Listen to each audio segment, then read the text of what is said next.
You're watching the 420 Pace, found at 420pace.ca.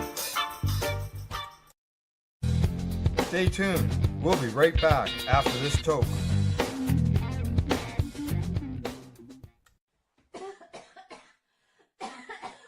Opinions expressed during this show are those of the individual participants and do not necessarily reflect the opinions of their associated organizations or Lifestyle Radio. You like music, you like weed, well, we gonna be good friends indeed. This is not much I like more than smoking trees. They'll make you dance the do-si-do and teach you how to cheese the grow. Smoke a bowl on the 420 radio show. On Lifestyle Radio. There was no singing. I was singing. We're on. I gotta turn my volume back up now. You can go down there, The song was loud. Mr. No Video. I don't care. Put me wherever you want. Did you get it, Len? No, I'm good. What was Len doing? But Len, were you digging for boogers? He was booger mining. Booger mining. Were you digging for Y'all some gold? do it. Don't pretend. That's what I always laughed about. ooh, picking his nose. Well, yeah, and Everybody when does you it. do it. Yeah, when don't you do it? I remember the booger pile on the side of my sister's bed when we were kids. Oh, I never had a booger pile. Sorry, sis. I never met anybody who actually collected them. We're gonna have to meet your sister. We're gonna have to have a She was very young. Hi, everybody listening. Thank you for joining us in the 420 radio show this evening. Trying to. So the question. What are you smoking? I don't smoke inside. You don't smoke inside. You know, Al Graham doesn't smoke inside his house, but he does vape. And I know you do bongs. I do vape inside, yes. But you're not even doing bongs in the house anymore? No, I broke it last year and haven't bought a new one. Wait, what bong? The one the Darcy got me. Hey, buddy. Oh man. I know I'm not pleased. The one that sat beside your bed? Yeah. Well, I took it out in the winter last year and I accidentally left it out there. Oh no. Yeah, they don't like that. No, when you try to pick it up, they break. Yeah. It froze to the bottom. I shouldn't have fucking forgot it out there, and it's my fault. So self-inflicted. Although it was my kid that picked it up, she thought I was gonna be pissed at her. I was like, no, I was the idiot. It's one of those things. Yeah, but I actually haven't been smoking. Even I guess I vaped a couple times this week. Actually, that's a lie. I guess I had a joint. But no, since Christmas, I haven't really actually been. I've had some gummies and things like that, but I don't know. I don't know if it's just the winter. I just haven't been. I'm more of a smoker. I'm more like out by the pool smoking type of guy. I tried some legal gummies there, 10 milligrams each. I had to eat the whole fucking package to get anything out of it. They were yummy though. Depends on what brand. You remember? No, I was in with one of the kids and they were buying gummies and I said I'll try one of those. So I grabbed it was like $7.95 a package of 5, I think, and they're 10 milligrams each, but they're distillate, right? Well, that's what I was about to say. There are some live rosin ones I've had that I have to admit, they're pretty decent. Where did those pictures go that I posted in our group? What pictures? I posted pictures in our group, didn't I? No. Of my car. No. What? No. So who did I share that with? Oh, it wasn't me. Oh, Al.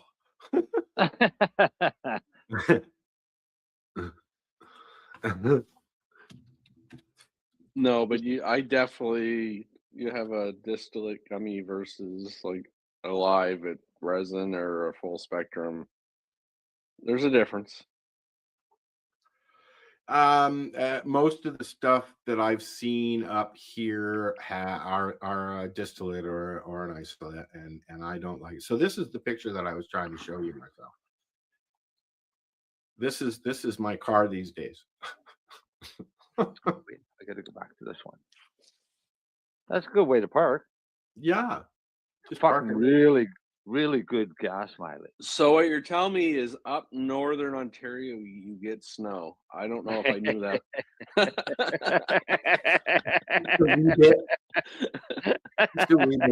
It's been snowing since yesterday afternoon. I may have heard that before. I'm not sure. Oh, it's driving me nuts. I'm done with winter. I can't even walk outside. Every time I go out, I slip. You know. We actually had for Nova Scotia a pretty cold winter. I don't know. I've been staying inside a lot, so I don't care. It can do whatever it wants. No, but we used to have like it'd be cold 2 days and it'll fucking go up to like +1 for a day or two, but seems like we've been minus double digits since fucking January. That's what's been happening here the last couple of weeks. No, then he's been double digits since January. We were at 6 degrees today and yesterday. No, I know. Well, today, like the last couple of days, we were at 0 yesterday, and last week we were in our pluses. Yeah. But now we're down into our 18s, 20s minus again. Yeah, no, I think we're actually starting to come out the good side of it starting now. Hi, Hillary. You really think so? I hope so. Oh, maybe I hope so. Dale. You know what they say about February weather, right? No, not really. Or what about February weather? I thought it was an April weather. April showers bring May flowers. Blah blah blah blah blah blah blah. No, it's March. In like a lamb, out like a lion. Yes, it has been, Hillary. When's the like kids like March break? 2 weeks from now? Yeah, I think so. Yeah, but it's only a week now. We used to get 2 weeks when we were kids, but it's only a week now. Oh, I'm not worried about them. We get that. We never had 2 weeks. We had 12 days, didn't we? No, I can't remember. I won. I thought it was 1. 5, 7, 9. It would be 9 with weekends. We went to Florida usually for March break or somewhere down south. I find usually there's one good March break storm and then the weather starts to turn. I can remember like permanently. I can remember as a kid going to Florida, flying down to Florida with the family, all of us, and coming back, and we had to dig out the car that was parked at the airport parking lot. I can remember that. I mean, like 2 feet of snow on the car. We had to dig it out before we could go home after a flight. The only time I ever went away for a March break was overseas to the Middle East, and I was wearing a fucking uniform with a rifle. We never went away for March break. We stayed home and shoveled fucking snow. Are you paying attention to the comments, Marcel? I'm trying to. Chili Willy. I'm trying to roll a joint. What was that fucking Nick? What, Chili Willy? Yes, yep. It was. Yep. Nick loves Chili Willy. I miss that cartoon. That's a song. That's a song you sing around the house. I forgot that was a cartoon. I'm actually surprised I can get away with that fucking name. Oh yeah, you don't remember the? I remember the penguin Chili Willy. Yeah, I remember. Yeah. But apparently regulators don't. Why? They wouldn't like that'd be like Woody Woodpecker. Like you're not allowed to do a cartoon or a famous character name for Canadian illegal weed. But probably the regulators are too fucking young, don't remember Chili Willy. Yeah. But no, it's a live rosin vape. Nick's a fan. Oh. It's pretty good, apparently. I haven't smoked it, I just can't comment. I'm becoming a very big fan. Actually, I've always been a fan of the Snap Release Temple Bowl that I'm going to smoke. I got some. What I'm smoking is I got a big bag of weed. Oh, big bag. Big bag of buds. Yeah, and it's ICC, and I can't read the other one, but one is a sativa, one is I get a half ounce of sativa and a half ounce of indica, and I've mixed them both because I found the last time I got the same strains, and I really like them together.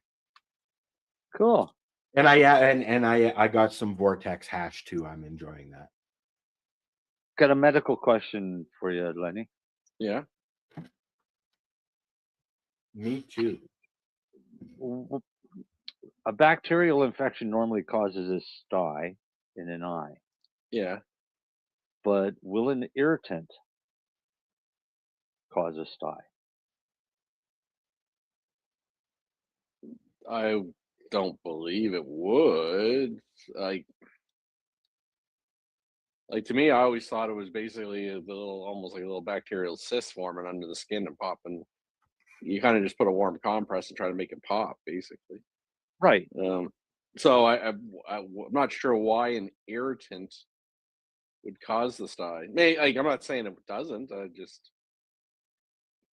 I wouldn't call it. Maybe there's a bump forming, but it would probably not be considered technically a sty. What is a sty? No, I'm kidding. I know what a sty is. Well, one of my daughters had one on the weekend, and she was cranky as fuck. Oh, it fucking hurts. But it can hurt. I tend to get them if I've got, and it's only one eye in one spot on one eye, but it's repeatedly. But it's usually whenever I have resin or rosin or oil or whatever on my finger. Is it always in the same spot? Yep. Now, interesting. The only thing I can think, like, to me, I always thought sty is bacterial. Just it's the bacteria growing, forming its little pus ball. So did I. But if I don't touch anything for quite a while, then just go on fine, and then I'm totally fine. But as soon as I start working with something and get it on my fingers, and then I start touch my eye, poof, I get a sty. Well, unless the touching of the eye is somehow getting the bacteria going or exposing, or I don't know, getting it under the skin. I'm not sure. I don't know. Either do I, but no, to me they're technically usually bacterial. Because I was thinking at first that it could be an allergic reaction, but yeah, well, that's why I say it may not be really a sty. It just looks like a sty. That's what I was kind of wondering. Right, but for an allergic reaction, wouldn't it be more widespread than in one specific location? I guess not necessarily. Usually, you're right. But how about wash your hands and don't touch your eye? Yeah, well, considering I wash my hands about 400 times a day, and the rest of the time I'm wearing gloves. Yeah, I try, and I wear glasses, so I try not to touch my eye too fucking often. But if I do have to touch my eye, I always touch it with a piece of clean Kleenex. It's probably just some type of allergic reaction, like you said. But it feels like it looks like a sty. Yeah. I have a question for you, Len. All right, ask the pharmacist night. Well, this is what we're trying to do: is start a new segment called "Ask the Pharmacist." Why I went today? I got a new meter, a blood meter. Yeah. To test my AC1 and that, right? And is that what I'm testing? But anyway, it doesn't. No, you're testing blood. That's not the question. The question is so I went in and I got a script for the strips and some lances, okay, for the new unit that I've got. Yeah. And I went in to get them today, and the strips are covered, but the lances aren't. Why? Who got elected in Ontario yesterday or today? Yeah. That's their question. I believe. She told me that the lances are not covered. That seems weird to me. Nova Scotia, that Lancets aren't that expensive either. Are they covered there? But they give you the machine for free, for fuck's sakes. I know, and the Lancets they're not that expensive, but so she was going to charge me $9.99 or $12.99, something like that. Okay, yeah, something like that for the Lances. Yeah, my strips are on copay, so $2. Yeah, right. And I refused the Lances. I said I'll just keep using mine. I got a bunch of them from some old meters and that haven't been used, and I'll just keep using mine until they get dull. Right, and I'll figure it out. But I don't think that's right. I mean, be it Ontario, blah blah blah blah blah blah blah blah blah. Things. It seems. I agree. It makes no sense. It's like the cheapest of the fucking things. The other issue is, as much as you don't think they're dull, if you go online and look like microscopic pictures of the needle, I know. I know you've seen it. I know everyone does. They roll down, and it starts to scar your fingers over time. So that's the bad thing. Yes. I just find it so weird because I'm going to assume those strips are probably like $80 to $100, but you're going to cheap out on the fucking $10. Not you. I'm talking about OHIP. Was that OHIP? Ontario? No, my ODSP. Whatever. Ontario Disability. Yeah, it seems whoever came up with that plan, they're fucking stupid. Let's just call a spade a spade. Fortunately, I can honestly say it wasn't Doug Ford, but no, I was just making a joke. I don't know. It's some bureaucratic idiot that's like, oh, I know we can save a little money. We'll make them pay for the needle. Ha ha ha! What a fucking genius. I don't get it. What am I supposed to do? Fucking slice my finger every fucking time? It's just, like there's the amount of money governments waste, and you're going to cheap out on that. Like, come on, man. They are pushing services for senior citizens with diabetes now. That's the big push in the health world. You know that.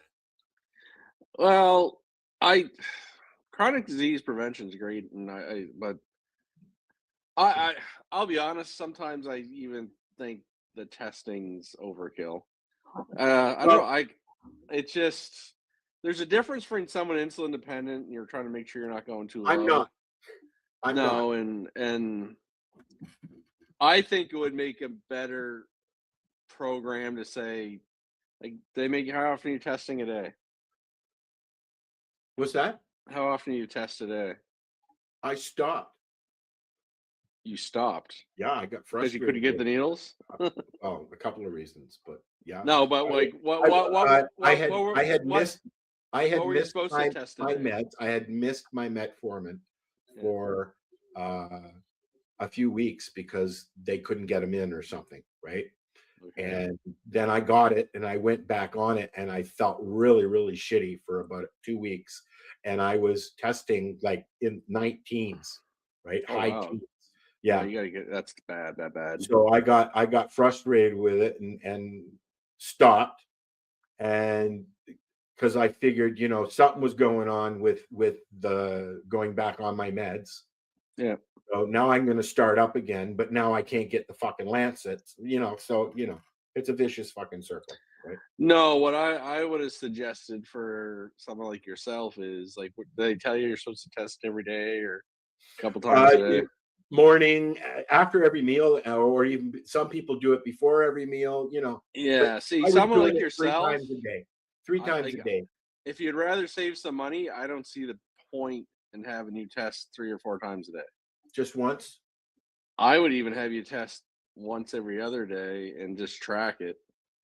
But this thing tracks everything for you, all right? Oh, no, or your meter, but just. Yeah. But what I tell people, like, I would just. You're looking for trends. Like, I would say, try sometimes in the morning. Try sometime, like, do one test in the morning, then do one test at lunch, do one test at supper. Try to stretch it out. Yeah. But again, if it's covered, it's covered. That's up to you. But the concept of testing 3 or 4 times a day for a type 2 diabetic that's not on insulin.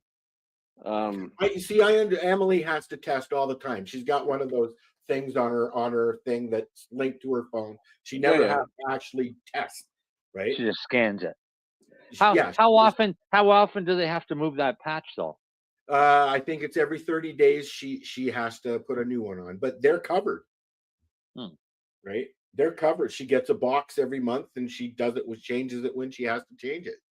And it doesn't even, she doesn't even have to put her phone near it. It syncs to her phone.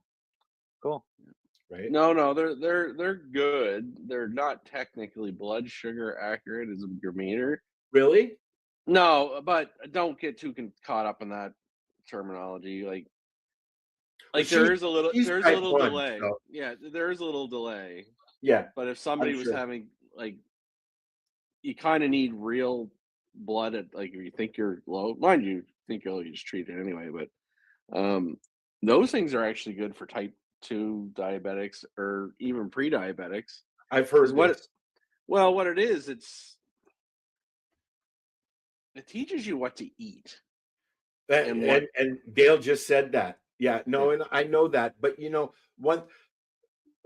in my own defense, and this may sound like an excuse, but with regards to my weight, I was up over 600 pounds at one time. I'm under 3 now. Oh no. What I was about to say I've learned as far as dieting goes and watching what I eat, it's about portion control for me. That's what there's portion control, but there's also what you eat. What you're gonna learn is like, holy fuck, I had that peanut butter sandwich and motherfucker, my thing went up because of the bread. No, I know. Oh yeah, but I can feel it. But that's what I'm trying to explain why they can be good. But here's the caveat: if you're still gonna eat that peanut butter sandwich no matter what, don't fucking waste your time doing it. Well, this is the thing. I am steadily losing weight from what I was. I must be doing something right, or I'm really sick. Yeah, it's one of the two. One of the two. But no, but I'm trying to. But you don't usually need to test your sugars, type 2 diabetic, like 4 times a day. I'm trying to get a grip on it because now my blood pressure is getting flaky, so it's really high. So, yeah. I'm trying to now if you're monitoring, different story. Like, oh my god, I'm at 19. I got to really watch this, see what's going on. But you see, and that's why I stopped, bud, because it was freaking me out. Okay. Well, so I mean, out of sight, out of mind, yes, but I just started testing again, and there's nothing really different going on. Are you on metformin again? Yeah, I'm back on metformin. Yeah, and the Floramax. Flomax. Not that you're going to find anything there, and it's not covered. But look up a supplement called berberine and chromium. I've heard of that. They I asked about alternatives to the metformin. Oh, they ain't gonna fucking tell you. They don't know. Oh, she said we like to stick with the metformin because once you become insulin dependent, it's hard to go back. Right? No, you can, but you can still use other supplements along with the metformin. What about this new one that's come out? Which one? I can't remember the name. It starts with an A. I don't know. There's all kinds of new ones. I don't even.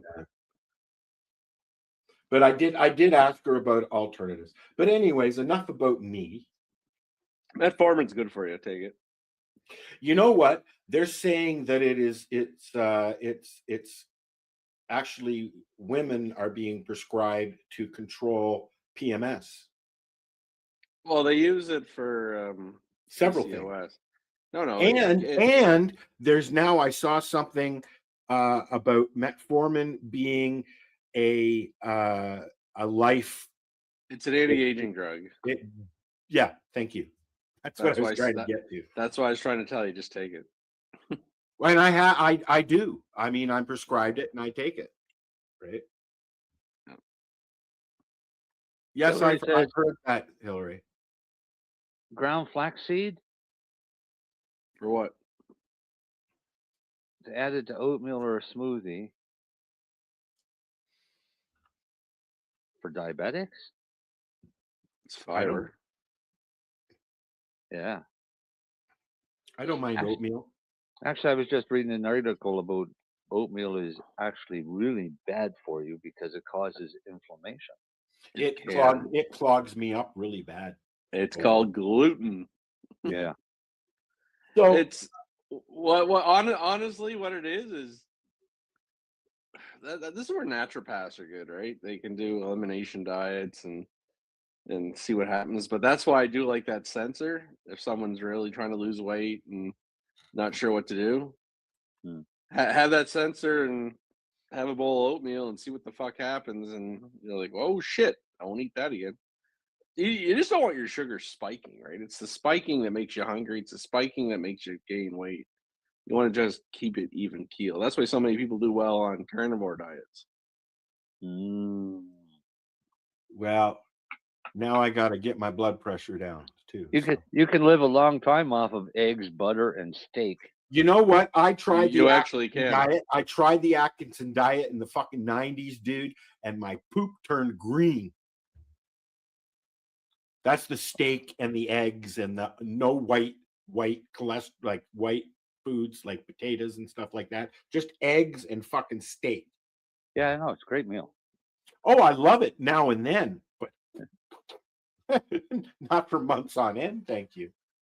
No, most people can't tolerate it that long, but I love steak. It's now actually I pretty can't good for eat you. eggs. They make me queasy. I've been watching Hillary's post going from tone cut oats to stone to steel UGG.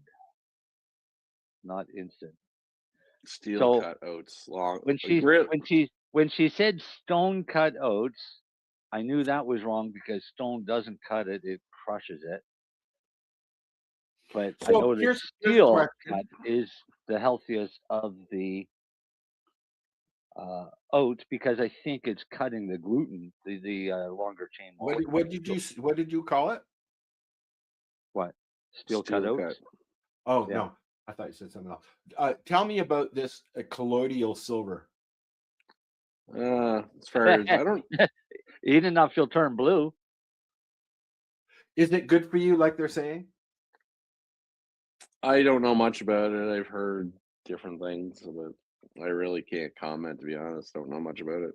Listen, I'll tell you right now, there's a whole bunch of things that you can ask about that are being toted on the internet.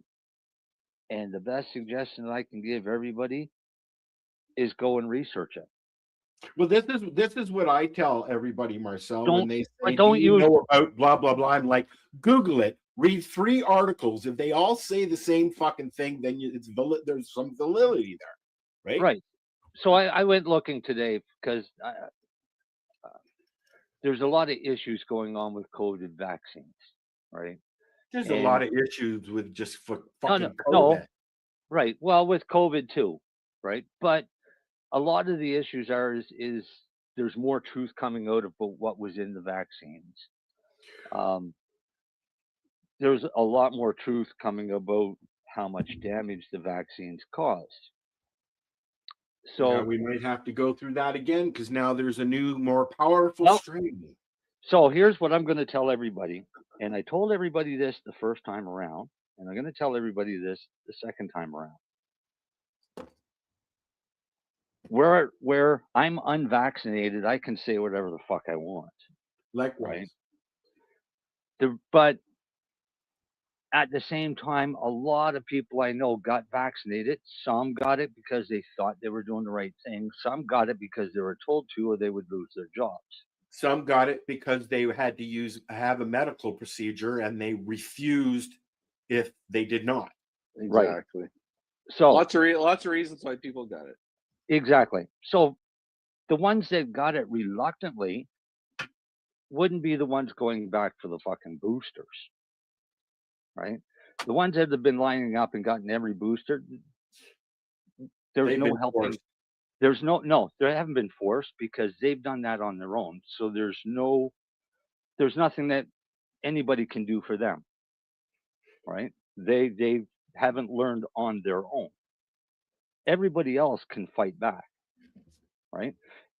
If you have an employer that tells you that for this next round of vaccines that they're going to make mandatory, they are. and you don't agree that you should be getting this vaccine because of what's in it, right? And that's not going to change. All you have to do is you tell them that you will have a lawyer draw up a letter of indemnity, that basically they're going to take care of you financially for the rest of your life if there's any adverse effects. And if it causes death, then your estate will be made payable a sum of, $5-10 million. Mandatory or not, it ain't fucking happening. No, I'm not taking it. No, not at this Well, point. So no, you basically have them sign a legal document that you want me to take this, and you got to take responsibility. What people are finding out now is people that are dying from the vaccines aren't getting covered under their life insurance because they took an experimental drug, even though they were mandated, coerced, threatened, everything else, right? So while some people may look and say, well, why is he telling us all this information? Regardless of the fact that, people wished I was dead, wanted me locked up in fucking concentration camps and everything else, I still feel bad for the ones that had to take it. So here's a little hint. I'm going to say some words for you. You go do your own fucking research and you take a look at why I'm saying these words. And one of them is ivermectin. Go look it up, see what it does, see how I fucking knew safe his it sister. actually. You see how safe ivermectin actually is, and how beneficial it is to the human body, right? Don't believe the crap about, well, it's horse paste. Yeah, well, great. Horses use it, but horses also use fucking fentanyl, and they give that to people. Why do you think they developed LSD? It's a fucking horse tranquilizer. LSD, Isn't it? no. Or is LSD, that what LSD comes from ergot. that people took in the 70s was a horse tranquilizer? Horse tranquilizers. Yeah. Ketamine and shit. Okay. All right. So the next little tidbit of information I'm going to tell you is nicotine. Don't go and get a fucking pack of cigarettes and smoke it. Go get yourself a nicotine patch or get yourself some nicotine gum and put some fucking nicotine into your system if you've had a COVID vaccine. Plain and simple. So in other words, if you had a COVID vaccine, start smoking cigarettes. No, that's not what I fucking said, you dick. You heard it here, people. I don't want anybody going out and smoking, but I do want people to use nicotine. Smoking is bad because cigarettes are not a safe consumption. I've seen a for lot nicotine. of research articles about nicotine being not as bad as they've put it. Yes. No, it's very medicinal. The but smoking part of it is bad for you. It also does something else. All right. And what it does can be very beneficial to anybody that's had the vaccine. So you go look that up yourself. All right. Do your own research. Like I said, do your own research. I'll give you. I'll tell you. I've read tried 3 articles and they all have the same kind of information in it. You've got some good information there. Make your own qualified decision. Right. If you read 3 articles and they all say the different thing, pretty much bullshit, right? Yeah, but I've tried to point people in the right direction without, giving the answer because I don't know. Because you'll learn better if you find it yourself. Now I'm telling you the keywords to go and look for, right? Yep. So everybody they said, what are you using for COVID? Cannabis. Well, that's not going to do anything, doesn't it? So I went and I found this one today because I was kind of curious, and it was this come out in September. And it actually shows some significant studies. So this study was on people who use cannabis users and non-users that got COVID. Well, I've seen a few articles lately that say cannabis will help stop you from getting it. The beneficial effect of cannabis use may be attributed to its immunomodularity effects. That would be the one. Anything that reduces inflammation is going to make you tolerate COVID better. It's not going to stop the infection. It just won't kill you. Same as vitamin D, same as quercetin. reduces the cytokine storm. That's what it does. Yeah. Um. So where was it here? My numbers. No. Shorter hospital stays. Less people less people needed to be intubated. Actually, less than half. Well, apparently it's supposed to be really good for asthma. You know, I mean, Oh yeah. I've seen I what it do to stop somebody having an asthma attack, and it's like so have I. And it's amazing how well it works. I'm But surprised because my doctor said to me, I don't want when he signed my license at first, I don't want you inhaling it because anytime you smoke, you're going to get cancer and have issues. And I didn't like that. But I got to take that with a grain of salt. He's saying it what he knows. He's never used it. He's never, you know what I mean?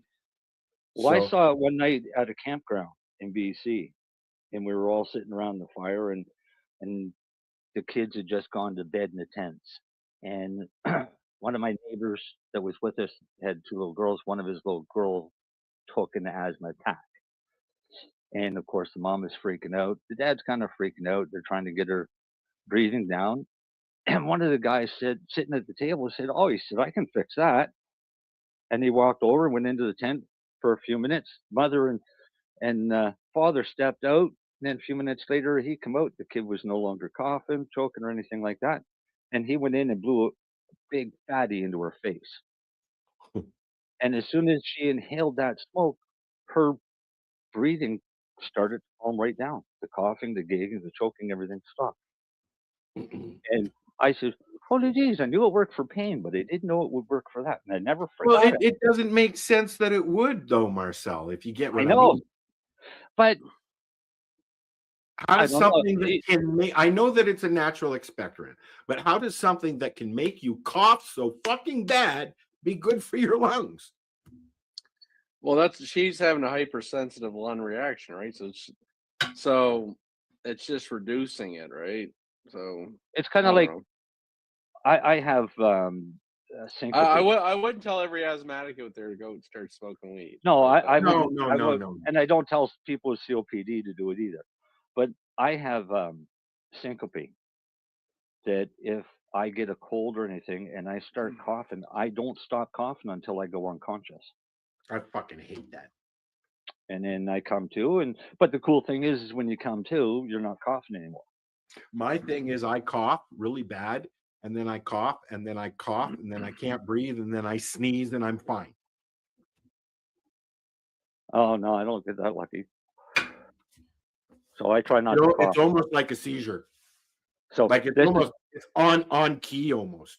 Yeah, but this is why Marcel doesn't do bong hits. Well, you know what?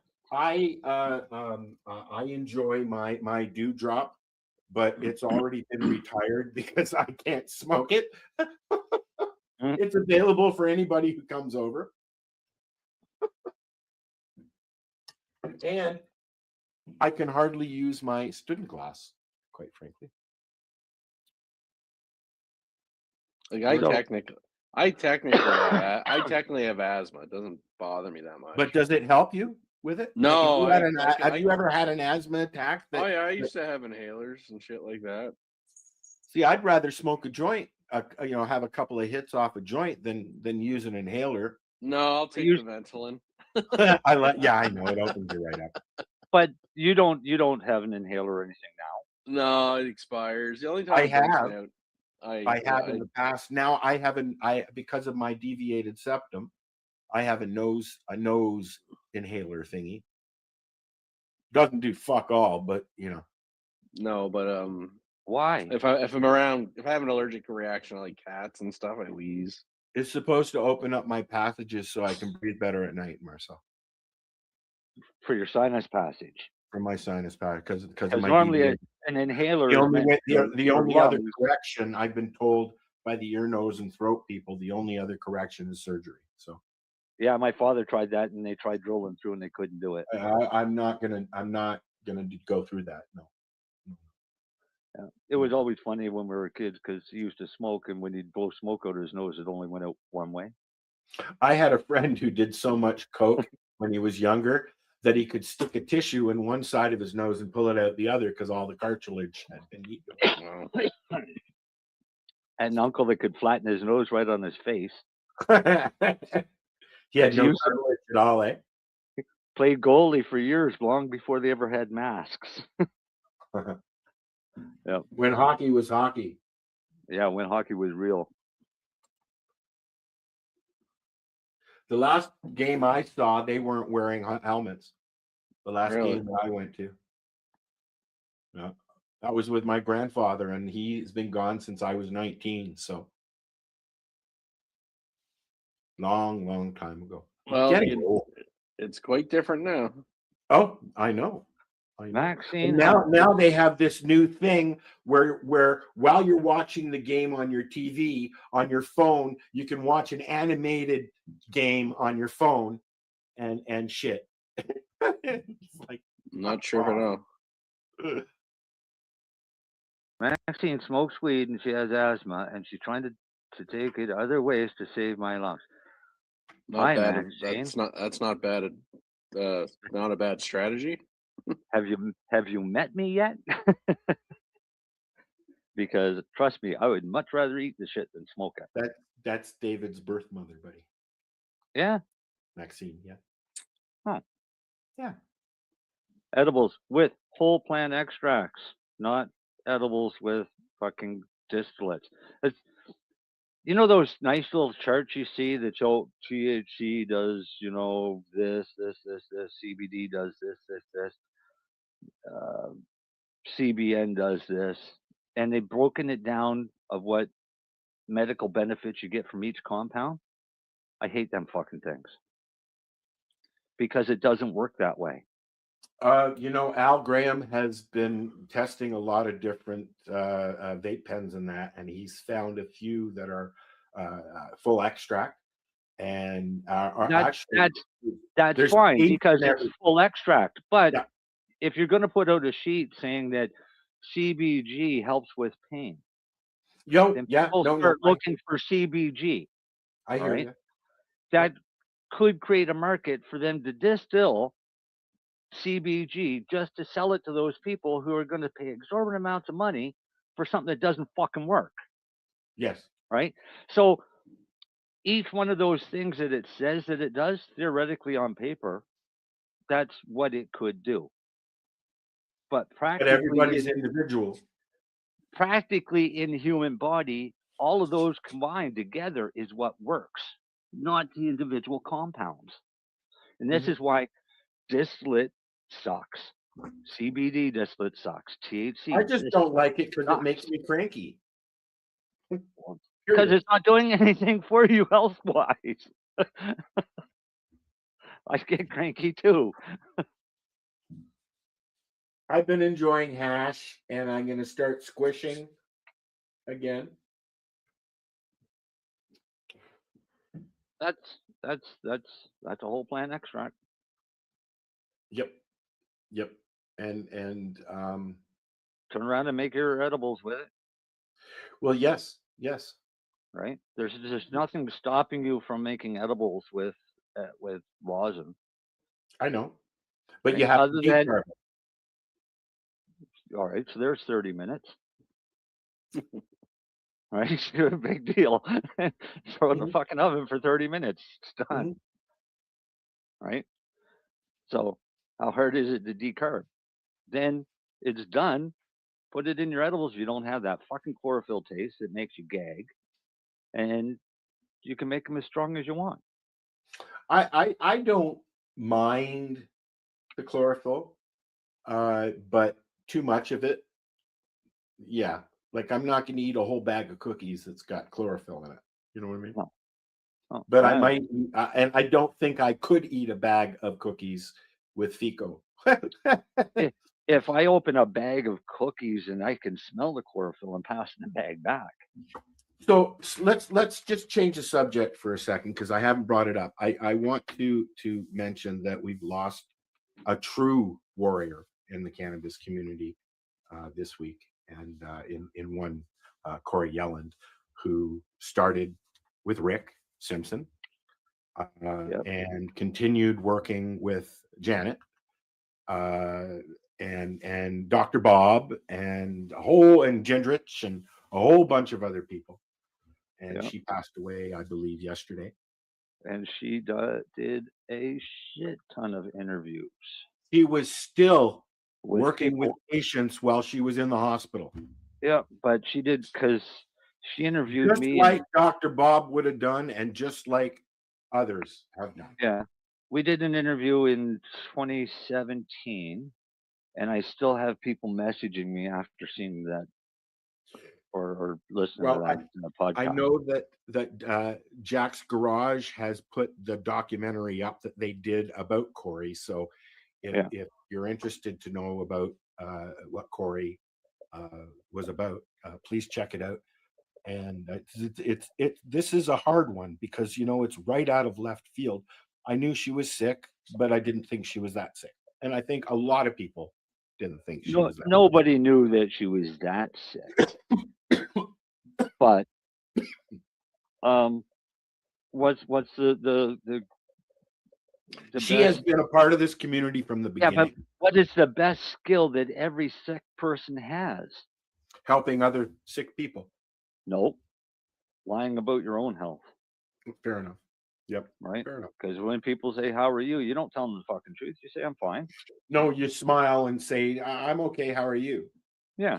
You know, a helper's job is to help. And it's not about you. It's not about the person. It's about how they can help you. It's kind of like, does that make any sense? Yeah, but it's kind of like your wife asking you if you like her new dress. All right.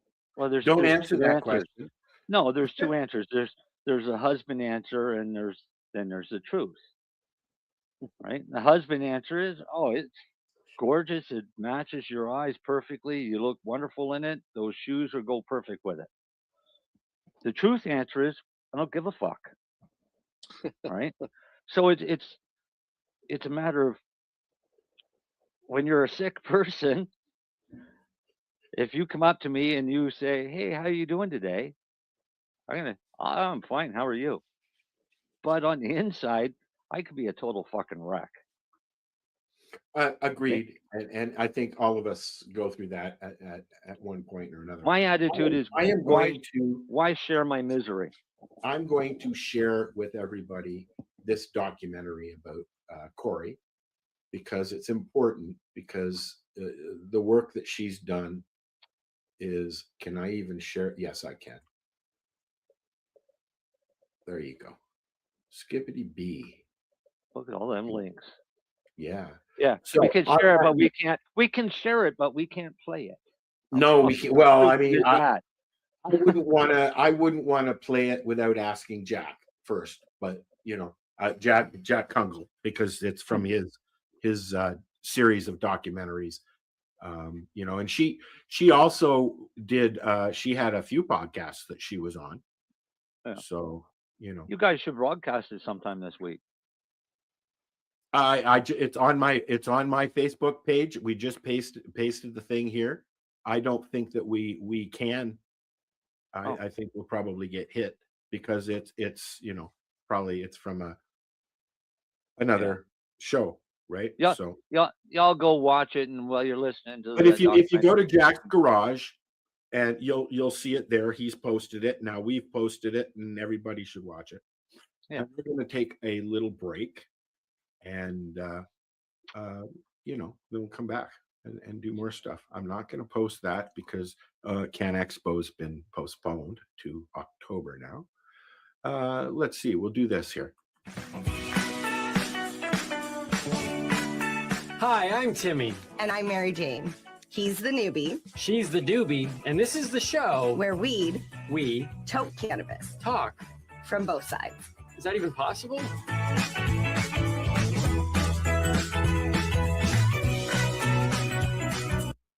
This, guys, is a BT bottle with a little straw on the end of it, okay? Back in the day, we used to have glass bottles, soda pop in glass bottles, okay? Soft drinks.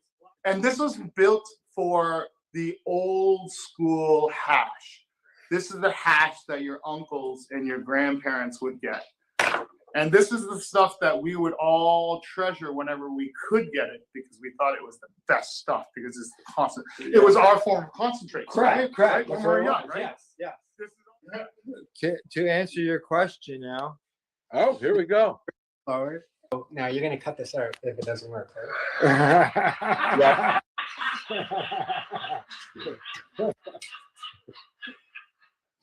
you just cut it out now. These are the 4 or 3 tools I use to form and shape the hackles.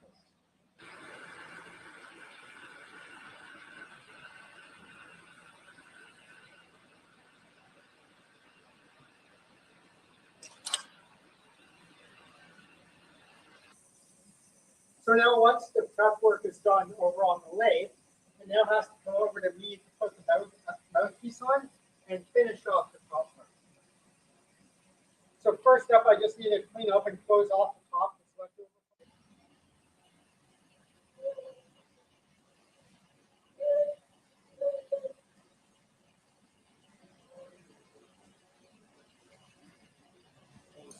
First thing I'll do is I will heat up the corner and I'll push in the Maria, which is the circular love drive. Acts as a stopper. Right? Whereas I'm kind of like, I'm 49 years old, but I don't have time to be an artist. You know, but that I'm not allowed to each do. one is individual, though. There's only one of each, so it does make it art. Oh, stop it. Okay. Rerolled Saturdays. Check it out. Nothing but non-stop cannabis and psychedelic programming. Find it at 420pace.ca. I forgot to warm up my. Yes, I'm back on.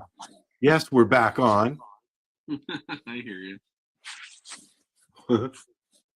Yeah, I don't know what happened to MJ. She was here. It didn't look like her video was working out so well. So, you know, I'm just wondering if she was coming back. 3, 2, 1. It's good.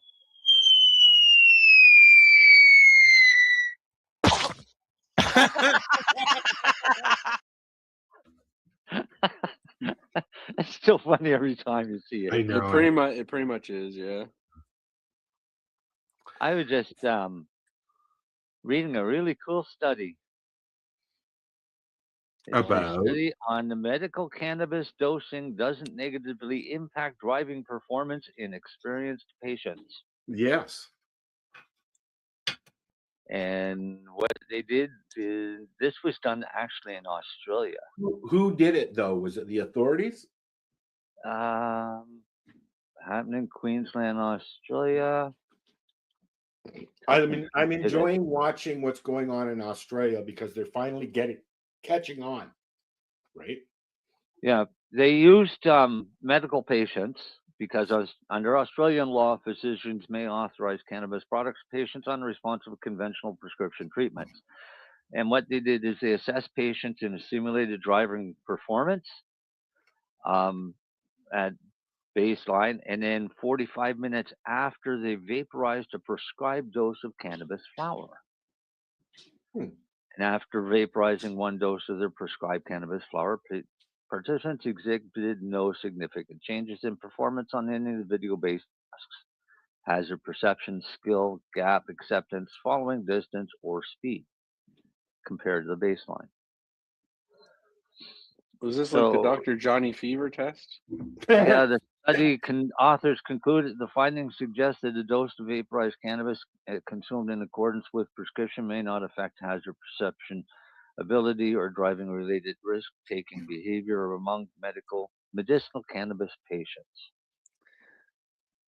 The study's findings are consistent with those of several others, determining that daily cannabis consumers and patients especially exhibit tolerance to many of cannabis psychomotor influencing effects, like I've been telling people for years.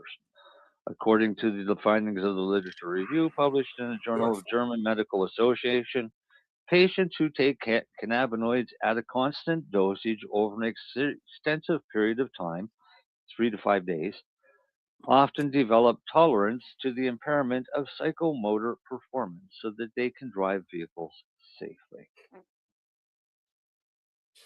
You would I never added the 3 to you 5 would days because never that's what find it a is. test like that in Canada. What was that? You'd not find a test like that in Canada. Not that anybody would want to talk about, anyways. No, I think did. there's been some I recent did the test acknowledgement. years ago because it was fucking hilarious. I've seen tests on the news where they've done, but it was all on simulators. They wouldn't allow somebody to drive impaired, but yet the Mythbusters can go on live TV, or not live TV, go on TV and get really drunk and drive a car on a track. Well, Right. we had a place in Moncton. It was called Crystal Palace years ago, and they had a big fantasy hotel and an amusement park with a science center. And in the science center, they had a driving simulator where it played a video and you drove, and a fucking kid with a ball would jump out They in front had of you one or of the, something. they had at the Ontario Science Center in Toronto. They have So I went in one with and that coffee machine. I went in and we were looking at everything, and I hadn't smoked anything all day because I was waiting until that night. And we get in there, and I'm going around, and we go over to this thing, and this guy's explaining everything. So I get in and I tried it, and I drove it just like I would drive a car. While I'm driving, he's talking about how much impaired you'd be if you were smoking pot and driving. And I said, "Oh, bullshit." And he said, "Oh no," he said, "you'd be much worse driver." He said, "after smoking pot." Oh, I would get arrested for, I got up, being an I went asshole. out, I went out to my car, got my hash pipe, filled a bowl full of hash, smoked a whole bowl full of hash, went back in and doubled my score. And I said, "Yeah, I don't believe you," because I was fried, but I was a much safer driver. I don't tolerate much when I don't have cannabinoids in me in some level or another. And there would be a lot of rage in my driving because of the kind of people that are out there. It's not me you have to worry about, it's them. Yeah. So. Yep. Yeah, I don't drive now, so it don't matter. You don't drive anymore? That's right. I No. knew this. I knew this. No, I haven't driven in a long time. I have a chauffeur I know. that I sometimes have to beg. Her name is Chrissy. That's why I sometimes have to beg. No, but I think Do the they've girls drive recently- you around too? What? Canada has, like, I think they even recently reported, like, there's been no increase in traffic since legalization of cannabis, like accidents or. No. But I mean, it's a hell of an ordeal if you get caught, and it doesn't seem fair to me that I've got a license to use this much cannabis. I'm going to have it in my system all the time, but yet you can still test me as if I was just at the fucking lounge getting really stoned and then going out for a rip. It should be if you're not a medical patient, no, you cannot drive. Yeah, this is what it should be. I'm not saying this is the law. I would be a person that smoked weed. I wouldn't feel comfortable driving, even if I was allowed to. No, just for me, I don't smoke it every day. I don't take it every day. I'm not a chronic user of it. So you calling me a chronic, you bastard? No, but I don't chronically use it every day. It's not a bad thing. I just don't have the need to do it. I do. No, you guys do. do. So your tolerance is much higher than mine, and 100%. Let me give you an example. I was kind of shocked that I'd smoked 8 joints by noon today. So Let me give you an example. I have not had any cannabis in 4 days.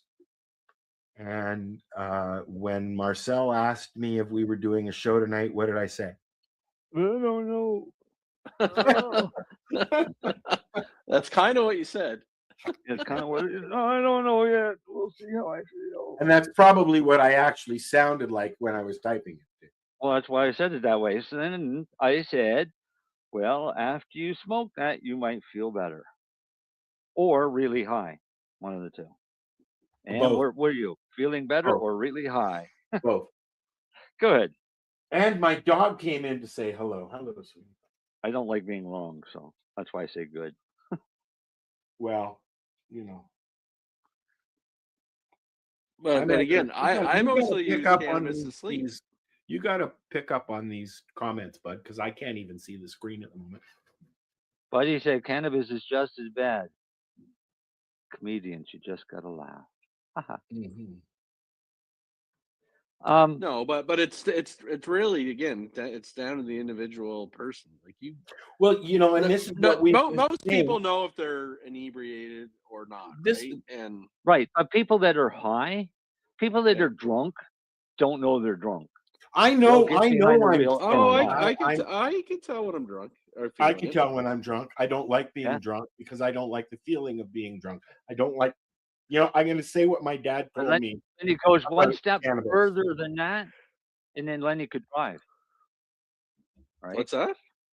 You go one step further from feeling drunk. Oh, I feel drunk. You go one step further to being drunk. You don't know you're drunk. You're just going to go drive anyways. No, I don't drive at all. That's why there's a law. MJ's hiding in the car again. She's at a concert. What do a lot do? Hotel. Hotel. Not a hotel. Oh. Yep. I told you as I was coming down to Niagara Falls. I didn't see that. I don't know about you people, but I've hotboxed every hotel I've ever been in. So I go into the bathroom, turn on the fan. And that's so even long before legalization. What she's showing is the cannabis culture T-shirt because Jody and Brittany are now open, and Niagara Falls, are they now open? MJ?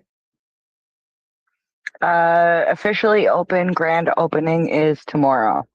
Okay, cool. Grand opening is tomorrow. Have you been to the lounge yet? Did you go to? Sorry, my internet sucks. I see that.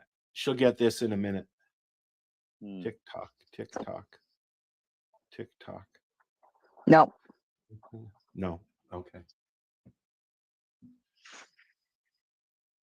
Anyways, that's a long delay. It is. So it is. It's almost like, can you hear me now? So in is this saying illegal this stuff today, Microsoft, who has been the owner of Skype for about 10 years or so now, maybe a little longer, they have announced that they are discontinuing Skype. Do you remember when they said they were discontinuing ICQ, Marcel? I was heartbroken. I still remember my ICQ number, but so do I. I want to go back to this this cannabis culture thing. Okay. Is this like a legal dispensary that they've opened, or? I believe so. Yes, I believe it's the first in Ontario, and there's going to be several. And it's a consumption site. No, it's a store. I believe it's a dispensary. No, I believe it's a cannabis culture store and dispensary, just like they do in Vancouver. I believe, but MJ. It just looks like a regular cannabis dispensary. There you go. Okay, I thought you said there was a lounge. No. There's a new place called The Lounge in Burlington that Brittany Guerrera is running, and she's also involved in cannabis culture as well. So what's The Lounge? The Lounge is an event space. No, it is, but it's an event space. You can lease it and have events there and things like that. It's not like Gunjanistas where you could just go and hang out for a few hours and then go home. Which we fucking need. I mean, I'm really miss being able to sit in a lounge. I had to do that. I have to think about that. There you go, MJ. Go in and complain. It smells like pod in there, and then hotbox. That's actually pretty brilliant. Yeah, I like that. That's really funny. If you do a video. I walked out of a hotel room one time into the hall, and there's just nothing but a big cloud of blue smoke follow me. I walked out, there's two old ladies standing in the hallway. I said, "How you doing tonight, ladies?" "Oh, not as good as you are."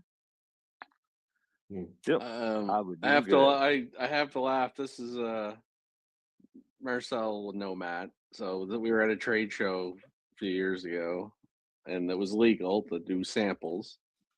And we had the boxes of samples pre-roll shipped to Matt's room, and we pulled in. I think we had 2,000 or 3,000 joints in the room, and that fucking hallway just Oh no, stank. really? Yeah. Oh my! We had them in plastic bags, but still, but my. Were you staying at a B&B? Oh no, it was like a Hampton Inn. It was a nice hotel. And, fuck, it was funny though. Like you could smell it down the fucking hallway. But fortunately, most of the people were in the hotel were from the trade show. Do you remember the B&B that you guys stayed at? I came down. That is the most notorious apartment building in the city of Toronto for Airbnbs, drugs, and even gunfire. Really? Oh yeah. Maybe not so much now, but a few years ago, there were a few articles about it. Yeah, it's basically a place where people go and stay. Wow. I'm just Wake up, Marcel. No, just I'm watching the Moncton Wildcats versus. I was just going to ask you. Drummondville. That's why my head's turned all night. What did you think about the game the other night? There, the Canadians winning. Well, it was good for Canada. Was it a good game? Oh yeah, no, it was good. They all played hard, but all the countries played hard. Can I ask you a legal cannabis provider question? What's that? Are you going to be affected in any way by these tariffs? I know you don't ship down to the States and things like that, but is it going to affect you? As a cannabis thing, no. As a pharmacy thing? I don't think so. I don't think a lot will. We'll see if the tariffs. We'll find out, I guess. We'll see if the tariffs even happen. You can charge more for fentanyl. Put it this way, it's more. I'd be more concerned if I was in the auto industry or the steel industry. Yeah. Or the forestry industry. How much is one capsule of fentanyl? Just off the top of it. Well, I don't think they make there's no such thing. Like illegally, there is no capsule of fentanyl. No. Really? No. So fentanyl's a liquid. It's an injectable drug. Okay, so how much is one? I guess you can make dose in micrograms. One dose. How much would that be worth at the pharmacy? Well, you don't sell. We sell them in vial. Like we don't even have. Fentanyl is mostly used in emergency rooms and ORs. I get that. What I'm getting at though is I'm curious about the difference between the pharmacy price and the street price. I don't. Okay, we honestly don't have it in pharmacy. Like it's not expensive. Opioids are not expensive, eh? Fentanyl is really something that you would only get at the hospital, I guess. Well, you get it in once in a while for palliative care, but it's opiates are cheap. Like they're not really expensive. All drugs are cheap. And it's just no, some aren't, but opiates are dirt cheap. Opiates are dirt cheap. Some like EpiPens might be a little pricey in the States, but for the most part, it costs next to nothing to make a fucking pill, right? Yeah. So it's easy to pump them out at really low price. Opioids, you can press, 500 million pills a month, But right? For it's less than a penny a pill. like it's just so potent. Like as I say, it's Yeah, like I a know. dose. A dose in a hospital is like 50 micrograms. I've seen somebody in the park there across from the lounge in Hamilton OD, and we grabbed a pen, an epi, or not an EpiPen, but Narcan. no, a Nox, was it? Naloxone. Yeah, and Narcan's brand then name. and it took two up Yep. the nose, both noses, and by the time they came around, the ambulance pulled up. And it was only minutes. Like it was scary how fast it happened, right? And yes, it's I think one of the reasons that people do it nonchalantly is because they know I just have a couple of squirts of this and I'll be back. Yeah, good luck But with the thing is the thing is Narcan. After you get treated with Narcan, you're still supposed to be in the hospital within 20 to 30 minutes. Can you ever relapse? Yeah. Depends on what drug you took. Yeah, It fair depends enough. on the drug. And so a lot now, of hold the on. fucking drugs are out there don't get affected by Narcan. Well, I was just going to ask you what drugs actually, because I fentanyl, does it work with cocaine? Does it work with too many oxys? Doesn't work with It coke. works with opiates. Yeah. So just opiate. Isn't But- cocaine an opiate? No. Cocaine's an alkali. Learn something new every day. Well, think of it. Cocaine comes from cocoa leaves, and acid. And acid comes from mold. Yeah. Heroin is where you get your derivatives of morphine and oxy and all of the other opiates all come from heroin, and that's in the Middle East. So that's kind of like the distillate of. So think of South and Central America for coke, Middle East for heroin. Right? Then you know where it's coming, which part of the world it's coming from.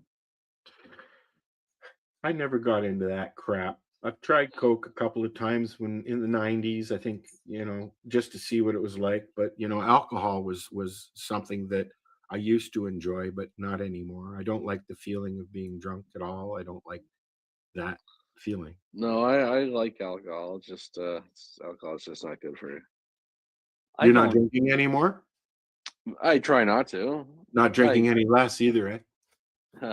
No, like when I go away on vacation, I'll drink but no, I try to. When you're supposed to, not every day.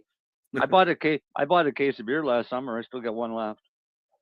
I'll get a Mickey or Weiser's Deluxe, and it'll sit in the fridge, for months before I even look at it, and then just a shot here. And I don't mind having one drink because of the taste, but it's having 5 or 6 that's the issue. I can't do that. And I can't do that anymore. No, the bottle goes bye-bye, and then Alan wakes up 3 days later with a hangover. Yeah, no, I alcohol's wonderful. It makes you feel good. Alcohol used to be wonderful. I used to have that down to a science. Yeah. No, but as you get older, you now I can't even pick up a case hangover of beer. sucks. Never mind, drink one. Yeah, but I'll give a good rip probably a couple times a year. Like get. I like in the rain event. A cold beer in the summer. When you're sitting out with a bunch of people. I like to have a Ryan Coke, like I said, lots of ice now and then, but I can't drink that much. I had one of those B-52 shooters and a beer on New Year's Eve, and I got sick when I got home. Probably from the sugar. Yes, probably you deserve it. I like once in a while I like a beer, but it'll be a Stella. right? I So prefer rye I'm because it doesn't convert to sugar, right? yeah, but I'm not picky. And then or single malt Scotch or a good Canadian whiskey. I like Jameson's whiskey. I fucking love Jameson's Jameson's is whiskey. good. It's okay. I Right. won't drink rum. I can't stand rum. I like vodka, No, but I started drinking rum. No, Vod- well, that's vodka's just, it was available. good. Vodka's good if it's not Smirnoff. I like Smirnoff in Oh. a bunch of ice with No. some or OJ or lemonade. Swap out your Smirnoff for something good like Stolichnaya or something. Or ice. Ice is good too, but that's Smirnoff as well, right? Mm-hmm. Yeah.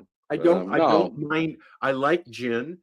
With If you've got flavored if you've got one of those Brita filters though, take Mm. your Smirnoff and pour it through the Brita filter, the charcoal filter, and then it'll be actually half decent tasting. Yeah. Mm. Just to clean Absolute it is up. good. Absolute is good. I like Absolute. It's great cold.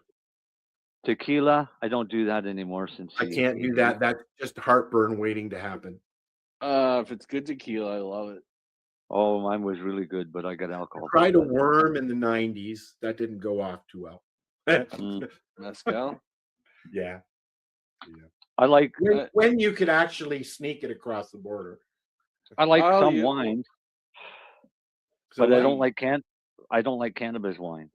You know, do you didn't get any, I don't think, but I've reviewed an early, remember that? An early cannabis wine. Yeah, and I even had it on the show and it wasn't very good, I'm sorry to say. No. Nobody's been able to make a good cannabis wine yet. There's been a few there's been a few guests that we have had on that have tried.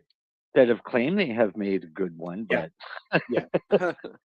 and then what's his name? William Barlow. He's got his his I brand. honestly think they're doing it wrong by trying to make it a wine. I honestly think because But cannabis isn't it? It's a grain, so it should make a good wine or a good beer, but it just doesn't. It's more closer no. to beer. It's closer to beer because it's closer to hops. Yeah. Right? Wine is made from grapes. Right? So cannabis doesn't have a lot of fruit, but it's got a nice big hoppy type flower. Yeah, I've noticed some people that like have infused in beer. Isn't it not good. a relative of hops? Cannabis is, yeah. Long ways in its genetic makeup. Okay. Yep. What were you saying, Len? Oh, I've known people that infused cannabis with some beer and it was good.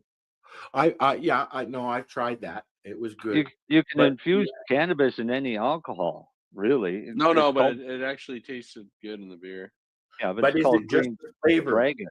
Is it just the flavor or the cannabinoids in there as well? Both. Yeah. We stuffed a Mickey of Smirnoff. Sorry, Marcel. We stuffed a Mickey with Bud, all Bud, and then dumped what we could back into the Mickey. Sealed it up, put it in the freezer for about 6 months, and cracked it open on New Year's Eve. And wow. You should have left it in the cupboard instead of the freezer. Why? Because the freezing slows down the process of extraction. Oh, I didn't know that. So next time But I try that, I will. In the cupboard in the dark, it just sits there and extracts, and all you do is go in and you shake it once a week or whatever. That's what we did in the freezer. We shook it every week. Okay, so that is literally called Green Dragon, and technically it was probably one of the first tinctures ever made with. Well, I tell you, we were doing shots of it, buddy, and I was up fucking dancing. Yeah. Well, in the 1920s, that was the go-to medicine. Yeah, that's right? Probably what was in those little tincture bottles that they find. That was what was in those tincture bottles. Yeah. It tastes bad, but it works. All right. Buckley's. Yeah, but I would imagine those cannabis tinctures with a little hint of opium in there, for pain relief. Well, And then I mean, back in the day, people got prescribed that and were sent back to fucking work. And now, if you're even thought to be using cannabis at work, oh my god, and alcohol, both, oh my god. But they used to make that stuff just right there in the pharmacy. You don't do that anymore, eh, Len? Oh, one of my pharmacies do. Really? So if somebody wanted like a cream, you'd do that. But if somebody wanted, can you technically do that? If Can you make somebody a wanted cannabis cannabis lotion? cream, Oh could you no, do no, that? I'm not. Cannabis isn't allowed in the pharmacies. I'm not allowed to. Yeah. Oh, wow. Stupid. That's fucking. That's real stupid, man. That doesn't seem right. You can do one, but not the other. You can sell it. Well, welcome to Canada, man. We do a lot of things stupid. Are you coming in here? No, I'm not. I'm done with you. I'm just, this big lump keeps banging on my door. And then I open the door and she's sitting there eating a bone. Oh, yeah, okay, bye. Rosa has cleaned up all the cat food from the floor. Oh, that's good. And gone back into the living room. That saved you from vacuuming. Well, they're waiting for their dinner. I usually feed them after. Oh. And just so everyone doesn't think I'm anti-Canadian, it's not anti-Canadian pointing out when we do things stupid. It's just being a realist. Got to put an A on the end of that.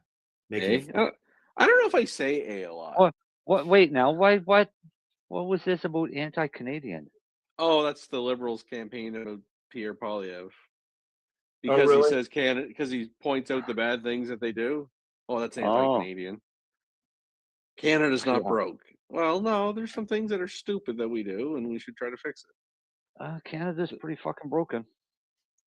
Well, I think conceptually, Canada is going to be really broken if they don't get fucking carbon tax Carney out of there quick. Doesn't matter. We're going to be the 51 state soon, anyways. So that ain't well, if honestly, if we become Newfoundlanders aren't going to let that happen. No, it's not going to. But I'll tell you, but the reason, as much as everyone's mad at Mr. Trump down there, it's like it's kind of our own fault. It's not our fault. We're Canadian. No, but I mean, we didn't do our pipelines like we should have. We didn't balance the budget. We defunded our military. We opened up our borders to it's turn us into little India. We made ourselves but we made ourselves weak in very stupid things, and it's like, why are you going to tariff us? It's like he's trying to put jobs in his fucking country. He's not our president. Right. No, and he's got no obligation to help us. Here's what I found amusing, though. Okay, he's a nice guy. I've seen more posts. I've seen more posts today. About Dale's right. Yes. About the Trump and Vladimir meeting. I actually watched it. I watched it. I've watched the whole thing. That's not where I'm going. Okay, but I've seen more posts about that, including the post that I shared from Entertainment Tonight. Okay, but I've seen no posts about Doug Ford winning a majority. No, zero. I actually didn't know none. Way to go, Ontario. Did Doug Ford win a majority? Yes, he did. Yeah. The other thing I find very interesting, and I'm actually I am for Pierre, but I'm not a diehard conservative. I'm not a diehard liberal. I'm not a. To me, if you do well, I keep voting for you. If you do bad, I vote for the other guy. That's just the way that's how it's supposed to be. But that's how politics in Canada is you literally you're supposed to vote for the lesser of the two pieces of shit. Well, that's whatever, but true. Which one lies better? Which one lies better? It's true. I can't call them a liar till they get in and lie and do what they say. Then I get to call them a liar. That's been my philosophy. But Mr. Carney may be fucking Jesus. I don't fucking know. But here's my Not I according, find not according to the ex-prime minister or the old prime minister of England. oh whatever. But either Who, way, Tony Blair? I'm not even trying to be anti-liberal, but nobody finds it weird that we're about to have a prime minister, even if it's for a week, that's never had a vote. Yeah, exactly. That pisses me off. So is Trudeau actually leaving before? Oh, the yeah. election? Yeah. What? Trudeau's been thrown out, basically. No, No. he Well, resigned. Okay. Once they have the new leader, he's no longer the prime minister. he Don't they resigned, but already have a new leader? That's what they're going through right now. but there's a video that was just released here not too long ago with Justin's brother. Oh, he doesn't like his. I know he doesn't like Justin that much. Well, he did a big interview with Tucker Carlson. I saw that a long time ago. Yeah. All right. Well, he's done another interview since then with this other guy. Yeah. And he kind of spilled a lot more information than he really should have. Yeah. But nobody's caught on to it and has been spreading it around or anything. But he pretty much explained where the $2.5 million payout, what it was for, when Mr. Trudeau suddenly lost his job. Oh, I think everyone knows what really happened.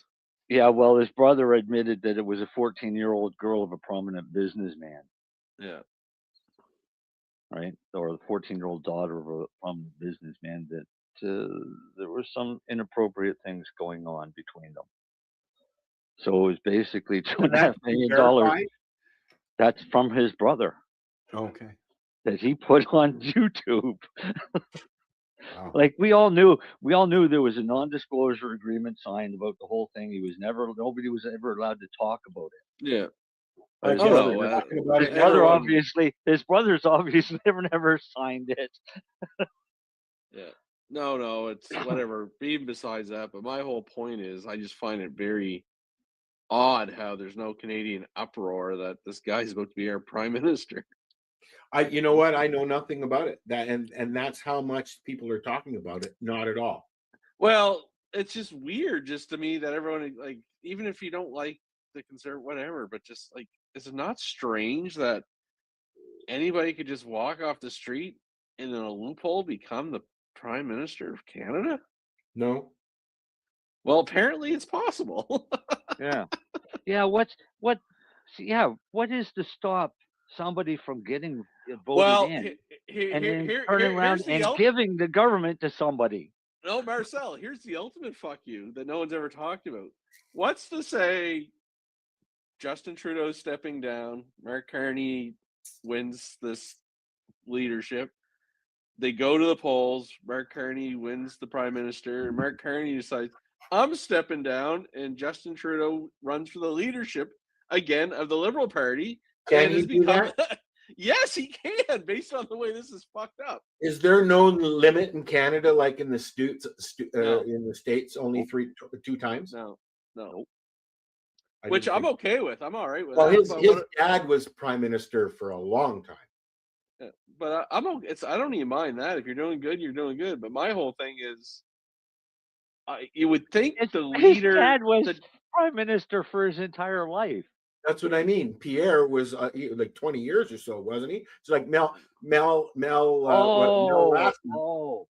Mel Laskin was mayor of North York and Toronto for 30 years or so, wasn't he? No, his father was president for like 50 years, wasn't he? Prime minister. President. I'm talking about Trudeau. I'm talking about. Yeah, I know he's doing Cuba.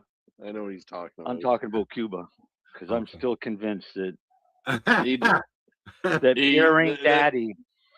It is quite the resemblance. Let's call it. It really is. And at around the same time would have been with Mick Jagger, and he don't look anything like Mick Jagger. Okay. But is his mom still alive? Oh yeah. Is Margaret still alive? Oh yeah. Yeah. Yep. She was totally against the cannabis stuff. I'm pretty sure she doesn't know either. No. Well, she was what about cannabis? She was against it, was she? Yes, she was. Why? Because of her drug issues in the past, and she blamed her schizophrenia issues or something. There was something about it. It wasn't all the fucking or the coke that she snorted in the 70s. Well, you know, at that point, cannabis was the culprit, not the coke. Yeah. Right. So they were going after cannabis more at one point than anything else. Right. but he wants to see the next party take control and hire Elon to go through the books and expose them. I saw a post. I would hire. Obviously came from somebody in the Liberal Party, but it said that there is no sense to have a group like Dogue in Canada because all of our all of Canada's financials are viewable, except they took them all off the website. Oh, so we can't see that you're. Were you just about to sing "Oh Canada Land"? No, but for people to think that Canada doesn't need an independent audit, go fuck. You're a sucker. And if you think it's okay that Canada gave $50 million to Gaza for fucking condoms, you really need to give your fucking head a shake. Oh, it's U.S. Right? You mean? Yeah. No, Canada was what we were doing. Oh, we were sending money to Guyana for signage to get them to stop shitting on the beach. Yeah, that's what we wanted to do. Yeah. And gender affirming operations in other African countries, and a lot of LGBTQ stuff was exposed before they pulled it all off the website, so you can't see what we've been giving our money to. Because Canada, we're great at spending other people's money. Bastards. Yeah. Well, no. It's like Trudeau say, "Oh well, okay, Mr. Zelensky, we're going to give you another $5 billion because we're going to steal it from the Russian money that we stole." Right? We stole Russian money. Well, they seized all of the Russian assets as soon as the war broke out. So, millionaires' homes, yachts, container ships, anything that belonged to Russia that was in Canadian waters or on Canadian soil, they kept. Okay. To me, that's stealing. Sounds like it.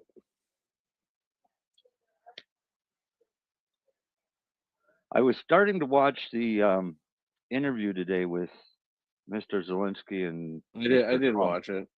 I watched it. I was told that it was rather good interview, but I didn't get to see Trump wouldn't let him have a fucking word at all. No, at the end he wouldn't because he got pissed off.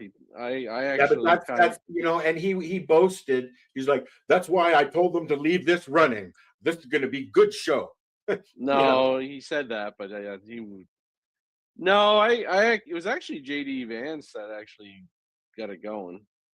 Really? He really poked. Yeah. He really poked. Yeah, he really did. Good. Well, no, I thought some of the stuff Zelensky was the wrong time and place. He started trying to kind of make them like.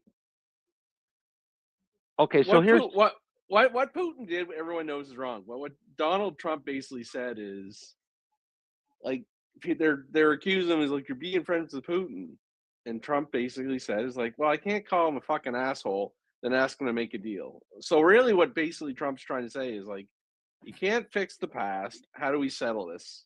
And that's what JD kind of chirped at. Yeah, but that's not how it came out, is it?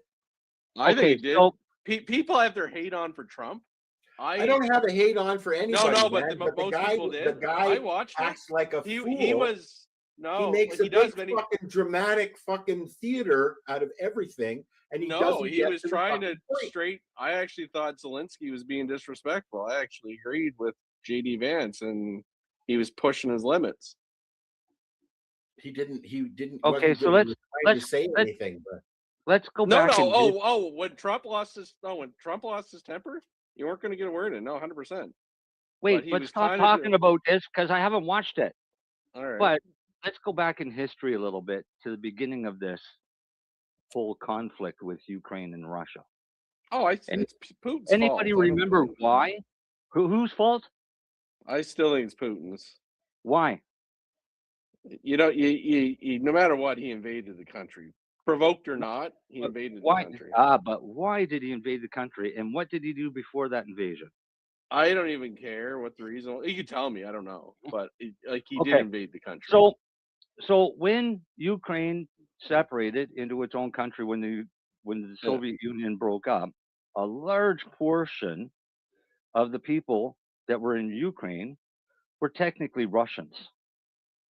Yeah, but probably. They were living there.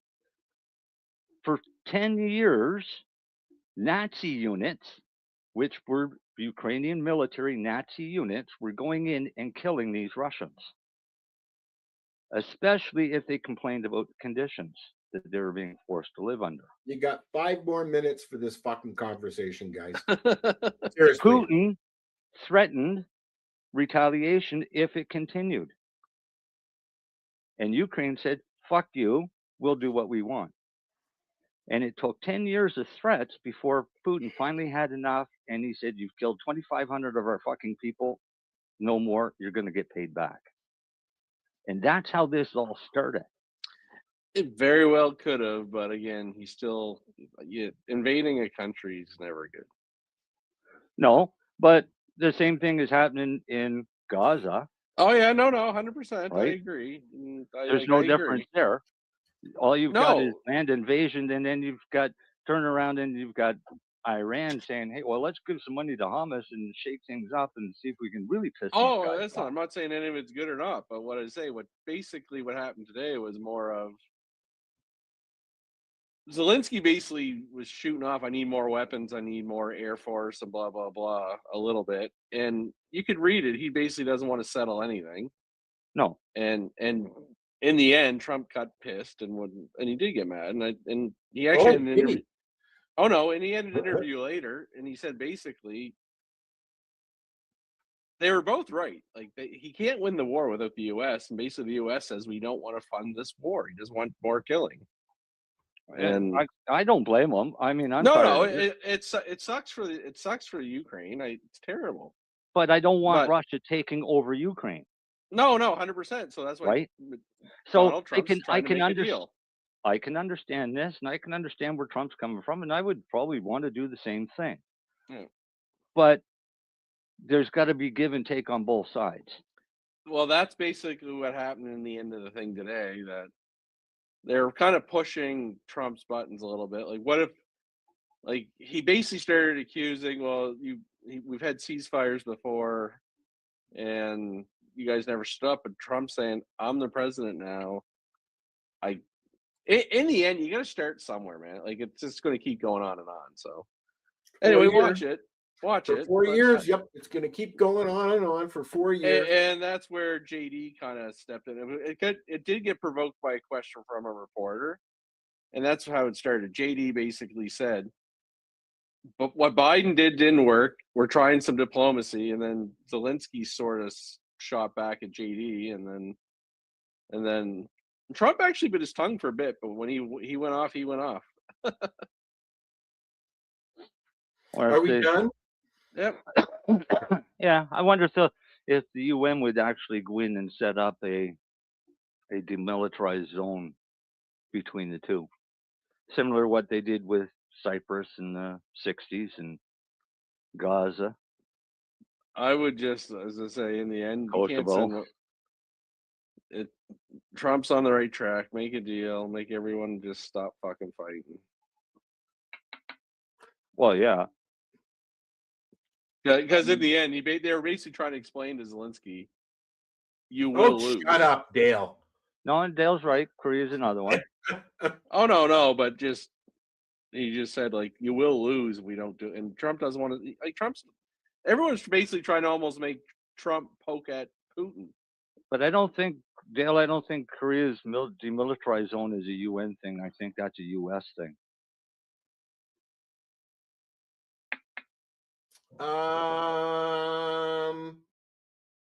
I think it all falls under peacekeeping, doesn't it? Which is Not UN. necessarily. Canada doesn't go there.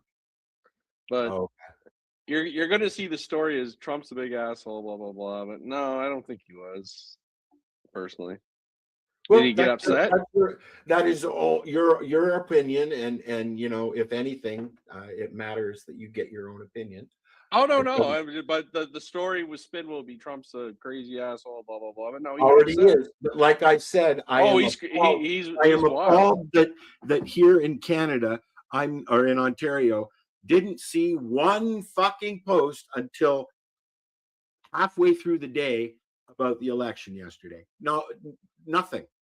I saw they had something going on YouTube last night for a little while, but it wasn't publicized. You know, no, it's very, very, very quiet about the foreign victory here. 100%. What happened? To go out and vote, people. Come on, go out and vote. Go out and fucking vote. Go out and fucking vote. None of that this year. That's all right. No. Do you know Zelensky and Putin are fucking idiots, really? Because if the two of them decided to work together, they could control pretty much all of Europe now. Well, in the end, they would have all of the. In the end, they have no choice. And this is just a stage show right now. But in the end, they have no choice but to work it out. Same with Israel and Gaza. We are at the fucking point that if people don't start doing the right fucking thing, we won't be here much longer. Seriously. So we're not going to be here much longer, anyways. You've got all it takes is one fucking asshole to push that button, dude, and we're gone.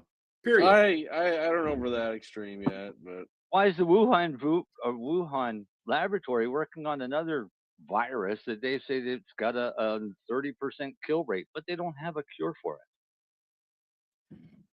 Right? So why? Life on Earth is changing fast. Well, whether people like it or not, it's not going to be the same in 5-10 years. Absolutely. There's going to be a lot less people. Right? No, the 70s would have been better. I guess you had some Vietnam Wars or everything in the 60s. Yeah. I think in the end it's all actually. Welcome to our world. I actually think it's going to work out in the end anyway. Yeah, George Orwell wrote that book as a warning, not as a playbook. Yeah. But Zelensky, I think, just has to realize he can't win, and the U.S. doesn't want to support him, and doesn't want to fund war. Dale's my hero. Dale posted the magic words. What? Do you know what a new world order? Do you know what it would take to get a new world order? No. There's only one thing. There's only one way you could achieve a new world order, where one government controls the entire world. And the only way to do that is to get rid of all religion. Because the only divisive factor you have, other than geography, is religion. I'm not really looking for a new world order myself. No, but I mean, everybody keeps saying we're going to have a new world order, new world order. You won't have a new world order until there's no religion or one religion. No, actually, the one thing I think is going to happen is I think countries like Canada are going to become more efficient, same as the other countries. I think we will. Well, that might happen, but it's going to have a lot of change due to a lot of other things like population. Well, I think even population right now, control. Well, as I said, right now, even though the Liberals are trying to start saying the right things to do, but I still don't reward them. You can't fuck up for 10 years and get rewarded. Well, yeah. I love when people say, "What are you going to do now, Pierre? We're going to make pipelines with the Liberals." So you just erase the last 10 years of their shittiness? Come on. Yeah. Come on. But and again, I'm not even a diehard fucking conservative. I'm more of you don't reward bad performance. Okay, guys, they do in politics. I'm going to play a thing, and then we're going to come back and say goodnight. Okay. All right. Later. Playing? Oh, you're playing? We're still staying. Okay. Yeah. Just don't sit What, He said, what are you playing? What are you playing? Are you looking for non-stop, continuous cannabis and psychedelic programming? If you are, then turn your browsers to 420radio.ca or paceradio.net, where you will find the 420 Pace Re-Rolled Saturday. Everything gets started at 8 a.m. Eastern Saturday morning. It's actually 9 a.m. now, but Oh, that was your thing? that was the thing. Yeah. yeah. So when you play stuff, I don't hear or see anything. Really? That I might have, be. It's probably because on an iPad. I don't know. I You guess I should. see it, but I don't really hear nothing. You should. Really? You should see and hear it. Anyway, I heard it. don't. Just so you're aware. I heard it real good. Rate some good. Right? Some good. Rate some good. So, Yes, Canada will not become a 51st state. no. Uh, No. We're done. No, if we hire, I would like to if see. the election goes bad, we could. I'd like to see Canada, United States, and Mexico all become one country. Yeah, right. The Gulf With- of Nowhere. Never happened, but there's with 3 states. yeah, Not there's something 50 to that. states. Yep. There's something to that. Because a biggest problem I think in the U.S. government is Why states? Why not provinces? Huh? But even even provinces in Canada are provinces. We have I big. was joking, Marcel. I don't really give a fuck. No, we have a big issue with interprovincial trade. Right? I can't go to Quebec and buy a bunch of beer and bring it back to Nova Scotia. Or alcohol for your cannabis. Right. Well, yeah, that stuff. And even today, our premier is mad that the Quebec is trying to prevent pipelines coming from the west to the east. Still, The same as Quebec won't allow any fracking on Quebec's land, and Quebec Welcome to the 420 radio show. Full of natural gas. Cannabis in politics. Pretty much. Works for me, Dale. Technically, cannabis is all fucked up because of politics. Well, yeah. Yes, they're interrelated. I'd like to have a pipeline coming from Alberta to St. John. We need some refineries so we can tell people to fuck off. We have refineries. No, we not in Canada. We don't. Fucking right, we do. Yeah, where? Was one of my biggest customers, St. John, Irving. Big ass refinery. There's refineries in Alberta. Yeah. Canada's got refineries. Well, they're not using them. Well, I don't know. Irving oil is used every day. Yeah, but they have to send it. Why are they sending sending down to the States to be refined down there then? If we have our own fucking refineries, then why not do it here? No, Because that they're was part of the trade agreement that Mr. Trump wanted back in the beginning, and that was part of the NAFTA agreement. I thought it was NAFTA, yeah. Now, the majority of the oil that comes into St. John comes from fucking Saudi Arabia as part of the trade agreement shit. And there's no reason we need to import oil from Saudi Arabia when we've got a shit ton of oil and natural gas. But that's my point. Right. Politics. Do you know, well, no, politics destroyed the Canadian military. And it was to appease the U.S. government. We had a fighter jet that even today would be, well, it would be up the Avro Arrow. Yeah. Right. It would be today. It would be it would keep up with what we've got now. Yes. Right. But if we put that in production, my favorite plane. How far advanced will we be now? Right. If we had kept that program going, far more advanced than any other country in the world. Exactly. And that's why the U.S. made us get rid of it. Well, it's a stupid story, but it's a lovely plane, and apparently there is one being rebuilt, from scratch. from. Well, what they built plan? a flying model to do the movie that Dan Aykroyd was in about it. So there was Yeah.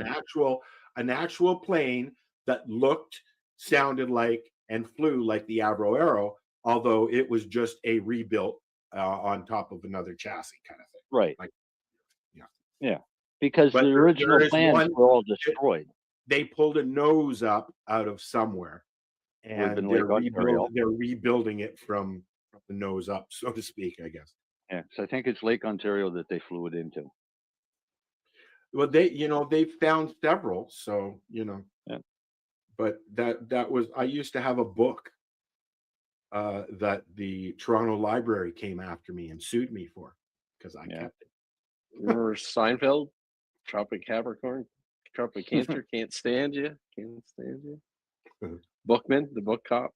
I don't. Great, great episode. I wasn't a great very episode. big Seinfeld fan. I didn't Me really either. watch. Love Seinfeld. My humor has changed. When Howard Stern was at his peak, couldn't stand him. Now I really like watching his show. Because Howard Stern grew up and he got a lot he's better. not a shock jock anymore, really. No. Right. He got a lot better. It's kind of like. And you know what? He's a very, very good interviewer.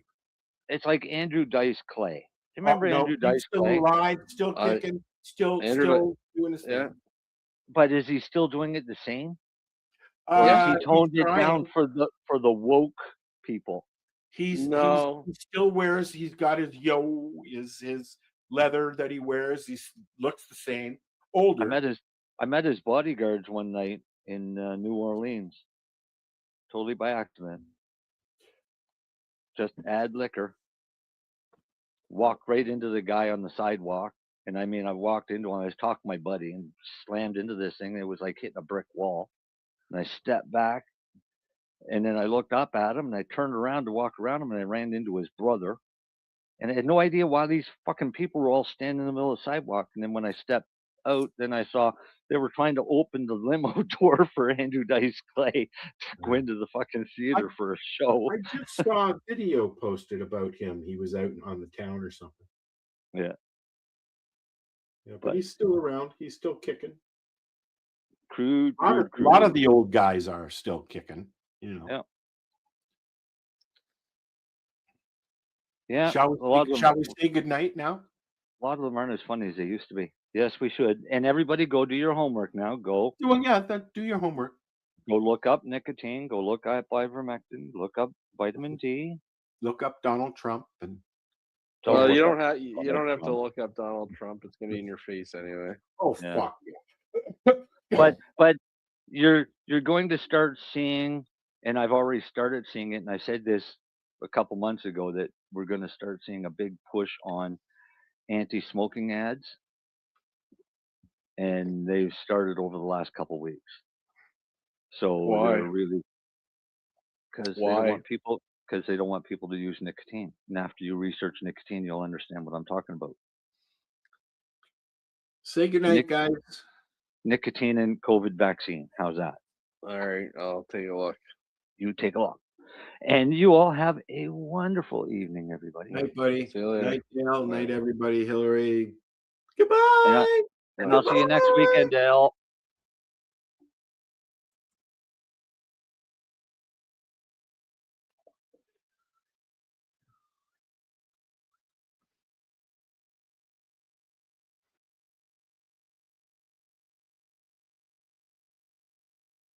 This one is coming to us from Leafly. Headline says UK voters support the clinical use of psychedelics, new poll finds. Now, people in the UK support the medical use of psilocybin alongside therapy, with backing from voters for all parties, according to the results of a new nationwide poll. The YouGov survey of 2,200 UK adults, commissioned by PAR, which is Psilocybin Access Rights, found that 68% of respondents support the medical use of psilocybin-assisted therapy for end-of-life psychological distress in the terminal ill, against just 8% who opposed.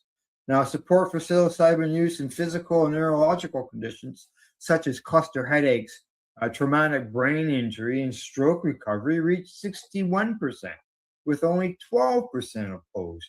For serious mental health conditions, including depression, anxiety, PTSD, anorexia, OCD, and addiction, 53% backed this use against only 18% who were opposed. Interestingly, the survey found that when people were told about the policies that allow legal access to psilocybin assisted therapy in other countries, support increased by between 4 and 6% points on every condition. The poll showed broad approval for psilocybin reform across the political spectrum. People who said that they intended to vote Labor were 77% likely to support the highest of any voter group. Now, Reform UK voters also backed the UK government, allowing end-of-life psilocybin use by 68% to 11% who opposed. And Conservative voters also support the measure 68 to 11, the exact same numbers. Even on the most contested framing, psilocybin for mental health, without any international context, Reform voters split positively with 45% support against 26% who did not. They say these figures should reshape the political conversation in Westminster. This is Timmy Davies. He's co-founder of PAR. It goes on to say that the evidence tells us what every clinician working in this field already knows. There is no reason for keeping psilocybin trapped in Schedule 1.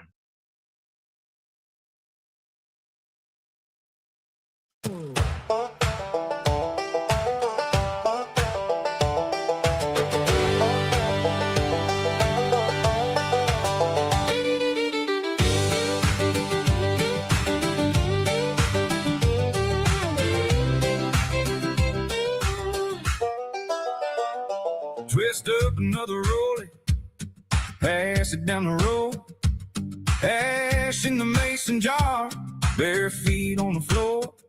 Your grin says trouble, mine says let it go.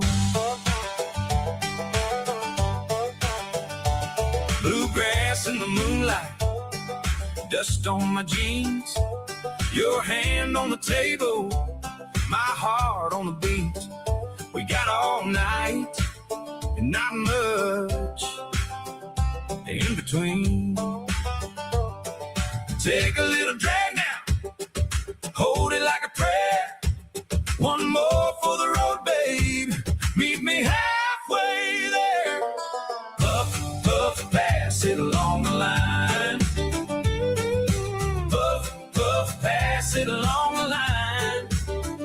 One more laugh, one more time. Puff, puff, pass it along the line. Boots by the doorway, bottle on ice. Your name on my tongue tastes sweet and wild. This old room still buzzes when you get this high.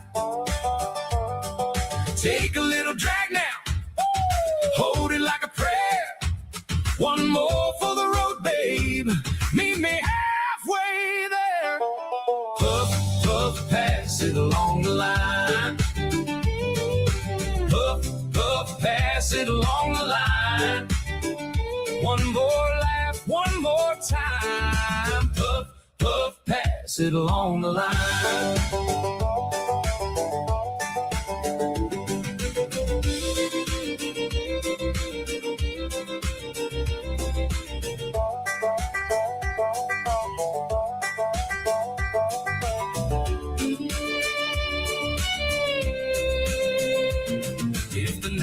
Restless, we can slow it down. If the stars start falling, we'll keep them around. One spark, one circle, one more round. Puff, puff, pass it along the line.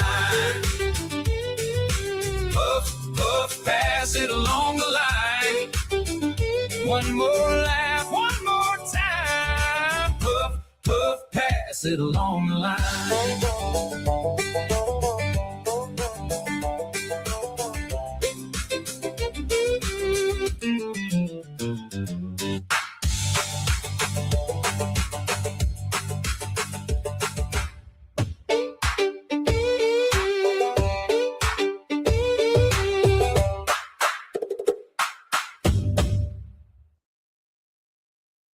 You're listening to the Pace Radio Network here at paceradio.net.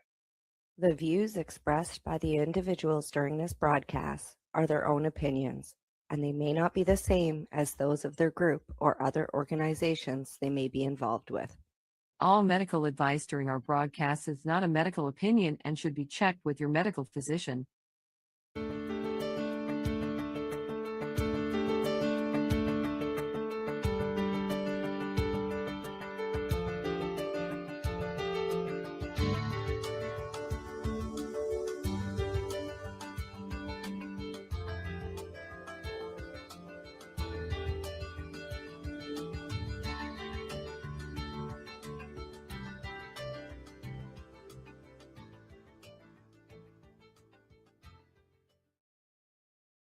Hello, everyone. Thank you very much for joining us tonight.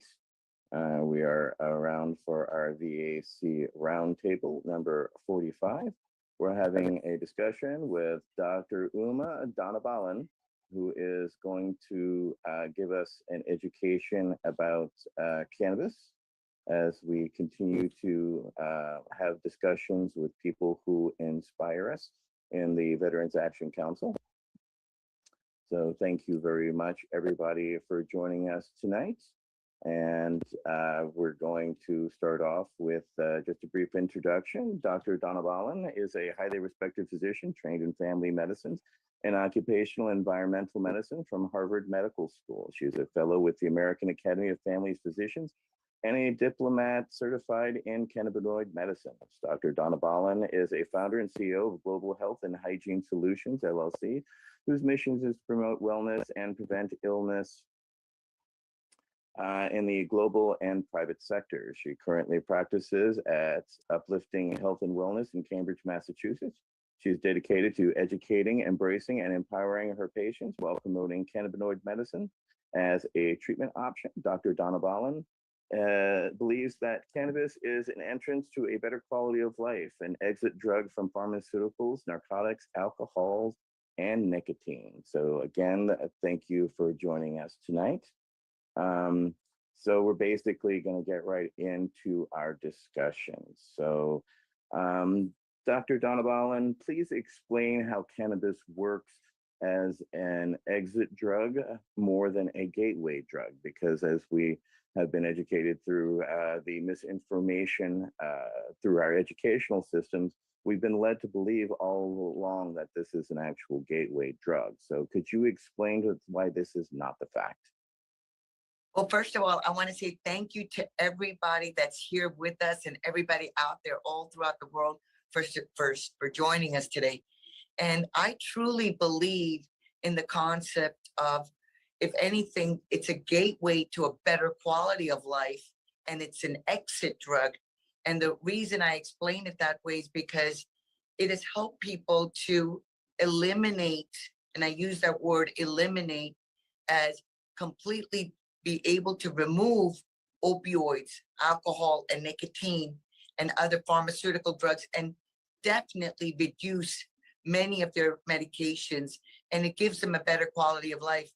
And this is something that most patients don't have the option to be able to include cannabis as a tool in their medication repertoire. And it really depends on the state that they're in. Thank you very much. Next up, it will be Councilmember Wade Laughter with our next question. Yes, thank you, Dr. Donabalan, for joining us this afternoon. I'm grateful that you have, you're kind of leading the way, if you will, in cannabinoid science here in America, and I'm grateful for that. What do you think about the phrase PTS growth? And will you say something about that? Thank you. Absolutely. I like to deter away from PTSD because I feel like that D puts everybody as a disease, a disorder, something to code people by. And I really feel that it should be just called post-traumatic stress. And growth is a wonderful way of looking at it as a very positive thing. And we all go through stress at some point in our life, and how we cope with it and use it as a positive way, I think is very helpful. And I think the ability that we can share that how people have dealt with their stress and how they've grown from it, I love that concept versus a negative aspect from it. Thank you. And to follow up, one of our first roundtables was on post-traumatic growth because that is something that we have been looking for and toward, because each one of us that tends to be on our council outright has been working actively to affect change and move the needle forward.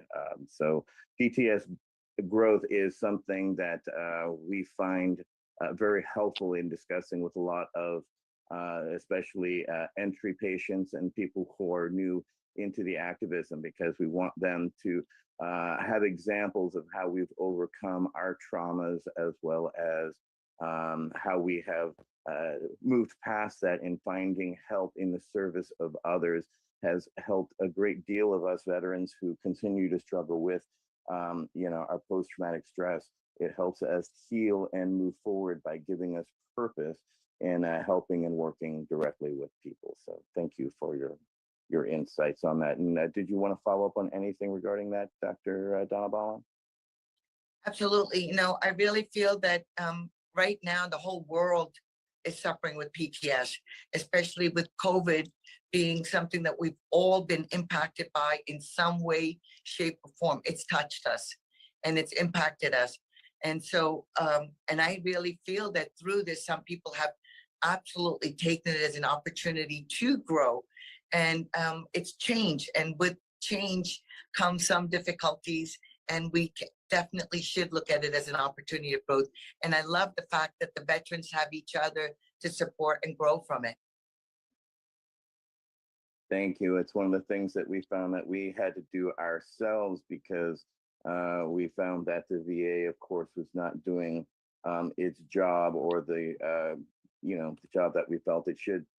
We started this organization, basically a group of volunteers, to kind of check out on each other regarding suicide watch. So we kind of started as a buddy check to make sure that everybody was doing okay during COVID. And we grew from that and continue to work at the local, national, and international levels. So this is one way that we use ourselves as examples to keep everybody moving forward and walking forward together. Next up will be Council Member Nate Landau with our next question. Thank you so much for being here.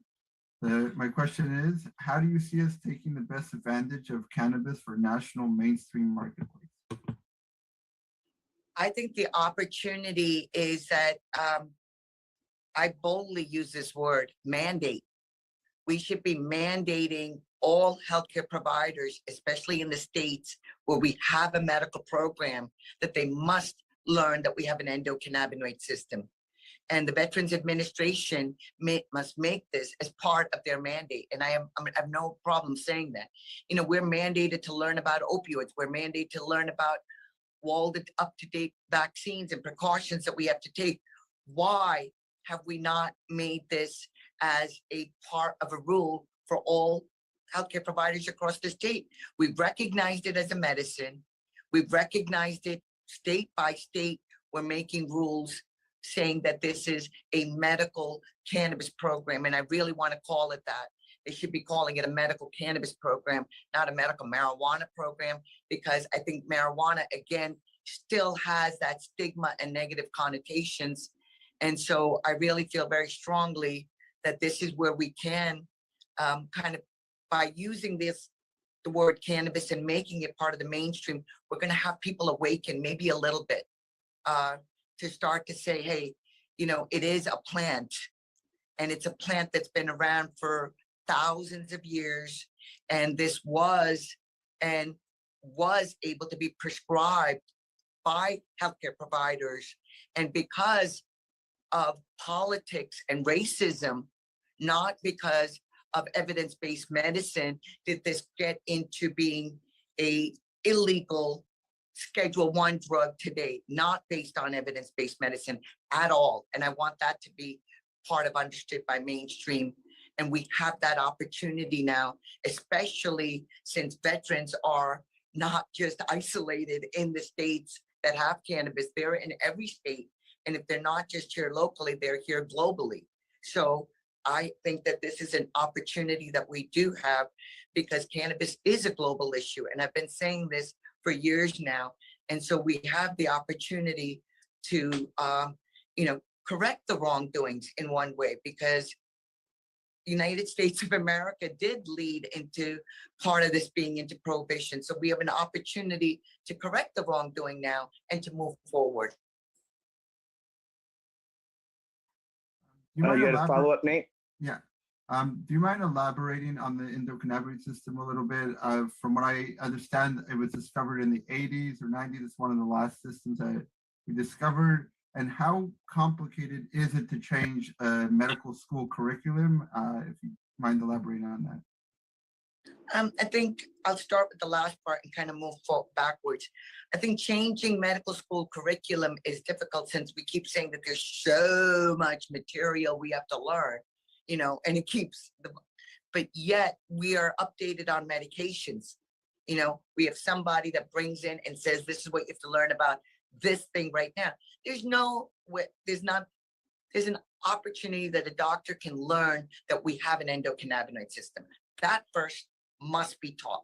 Okay, that acknowledgement was not even given to me. And I went through not just one residency, I went through multiple residencies and multiple years of education, and nowhere along that way had I learned that there was an endocannabinoid system. It was in 2010 that I started to learn on my own. And so what I want people to understand is that yes, we found out that our body makes endocannabinoids much later. But what we do know is that this system today, at least, forget about what we didn't know.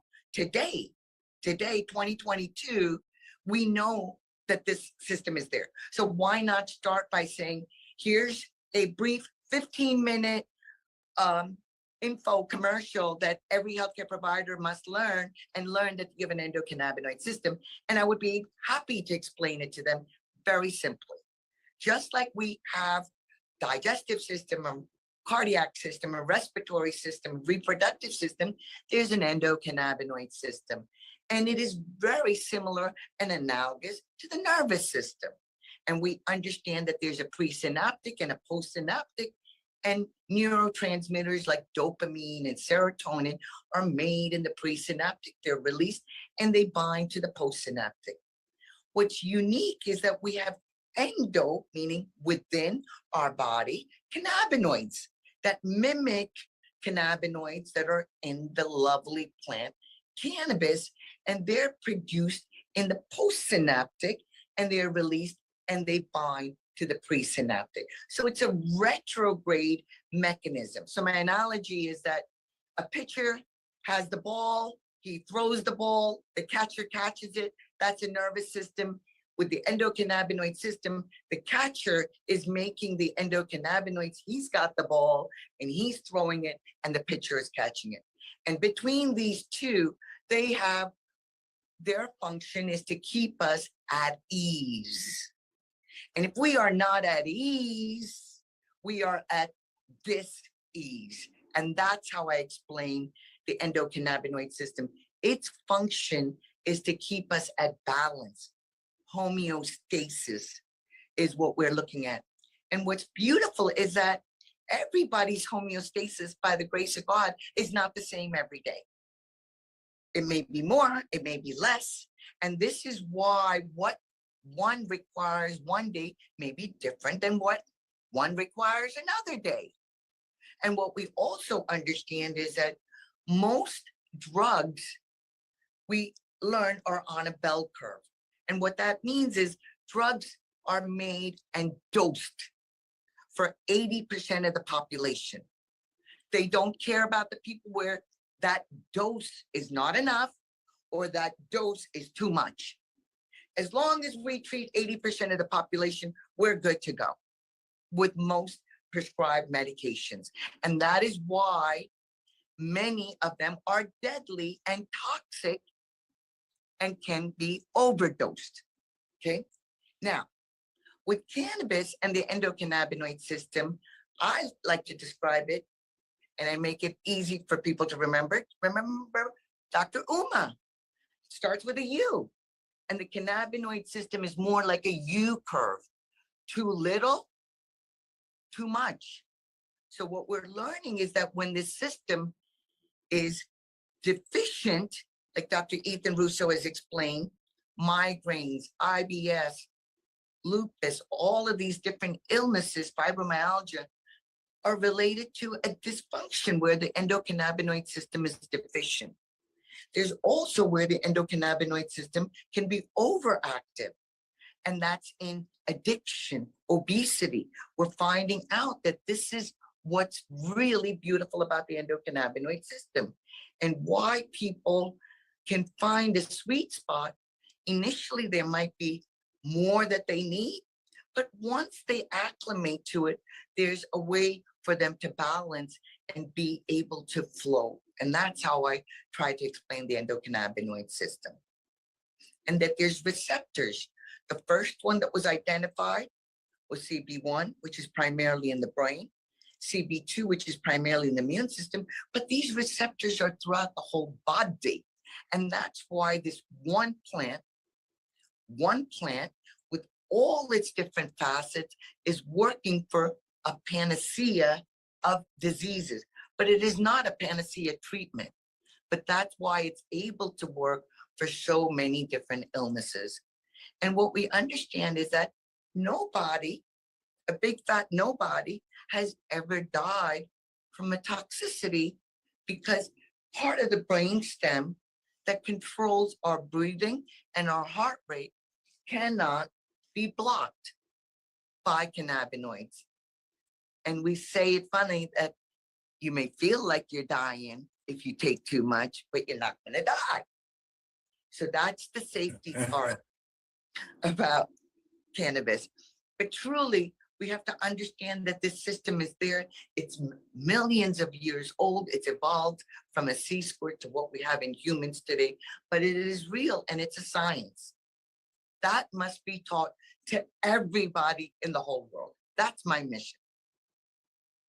Well, that's quite a mission. I know Council Member Wade Laughter has a follow-up as we talk about single cell versus more complicated things such as the plant itself. Go ahead, Council Member Laughter.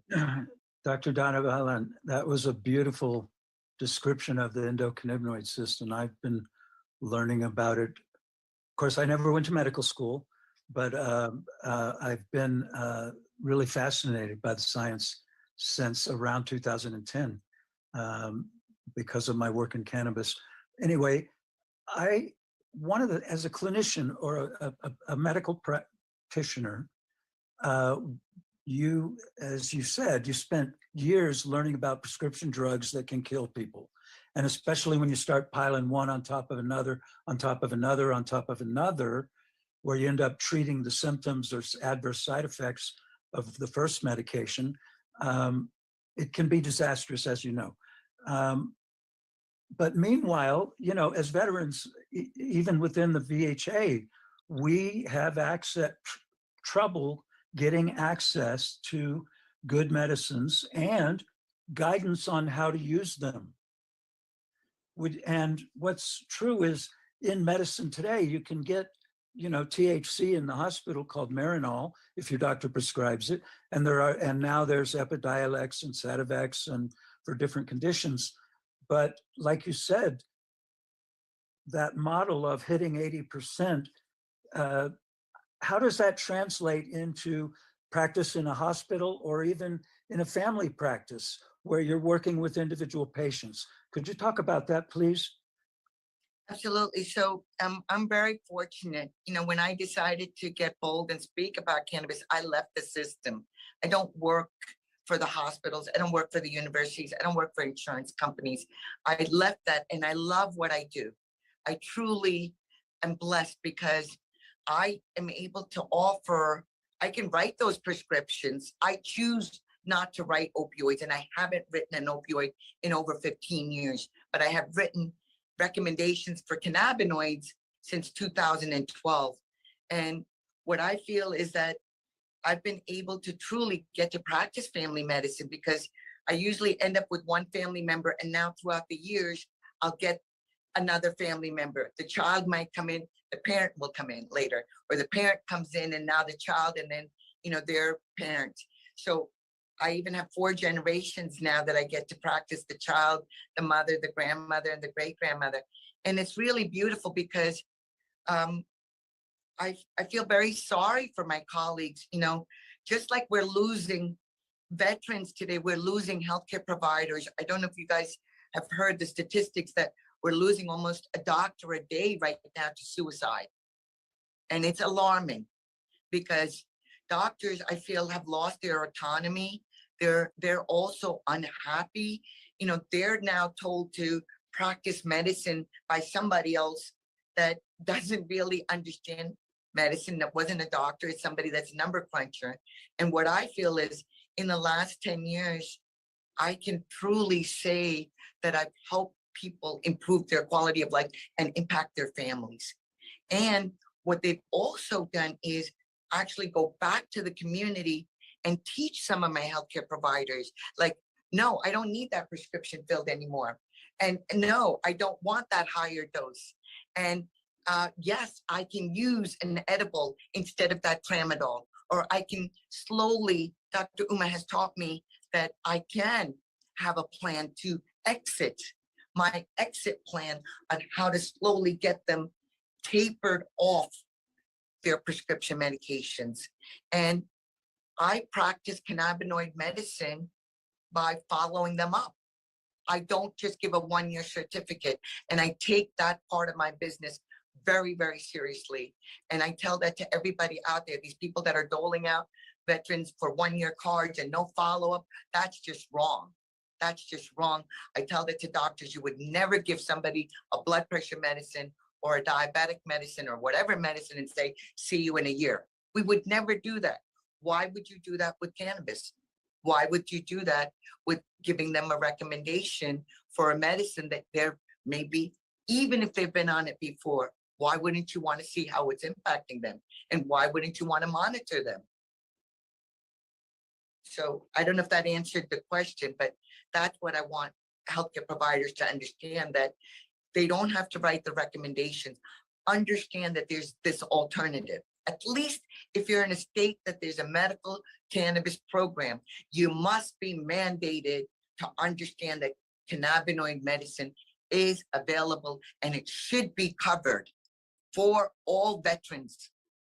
I really believe that strongly. If we're gonna have a state mandate, why can't the veterans get a hold of this and be covered and not have to be on a lethal medicine and a much safer alternative? And why should your zip code mandate that availability? Exactly. Great points. Nate Landau.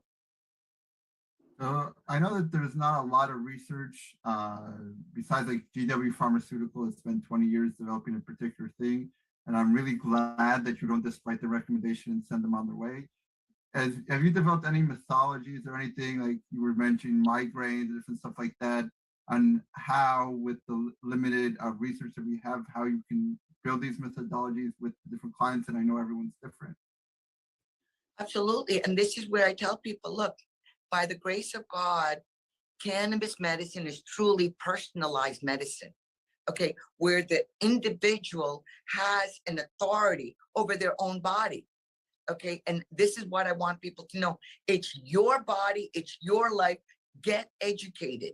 You must become an educated consumer, become an educated customer.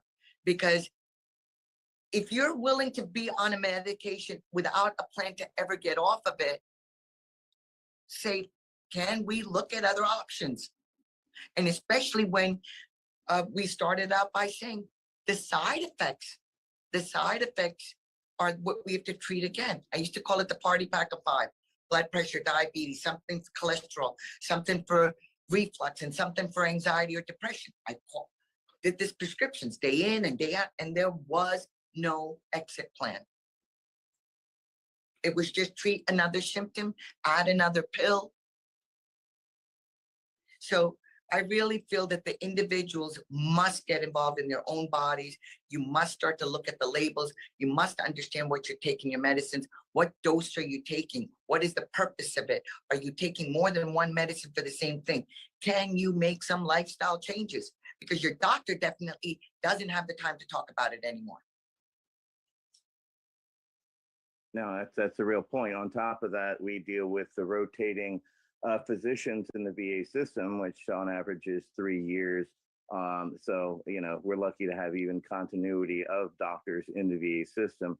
And as we know, for me, it's usually an education program to just bring them up to speed outright, because as you know, they're not actually taught this anymore, or whereas it should be in absolutely every basic doctor's entrance exam, an understanding of the endocannabinoid system. Councilmember Alburn, do you have a follow-up? I do. Hey, Uma, thank you so much for. Hugs. It's great to see you, man. Same here. It's great to see you. I'm going to ask you a question that's really going to get exciting because I know the answer. So listen, Dr. Uma, what do you think about these lawyers and cops telling you how to practice medicine? What do you think about that? I'm going to take a deep breath because,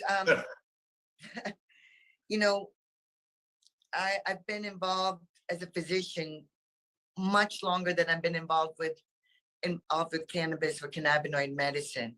So I really feel that my colleagues are also struggling. I certify doctors, and they're fearful of the fact that the board might find out that they use cannabis as medicine.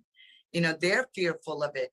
And so I feel very fortunate that I don't have to worry about how much time I spend with the patient. If I want to spend 45 minutes or an hour and a half, I get the liberty to spend with that. And doctors right now are struggling. They're struggling because they're seeing 20, 40 patients a day. How do you get to have continuity of care, like you said? And right now, there's not enough doctors, there's not enough caregivers, there's not enough providers. I've been involved with this whole system, not only as a patient, but as a caregiver and as a healthcare provider. And what I really keep coming back to is the fact that each one of us now has the opportunity. There's Google, there's PubMed, there's information that you can get to find out about and look into it. And that's what I think is happening to the whole medical system right now, is that doctors also realize that they're prescribing these medications. And we're very fortunate with the technology that we have, amazing technology that we're advancing. But I feel that the art of medicine has been lost. And I went into this to be a doctor, to take care of families, to make a difference. And I can truly say I feel that today. And I feel that with my patients. I don't know if I can say that for all of my colleagues, though. So I don't know if that answers the question. And the other part about it is that there's still a discrimination. There's still a stigmatization because they keep giving the same daggone rhetoric. We don't have the research. We don't. Well, yes, we do. Yes, we do. Look it up. Stop saying this rhetoric about the developing brain. The brain is developing till the day we die, folks. So to say that there's a cutoff, that's bullcrapola. And we know neuroplasticity can happen. We know change is happening. We know cells can grow. We know that people can change. And one of the philosophies I truly believe is reach one, teach 10. So whatever knowledge that we know, please share it. please translate it for other people and enlighten them. And that's And what we're we're trying all- to do here. Absolutely. Go ahead, Doc. I just wanted to say, I make this quote and I say, you know, all patients are not healthcare providers, yet all healthcare providers are patients. And don't we ever forget that. Council Member Laughter, you had a follow-up? Yes. Again, thank you, Doctor. This is a great conversation. I believe, I'm not sure that this is the case, and Etienne, you could correct me, or Nate, you might know, but in California, physicians are prohibited from having a cannabis recommendation. I assume as adult users, now that we have recreational or adult use, doctors can consume cannabis legally. But I know at one point, the California Medical Board, I sat in on one of their meetings and they were discussing, I was there because they were discussing cannabis and where would it fall in a treatment protocol. And all these doctors ended up deciding it was the measure of last resort for all conditions. And I was stunned, and I realized that a lot what you were saying earlier. I probably knew more about the endocannabinoid system than any of those doctors sitting up there. How could they end up with that kind of conclusion? But again, I didn't go to medical school, so they didn't want to hear from me. But I had a question for you. I love your passion. I love that you're trying to change the medical profession.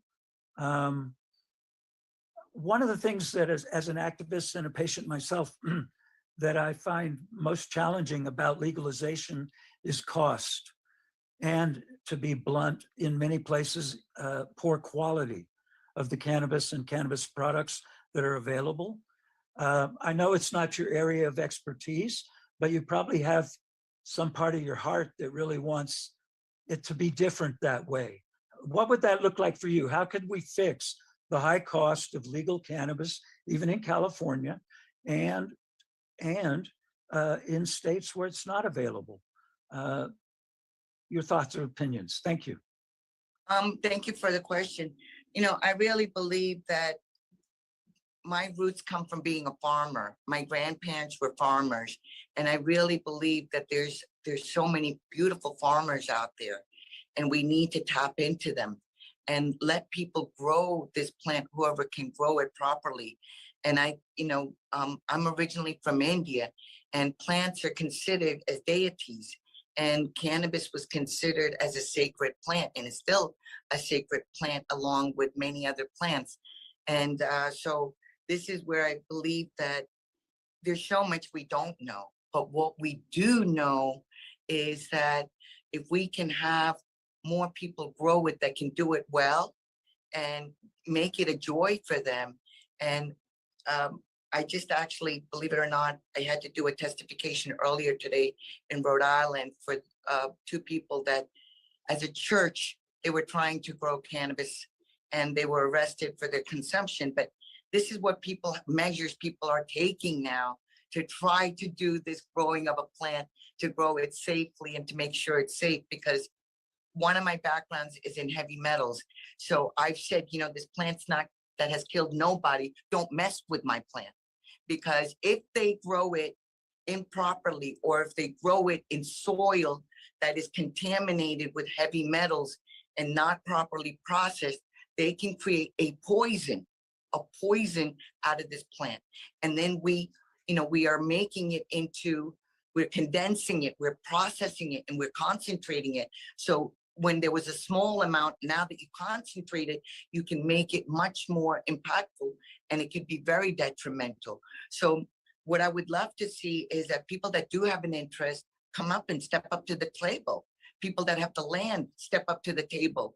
People that want to understand what it's involved, outdoor grows. Because right now, because of the legality of it, most large dispensaries are growing it indoor to control it, which means that they have to use more pesticides and solvents.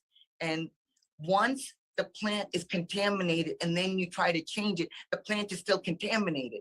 Just because you're processing it doesn't mean it wasn't contaminated with mold. And they forget about these things. So there's a lot of standards, and it's truly about education that still has to happen. And what I believe is that the farmers and the people, the legacy people that have been growing this, must be allowed to step up to the table and be honored to show what they've learned so that others can learn from it. Teach it to others. You know, my mother always said, learn it, do it, teach it. Learn it, do it, teach it. So why don't we let the people that know how to do it, teach it to others or do it? And I think for veterans, I think the opportunity, be able to grow even one plant and to take care of one plant would be very healing. From the point of growing the seed to watching it day by day. I remember one of the projects that was still memorable in my younger years was growing a lima bean. You know, we had to sprout it and watch it grow. And so I think there's a lot to being able to farm this plant would be beautiful, but to do it properly.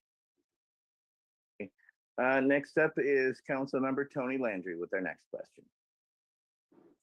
Hi, Dr. Uma. Hi, Tony. How are you? Oh, it was great meeting you at the Patients Out of Time conference up in Kansas City in what was that, June, I think.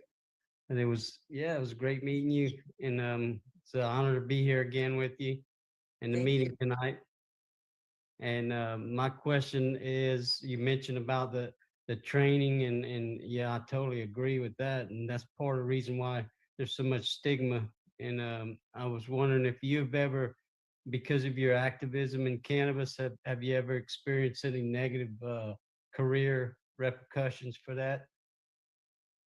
You know, I've been ridiculed, and I think I've gotten a little taller because, you know, when you walk into a room, and I get a little emotional now because I still remember coming back to Massachusetts from Washington in 2014 and coming into the Mass Medical Society and thinking that my colleagues would embrace me because I knew this knowledge, and they would giggle and ridicule me. And, you know, being called a pot doctor, and now I don't care. Call me whatever you want, you know. I don't care what you call me, because I am able to stand up, and I know I'm doing the right thing, and I've been doing the right thing, and I'm giving people an option. So hooey on anybody that wants to talk ill about me or anything else. But at the end of the day, I feel that all of us, I don't care who you are, where you are, is going to die. And what I really believe in is palliative care and cannabis as a first line option for these patients. You know, I always say cannabis is not for everybody, yet it should be a first line option and not the last resort. So if my colleagues can at least say, look, the people that you've thrown the hands up when say, I got nothing for you, please send them my way. Please say, look, at least let's let you die with dignity. Let's give you this as an option for not just the patient, I say this, but for their caregivers, for the people that love them, to be able to know that you let them die with dignity, I think is very, very important. So I feel my colleagues, if they don't want to see anything else, I feel this is a humanitarian issue, and it should be a global humanitarian issue, that we be able to let people have this as an option. And I still face it. I still face the ridiculism. I still face the discrimination. I can't get a loan because they say you're a cannabis advocate. I said, I'm a medical doctor. I'm a medical doctor. I don't touch the plant. I don't sell CBD. I don't sell hemp. I don't sell marijuana. I have nothing. I write recommendations, and yet I'm discriminated by it. And I want everybody out there to understand that is just not acceptable. Why should I be discriminated because I'm writing a recommendation for a plant that's legally available? And I'm not a cannabis anything. I am a cannabinoid medicine specialist, and I'm proud of it. And I'm a diplomat, and I was certified by the American Academy of Cannabinoid Medicine in the year 2014. No, I'm sorry to hear that. You know, it's still a reality. I own and operate the oldest cannabis dispensary in the United States, and we've been kicked out of 38 different banks. So I share your frustration. but in no way, shape, or form, I actually touch the plant. I actually provide the medical cannabis. So that a doctor is actually discriminated against or harassed in any way, shape, or form, especially by a financial institution, especially not not touching the plant in any way, shape, or form, and just by educating and writing recommendations is beyond ludicrous. And you would think this would be 1922 and not 2022, the way that we are treated. But unfortunately, that's just the reality that we're faced with. So thank you for your continued perseverance, Doctor. It is to be applauded, as well as I hope someday that your profession will celebrate and allow your humor amongst about this situation that, of course, is beyond tiring and frustration. So It's with changing, that, we're going to. though. It is Yes. changing. I have to say that, people are understanding it. The banking industry is slowly, there's people being creative, with every problem. I look at it as an opportunity. So, I got involved in this because I lost my mom. So I too understand PTS very clearly. And it is frustrating, but I believe, like, if my mom had not died and it didn't impact me, I would not have this passion or the ability to speak so boldly. So, make a lemonade out of lemons, I guess, at times. Absolutely. And one of my monikers is Chief Lemonade Maker. You get so used to the lemons, you might as well just bring out your own sugar with it and make your own lemonade, right? All right. Well, next up is with our final question will be our one of our newer members, Dale Seidlitz. Please go ahead with our question. Hi, Dr. Emma. I was actually at my GP visit today with the VA, and everything you've described fit my experience perfectly. It's my newest GP, and she asked me who prescribed this medicine and how long has it been since you've seen that person. And it's been a year, it's been 2 years, it's been this and that. And why haven't they followed up with you? Well, how the hell do I know? I've tried to follow up and this and that. So very, very interesting. Loved everything you've said thus far. But I'm going to segue from that experience I had today, because you hit that nail on the head, or staying with the baseball theme, you knocked it out of the park. What do you see as our role as patients as medical cannabis enters the mainstream, as we start seeing it more and more come into the mainstream in the different states in the United States and so on? What is our role? What do we need to do and be prepared for? I use the word conscious use. I use that, and I'll repeat that again, conscious use, because anything can be misused, abused, overused, which can lead to addiction. Okay. And so what we have to understand is that we must continue the education on understanding appropriate use. We don't want to harm anybody. I took an oath that said do no harm, but I take it one further and say, Dr. Uma says safety first, do no harm. So that's where I think the opportunity is, that we understand what the underlying issues are, what are the mental issues, because cannabis is not the treatment for everything. We have to understand how is cannabis being used, people that are self-medicating, and the terminologies that we're using. I think these are the things that we have the opportunity. When we talk about cannabis as being medical and recreational, I think that is so wrong. That is just so wrong, because we would never talk about your cardiac system working medically and recreationally. We don't say your pulmonary system is working medically and recreationally, and here's your inhaler for your medical use, and here's your inhaler for your recreational use. If you have a condition, it's a condition, right? So I think what we need to make people understand is that cannabis is being used for some type of purpose if it's self-medicating. And the way I hope to see it is that the way I see ibuprofen or these medications, how they've evolved. If, for example, you have a trauma and you have an injury and they say, take an anti-inflammatory, you could go over the counter and buy ibuprofen at any store, pretty much. And you could get a store brand or just basic ibuprofen or Advil or the trademark brands. If you want a stronger dose, you need a doctor to write a prescription for you to get a 600 or an 800 milligram. So this is where I see things may be changing, where we'll be able to get smaller dose things over the counter, larger dose things requiring more with a doctor's prescription. What I also see is that I hope to see it descheduled. It doesn't belong on any schedule. That's where it belongs. It doesn't belong on any schedule, but we still have to understand that this is still a drug. Food is a drug to me.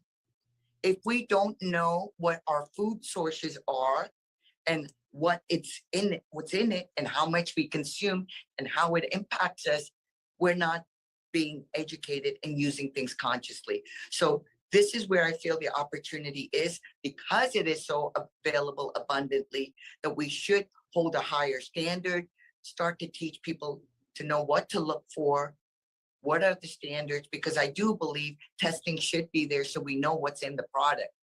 Because we're giving it to babies, we're giving it to people that are immunocompromised, so we need to make sure that we're giving safe products. Does that answer your question? Yeah, I was just gonna, you hit the one term, and I think education is key. And I think the education of medical cannabis is really the key for everyone. And I don't know if there's been enough education around it. And so maybe that's really what we can focus on, what we can help with, and what we can drive to help the movement even better. I don't know your feelings on that, but I look at everything as just educating better and trying to. I mean, life is education, right? It's getting smarter, getting better. That's kind of how I look at it. So I think with this subject and with what we're doing here, that's what we need to do as we move forward. I just want people to also remember, we've been like brainwashed with this thing, evidence-based medicine. Okay, that was imprinted in my brain cell, right? Evidence-based medicine. Well, evidence-based medicine is what got these opioids to the market too, folks. So I want people to understand, become an educated customer. I think I've said that repeatedly tonight. Understand who's doing the research, who's behind, what is their agenda? What is your agenda and your body's health? And the more we learn, the more research and the more cannabinoid research we do, we're going to learn more and more. And cannabis has been around for thousands of years. It was used as medicine for many things, and it was also used for the treatment of opioid addiction. It was used for the treatment of alcoholism. It was used for the treatment of insanity. It didn't cause these things, as we started this conversation saying the gateway drug. So if anything, I believe it's a gateway to a better quality of life. And it is truly an exit drug, and it can be an exit protocol that doctors can learn about and use it as an adjunct therapy with their other medications, is the other thing I want people to know. Excellent. Council member Michael Krawitz, you had a follow-up. Actually, I just had a kind of a new question I just wanted to ask. And it's great to see Dr. Uma. In the historical antiques and collectibles world that I've been working in for a long time on this museum project, I've run into a bunch of artifacts about medicinal cannabis seeds. And I know that Japan has a history of medicinal cannabis seeds. And I just put a photo of the most recent artifact. I just found a German version of the apothecary drawer pull for the cannabis hemp seeds. So I just wondered if you could break down or if you have any experience with what exactly with the hemp seeds is medicinal and how did they use that? The first thing that popped into my head was an image of Buddha and how he lived on 1 grain of a hemp seed is what the story goes back to. And so this is one of my theories. I truly believe that hemp was part of our innate need, because how could we have where we're producing a cannabinoid that mimics THC? How could that be unless it was part of our innate need? And I believe that because cannabis was removed from our society, from the animals. This is why we have so many of the diseases and the autoimmune illnesses. I truly believe that if we start looking at the seeds and the genetics of the seeds, and we start looking at the genetics of the people and the diseases, I really believe, mark my words on that we're going to see that there was a deficiency or an overactivity, that U curve again, too much, too little. What happened in your genes is probably what's impacting us.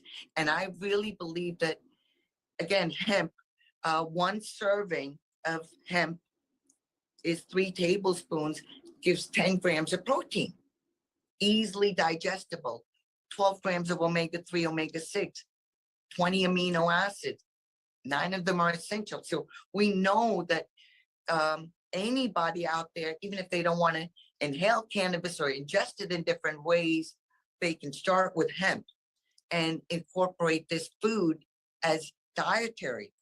If our animals, our produce was fed hemp, they would not be inflamed. The animals, then when we consume it, we would not be inflamed. So this is where one of the things I've said is that this plant is for the 5 Ps, that this plant is for people. It's for pets or produce.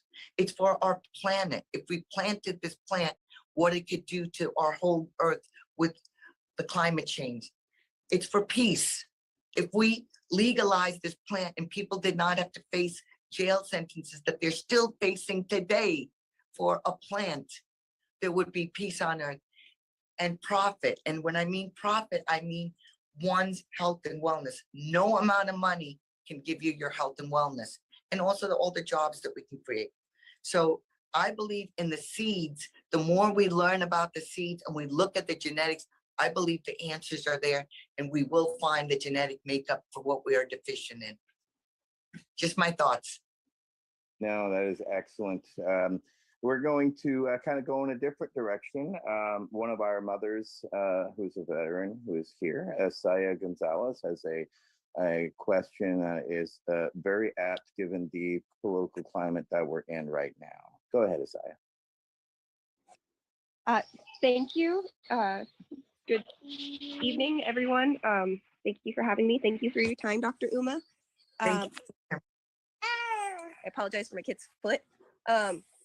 I am personally curious, well, actually on topic, we purchase hemp protein from Sprouts, and to my understanding, that protein is a byproduct of them squeezing the seeds for oil, and then they take that meal and they grind it up, and that's the protein. We also regularly purchase cold hemp hearts and add them to smoothies. So it's really nice to hear everything that you just explained about as far as like consumption, because that is something that like I'm grateful to be able to offer something to my kids that isn't psychoactive, but is still beneficial of the plant for them. I've gotten to know a group of ladies up in Humboldt. They call themselves Moms Do Weed. There's actually quite a few mom groups out there. But for me personally, I was administratively separated from the Marine Corps because I chose to use,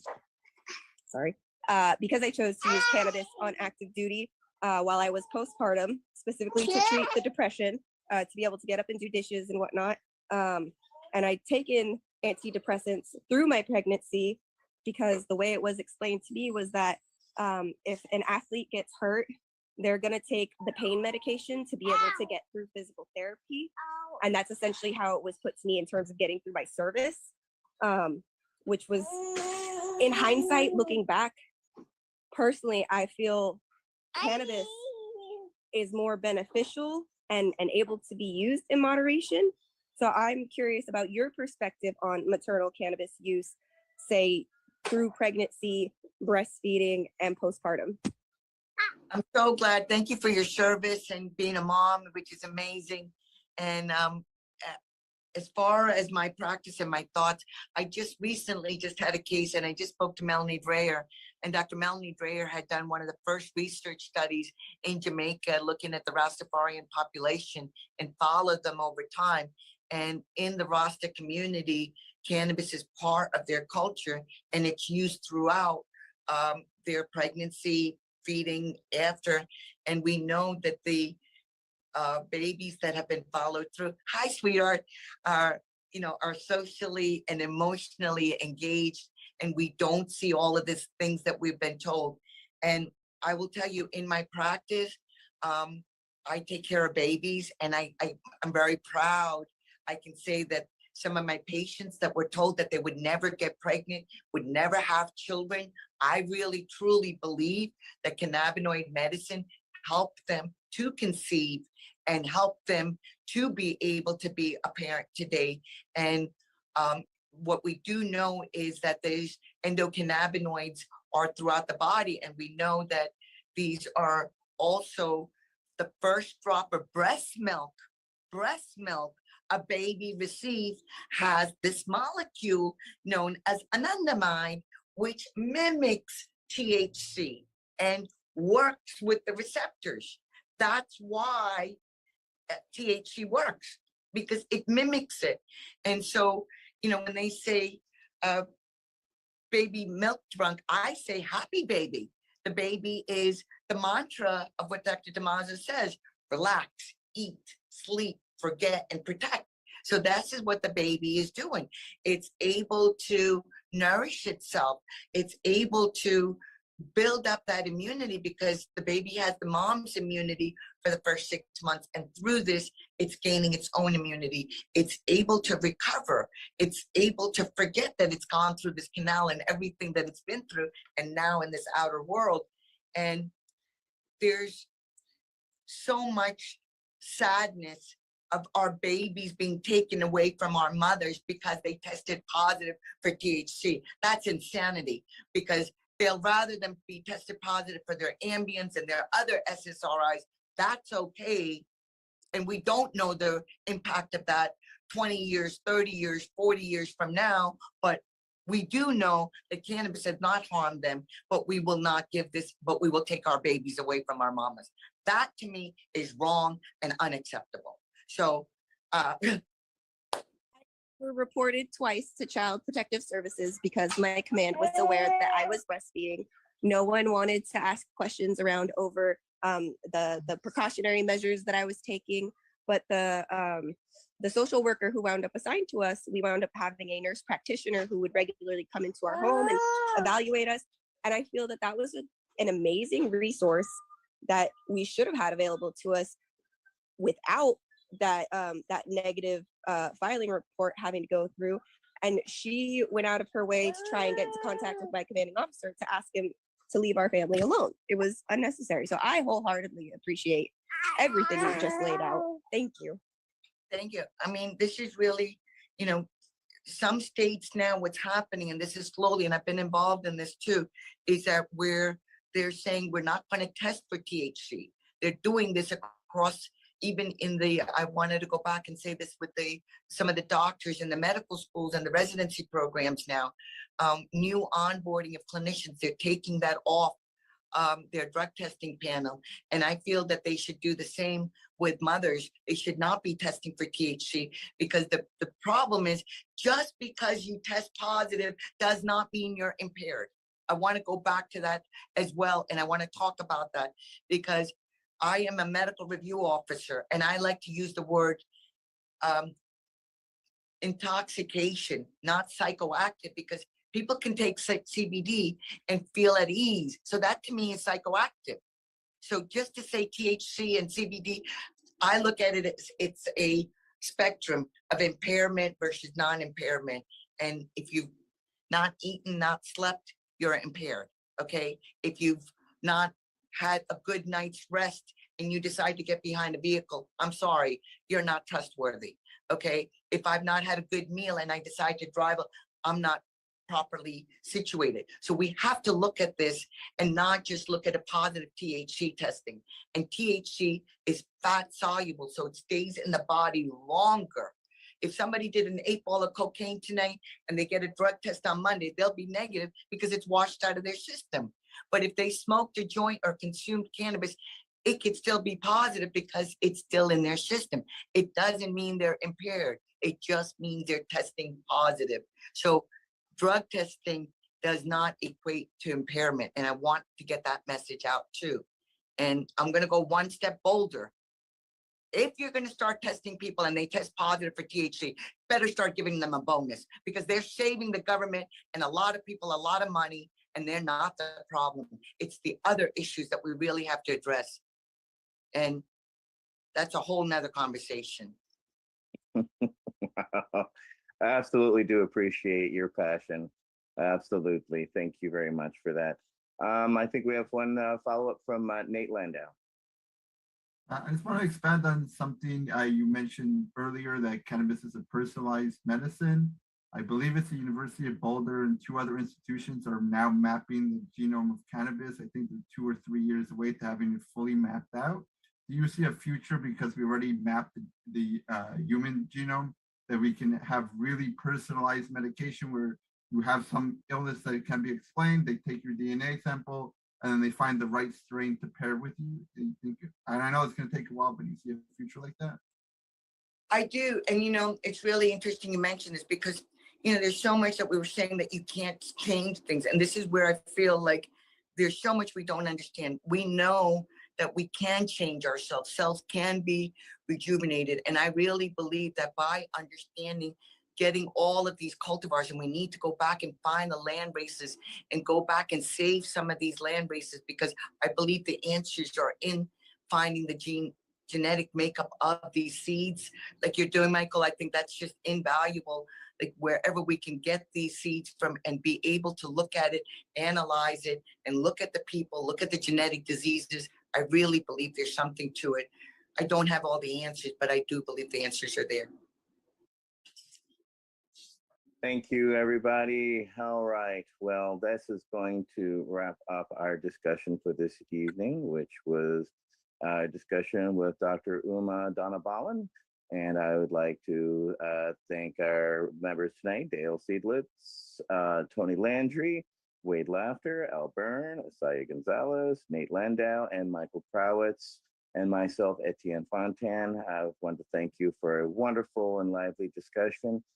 Keep up the great work, Dr. Uma. We appreciate you, and we hope you come back in time and give us updates on how things are going. So is there anything, do you have a website or anything upcoming that you would like to plug, or any appearances coming? Please go ahead. Absolutely. So I'm at 508-444-2324. I love what I'm doing. Our website is upliftinghealthandwellness.com, and my email is upliftinghealthandwellness@gmail.com. I will be in Atlanta, Georgia for the Veterans Day program that's going to be happening with Decatur. James Meisner is going to be posting that information. It's going to be an all-day event from 11 to 11. Food, giveaways, and just a lot of education that's going to be happening. And then I've been told that I'm receiving an award for Blood, Sweat, and Tears in Las Vegas. So I plan to be there. And that's going to be on the 15th of November. And then we'll keep you posted. But if there's anything that I could help with, please contact me and let me know how I can help. Thank you, Dr. Uma, and thank you, everybody. This has been, again, VAC Roundtable number 45, a discussion with Dr. Uma Donabalan. Thank you very much, everybody. Have a great rest of your night, and we'll talk to you soon. Thank you, everybody. Good night. Stay well. Hugs. The Veterans Action Council is a Pace Radio Network content provider.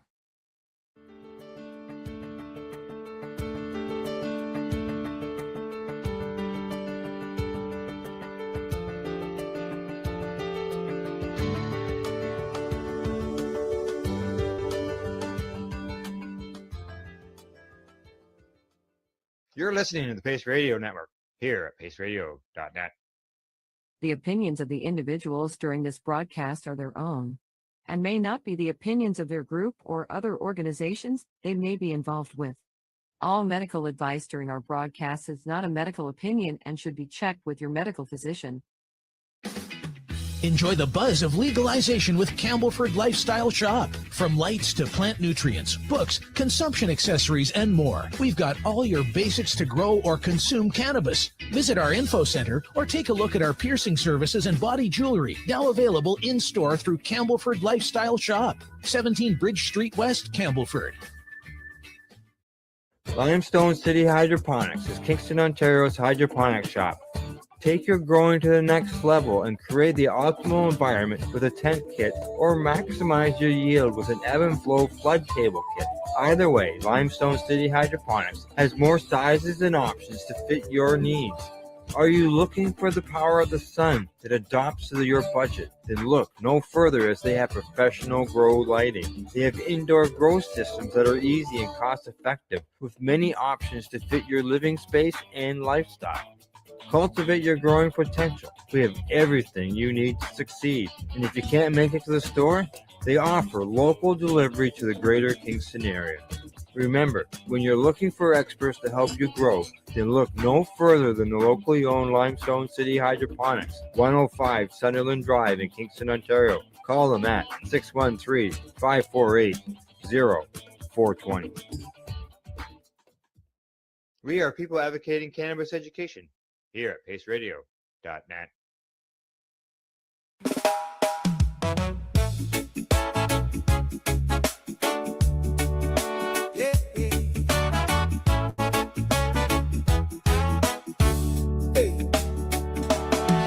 Wake up, sunlight in my sheet. Neighbors pass, they know that it's me. Curtain breeze, little laugh, repeat. Every room got that same heartbeat. My house always smells like weed. Little bit of love is all I need. Yeah. From the front door down to the back tree, you can feel my freedom in the breeze. My house always smells like weed. Come inside and leave your stress on the street. We just talk, just laugh, just breathe. Blessed in this little cloud with me, with me. Mama say, boy, you too carefree, too carefree. I say, mama, I'm just feeling peace. Bills still come, but my mind feels clean. Yeah. Got a one-room kingdom and a calm routine. My house always smells like weed. Little bit of love is all I need. Oh yeah. From the front door down to the back tree, you can feel my freedom in the breeze. My house always smells like weed.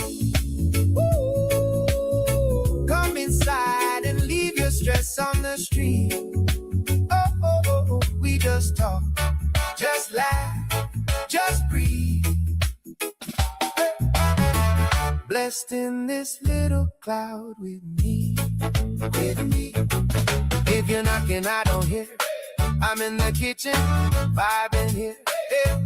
If you stay, your worries disappear. We light up joy, we light up cheer. Hey, my house always smells like weed. Little bit of love is all I need. From the front door down to the back tree, you can feel my freedom in the breeze. Oh, my house always smells like weed. Come inside and leave your stress on the street. Oh, oh, oh, oh, we just talk, just laugh, just breathe. Hey. Blessed in this little cloud with me, with me.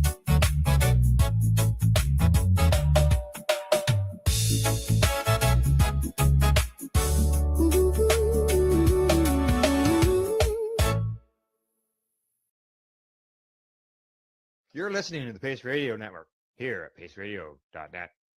The views expressed by the individuals during this broadcast are their own opinions, and they may not be the same as those of their group or other organizations they may be involved with.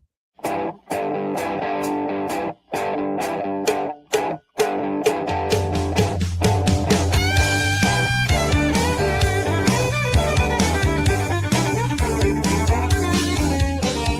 woke up this morning with a crack in my head.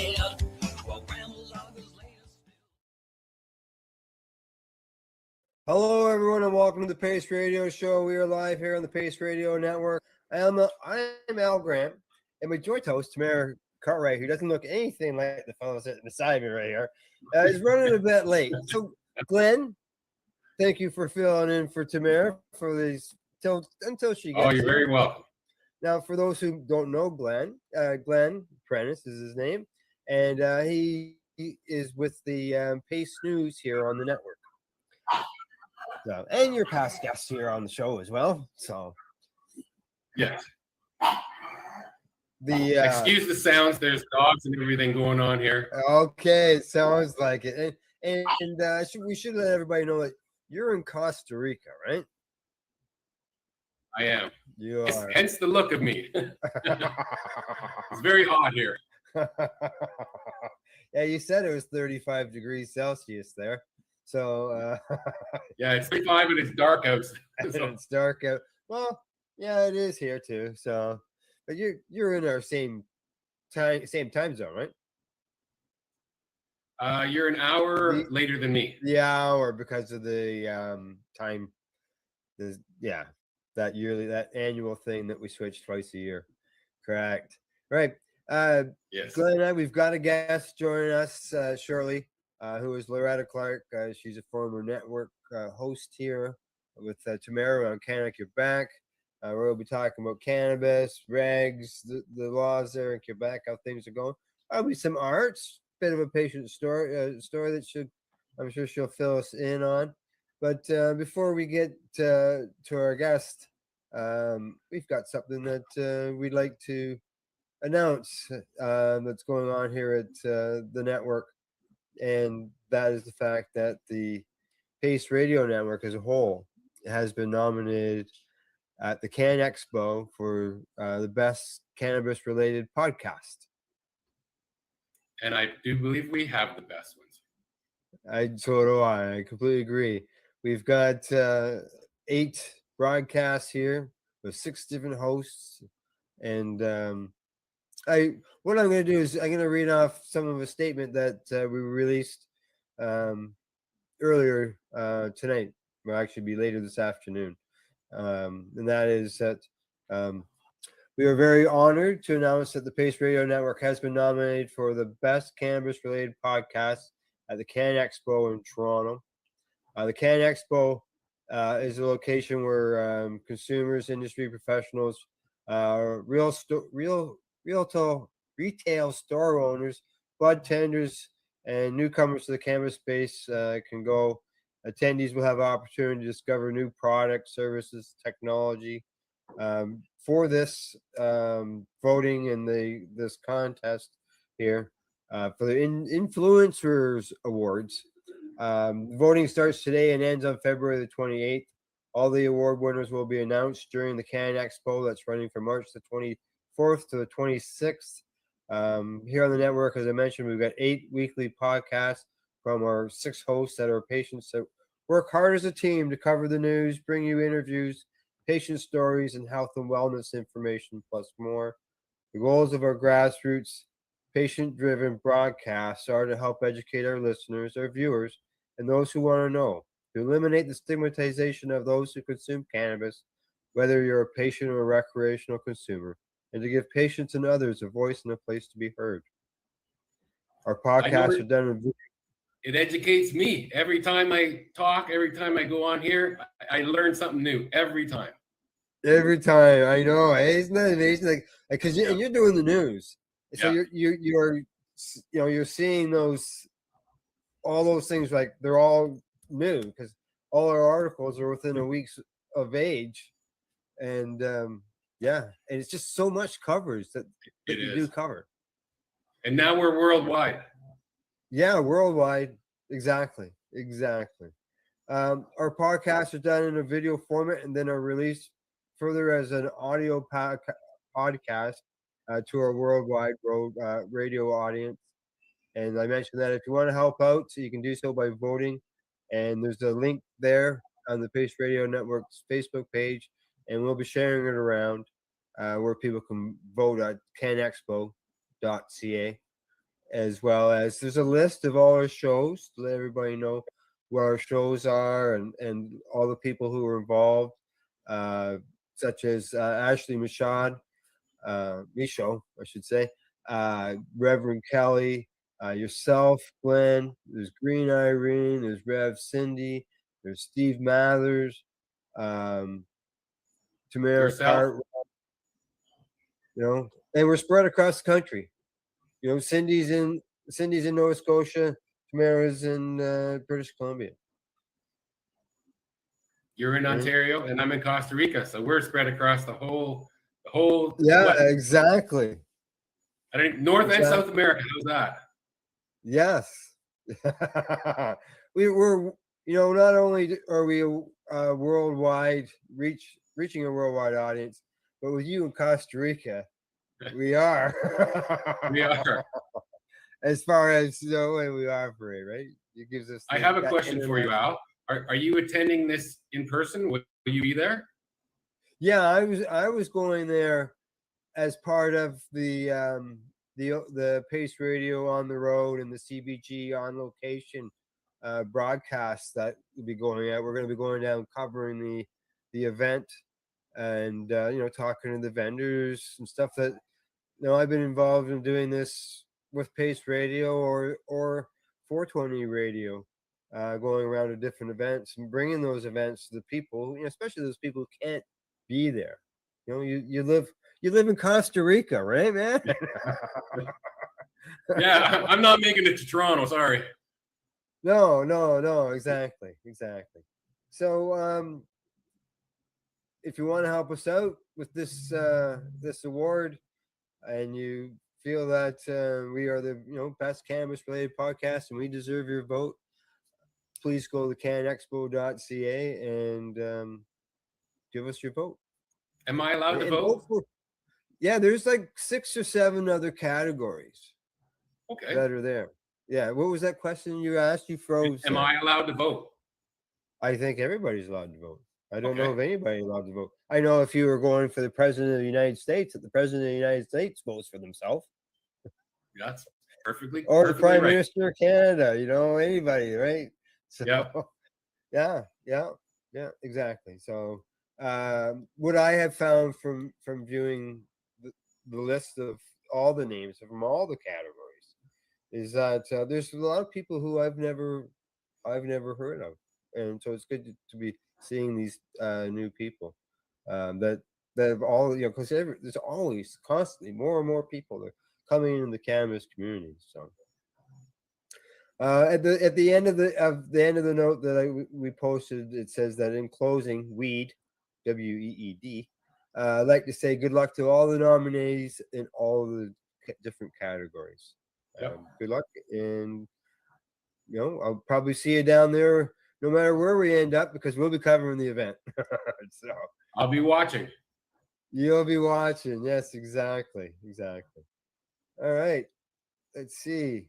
So I'd in the end, I just like to thank all our hosts here on the network for it's not some people see a half-hour show or an hour show and you think, well, that's only an hour of people's time, but as you know, there's more time than just an hour involved in doing stuff, right? Mm-hmm. And like I know talking with Green Irene, she'll be 20 to 30 hours in to create a program. She spends a lot of time. A lot of time on doing them, right? So, and our guest tonight is a former host here, so she has some ideas that it's you just can't just always just show up and just talk. You need there's more to it. It's just if you're going to be doing graphics or videos or the research on the information that you're going to be putting out there needs to be all that needs to be done as well. So a news story gathering. News story gathering. You That's ever a find good that you got more? You always got lots there to choose from. Well, there is more and more as each country seems to be going the way of legalization, slowly but surely. Yeah.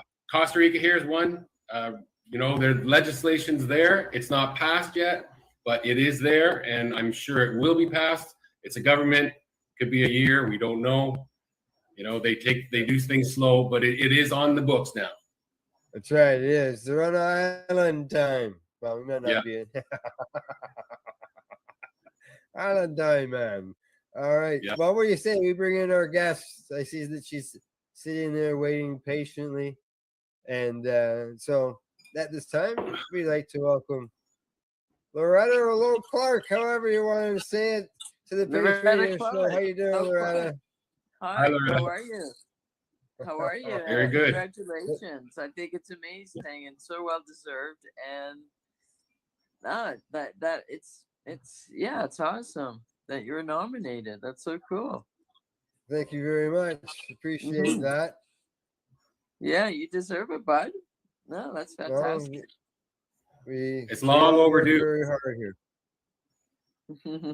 That's great. Yeah.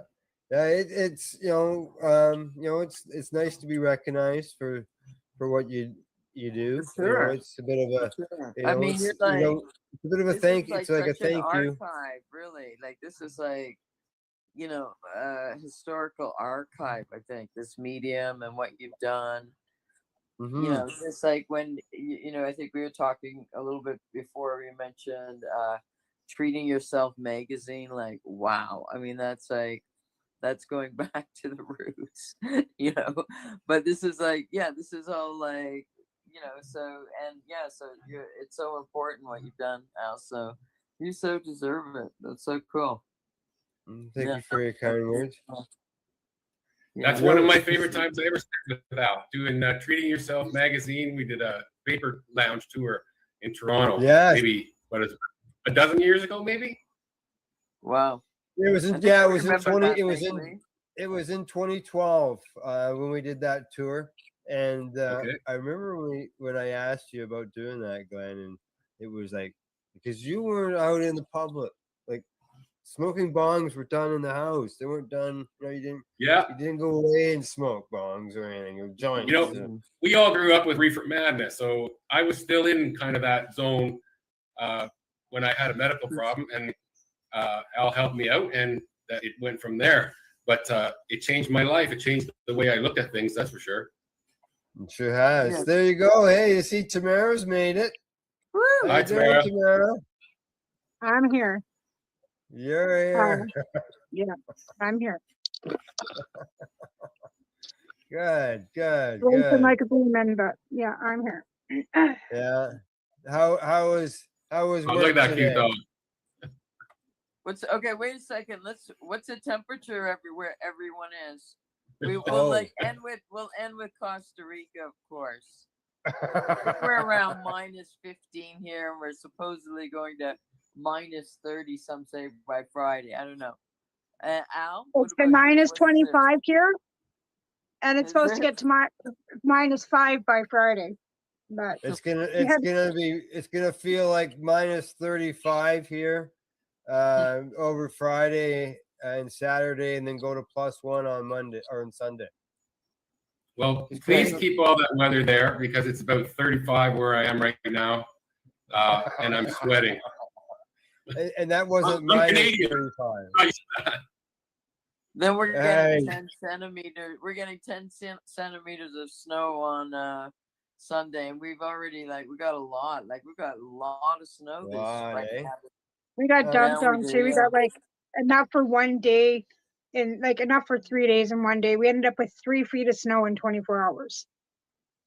Yeah, I think. Yeah. Wow. Yeah, that's a lot. Now, just so you know, just before we went live, and we were actually late starting the broadcast because just before we went live, I all of a sudden had a power outage of some sort here, and I just see right now that my computer has no power running to it, and it's going to die here shortly. So what I'm going to do is I'm going to stop my camera and I'm going to set up a new power source for me, and I'll let you guys continue this conversation. Okay. All right. Just so you know, Tamara, I read off the announcement that we put up on Facebook about our nomination. Feel free to comment, say whatever you want, and I should only be about 2 minutes. And we All hadn't right, well, even I was talked 20 about minutes late. Well, it's because my job, like I got this job now, and like I'm not liking this job. I don't think it's gonna last. What happened today? It's retail. Well, I quit my job working at the catering company, and now I'm working retail at Garden and Farm and Pet Center. And it's the people are great. It's just that it's retail, and I've never done retail before, and I'm not thinking I'm liking it. So because you have to fake being nice to people, and you're not. It's not that I'm stocking shelves and I'm hanging clothes and I'm doing stuff that I was hired to be the hydroponic specialist, right? And now we found out that we cannot grow cannabis in the store because of legalities, because it can't be in public where children can see it, right? So we can't even grow the 4 plants that I planned on growing in the store. We can do classes, which is great, but if you can't show the people what you're growing, then why, like, what's so I was hired to be, like I said, the hydroponic specialist, and now I'm hanging clothes and dusting boots and putting out things dog that you don't food want to and do, things that you don't want to do. it's not that I don't want to do it. It's just that I didn't get that's not me. Like baking was one thing. Okay. Like I'm a baker working at the restaurant, doing the food and stuff. That was awesome. This is not me. I mean, like I said, it is because I love the plants and that kind of stuff, but I don't know. I'll stick it out for a bit longer. I hope that like you're closer to, your passion project of baking and doing videos about it. I think that'd be cool. Well, I'm going to start that bake with marijuana here right away as soon as I get my logos and everything, because that's another project for the network, right? Oh, yes. So we've been nominated. The network's been nominated for an award, and we've all, like the whole network. So that's all of us incumbents. And we all do some really great work. Like we have so many shows now on the network that we all do some great work. So we've been nominated for this. I know. I think it's amazing fantastic. award. And the whole network. So it encompasses all of us, including you, Loretta, because you were part of the network for Canada Quebec Connection too.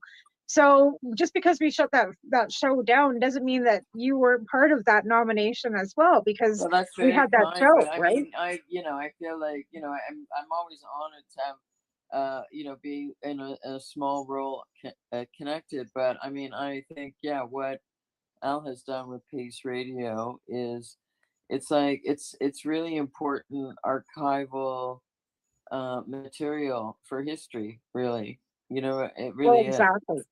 Exactly. And the fact that we're still educating people every week, right?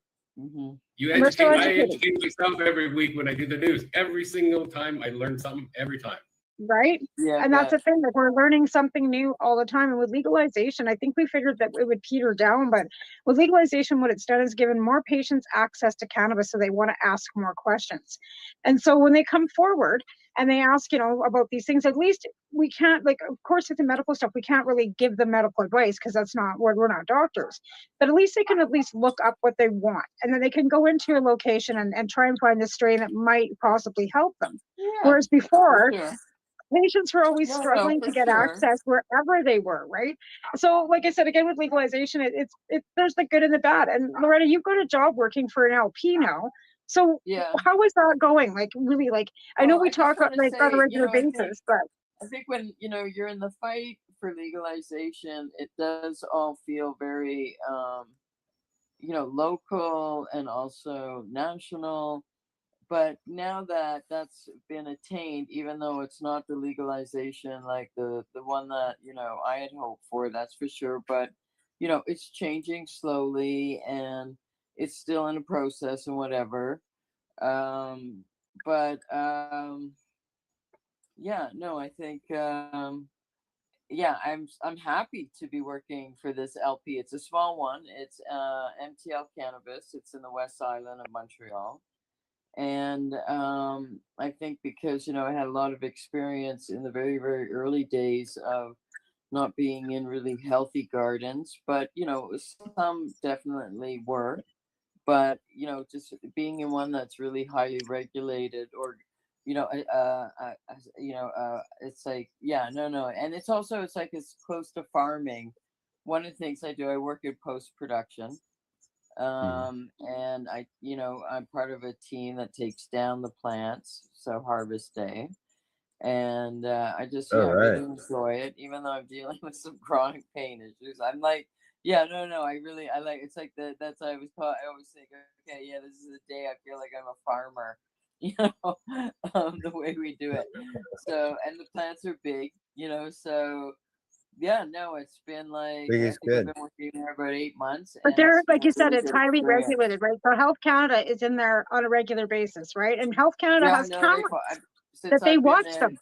yeah, no, we get audited quite regularly. We're under surveillance. I mean, I enjoy the highly regulated aspect of it. Honestly, I just I just do. And but most important is there's a core group of people. They're very creative, just what you'd expect with cannabis. They're musicians, they're artists, really lovely people, young people. So I'm having so much fun working with them, and we're having fun working Well, let's, together. hey, And it's it's like it's small in some ways, but it's growing. They've just partnered with like Canada House, a veterans-based LP, and they've got a few other partners. And they just started with the success of one strain, Sage and Sour, and it grew from there. Like, I think the company's around 80 to 100 people, but they're going to be growing. But the rooms are, considered still, I guess, by LP standards, like the rooms are not huge, like massive So warehouse. like, so it's not a micro grower. Being Yeah, I came in partway through the conversation, and it's a good thing I left when I did, because I lost all my power. Yeah, no, I think You have they no are. power?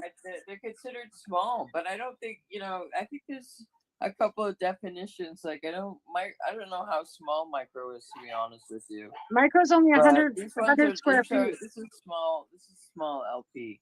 Yeah, so Yeah, and this is small. micro is like 100 square feet. They can only do like 100 square feet, I think, or 150 square feet.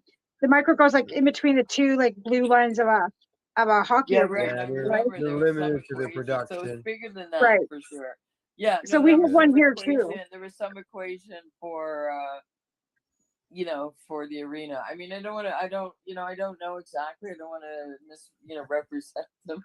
I don't know. I'm not supposed to be saying too much, I Yeah. think, but Yeah. yeah. Yeah. So you mentioned that you were part of the harvest team. You tear them down. Like, so do you get Yeah. involved in the trimming? Like, I don't know what all you can say or can't say, but No, post production, and they're looking for workers. Post production includes like trimming, and they pride themselves on being committed to craft. They have pretty high standards, and so basically there's hand trimming and scissors trimming, depending on the strain. yeah, oh Like yeah. we do a lot of like one strain that's called apple fritter, and it really doesn't it's really better to hand trim it, thumb trim it basically, than scissor trim it, you know what I mean? But they do, like, they pride themselves on, like I said, being committed to craft and being on modern street. They definitely do business outside of Quebec, but in Quebec they're not doing edibles yet, so they haven't gone down that road yet. But Yeah. Your they're edibles are restricted. limited. I think you guys only got 4 edibles or something that are available to you. Yeah, there seems to be still too many restrictions. Well, Quebec And has like always had the higher the restrictions, website right? doesn't say much. They're very low key, you know what I mean? Because Quebec forces you to be, Yeah. that's why you can't really promote them, like, whatever. Like it's a bit, ridiculous. Like it's way more Yeah, you guys restrictive. got like Yeah. figs. Figs is your edibles. Like Glenn. What? You have figs. Like you guys only have like 4 things: figs and a couple other things. Like it's I know, like they just like can't have I don't gummies. go into the stores much, but Yeah. I think they are getting more and more choices of hash, and MTL Cannabis does hash too, and it's very good. I think their products are really good, but I'm biased definitely towards them because I'm finding them really pleasant and to work with. You said the plants you're big. I'm curious. When you harvest, what is the average size of a plant? What's the average size of it? They are big Yeah, I'm plants. just wondering because you said they're big plants, right? And Yeah, I don't know big. what big for a Canadian producer is. You don't know what? I don't know what big is like for a Canadian producer. How big is like one plant, say on the average when you're harvesting? I would like the plants, like they're higher up on pots, so they look like they're they look like they're 7 feet tall, but they're not because they're way up off the ground. But they're probably 4 feet, 5 feet. Like they're huge. No, the plants are really big. And so And they don't. And what is growing in? They're not growing. They're not growing in dirt, are they? No, they're more hydroponic, and they want to keep that part not really, like they want to keep their their secrets on that. And so basically they had a lot of success with Sage and Sour. That's really, they started with that one strain, and really grew from there. And they have like partners, international partners, so they're doing really well.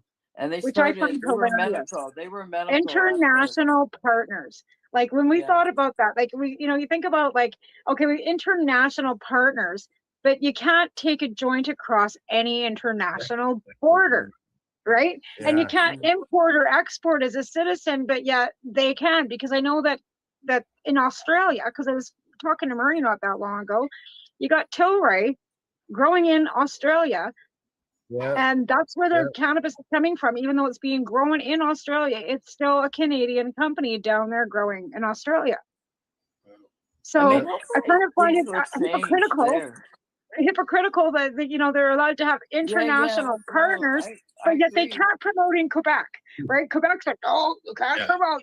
Right? We're allowed to have international partners. That's just it's crazy. It's crazy, but none of it makes any sense. It doesn't make any sense. It's like some weird, hangover of prohibition, stigma, blah blah. But they love the money, and so they got to see that loosening up means more money. I mean, it's coming, but it's just whatever. They're like, I can't. Well, it's stupid. It's stupid because they don't want to appeal to children, right? Like this is the thing. They don't want to appeal to children. Yeah, we have children that actually need cannabis, right? So you don't want to appeal to children. You don't want to, but here we've got Sophie, she's 6. We've got Haley, well, she's not a kid anymore, she's 30. We have all these children that benefit from the use of cannabis. We could be giving our kids cannabis to sleep instead of melatonin. You know what I mean? Because I think melatonin's harder on your kidney than cannabis would be. But yet they don't want to appeal to children. But we should be the first line of defense for our children should be cannabis. That's just my thoughts. Like, not that I want my kids smoking a joint. I don't want my 13-year-old smoking a joint. I don't want him smoking anything. I get it. But I think they still have a hard time thinking of it as medicine here. Like they're just behind. I don't know what to say, but they're, because Health Canada will not recognize cannabis as a medicine. So we are right back to the same dilemma and the same conundrum we have always been as patients until Health Canada, and I said this at the legalization roundtables when I was in Vancouver before legalization, I said it right to the policymakers. Until you guys recognize cannabis as a medicine, we are going to be in the same conundrum that we are now and after legalization and going into legalization, because you're still going to leave the people that need it for medical purposes behind. And they have. Yeah. Why we couldn't have court cases? Why we have all these people that were, that are like the VCBC having to move. They're helping medical patients, right? But then you got Remo and Sandra that just got a medical licensing. So what is it? What side of the face are they talking out of? You know what I mean? Like you got medical over here that they're still giving medical licensing to, so you can help patients, and patients can still, but they're not giving them compassionate pricing or anything else along those lines. It's bullshit.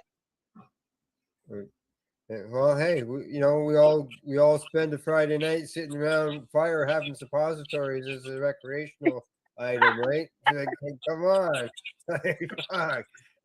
Between them and facial scrubs and all the other things that they say it's a recreational use, but those aren't recreational items. Caps. It's just They've got caps in there, even the edibles. Like, to be fair, who sits around and eats like, I mean, it's not recreational to sit around and eat like, alcohol cake and like, you know what I mean? Like, what's recreational about a fucking muffin either? There's nothing recreational about that stuff. It's because patients used it for pain, inflammation, depression, anxiety, whatever, and we were baking it in, and we discovered, patients discovered how to infuse butter and how to infuse the oils and how to infuse all that stuff. None of that was for recreational use, but yet they want to use it as recreational. Just like say it for what it is. Cannabis is medical, no matter how you frickin' slice it. No matter how. Yep, you always get the benefits from it, no matter whether you're a patient, whether So. I know here in Costa Rica, it's legally available to medical patients if you're a citizen. If you're not a citizen, you cannot access it. Like I said before, there's legislation on the books, but it hasn't passed, and that's for recreational. And they're planning on doing cannabis tourism here. It's the first place I've ever heard of that's actually planning cannabis tourism. Well, I think it's a great opening. Canadians love to go to Costa Rica, so they're just being smart. And it's warm, and it's just going to be way more appealing than Mexico because there's no cartels there. Like, seriously, like they go to Mexico, they'll get shot. Compared to Mexico, this is so safe, this country. Right? Yeah, and that's a difference. Sure. Like and that will be really appealing to Canadians and Americans because there's so many states in the States that are, and Europeans too. So because in Europe, they're not even as far ahead as we are. Like, Amsterdam was the place to go, and now it's more restricted than we are in Canada. Pardon me? They're trying to close Amsterdam down for tourists now. No, right? And that's what I mean. Like, I don't understand the whole backwards thinking in Europe. And then here we are moving forward in Canada and Costa Rica and other places, even in the States. Like, to be fair, Biden hasn't even talking about legalization. I work with a lot of young people from all over, actually. And I worked with a young man today from Pierre from France. And he was, and I asked him, I said, do you think you'd ever work in a place like this in France in the next 5 years? And he's like, no way. Like, France is way behind, I mean, it does sort of like, once you start throwing them the money, it's all about this. Once other countries start seeing the money, they will start. So trust me, when Canada comes out and says, we're making $5.8 billion a year on weed, those countries are going to hear that. And if the Liberals would just come out and actually say, and I'm a Liberal, I'm not going to lie about it. I'm a chair for the Kootenai Columbia Riding Association now. If it wasn't for weed, we wouldn't have had CRB. With the small businesses during the pandemic, we would have went shit tits broke. And they're bitching about the deficit now. We would have been screwed if it wasn't for weed. But we have to take a break right now. They should talk about it more. Yeah, that's right. As Samara says, we got to take a break. Now, Glenn, are you sticking around? Or are you? I'm not going to be half the break. So, Pura Vida, everybody. That means pure life. You take care, Glenn. Good seeing you. Bye now. Good seeing you, Glenn. All right. As we go into the break, I'm going to play a little video here on us being nominated for the award.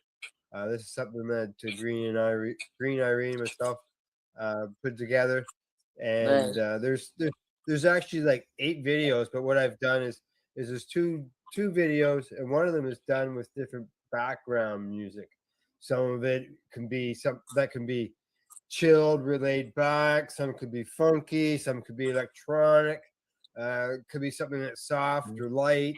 So it's all different kinds of music we played with that one. So I'm gonna go in with one of those, going in the break, and we'll see everybody on the other side.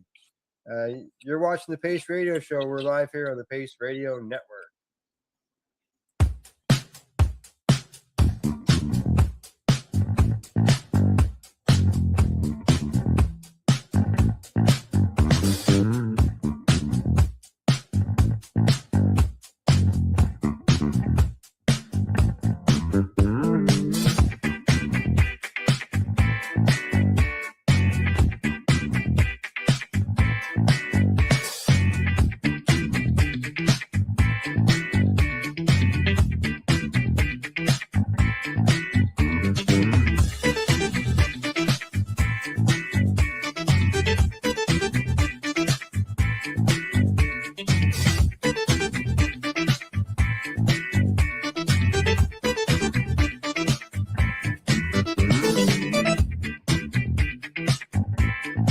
You're listening to the Pace Radio Network here at paceradio.net.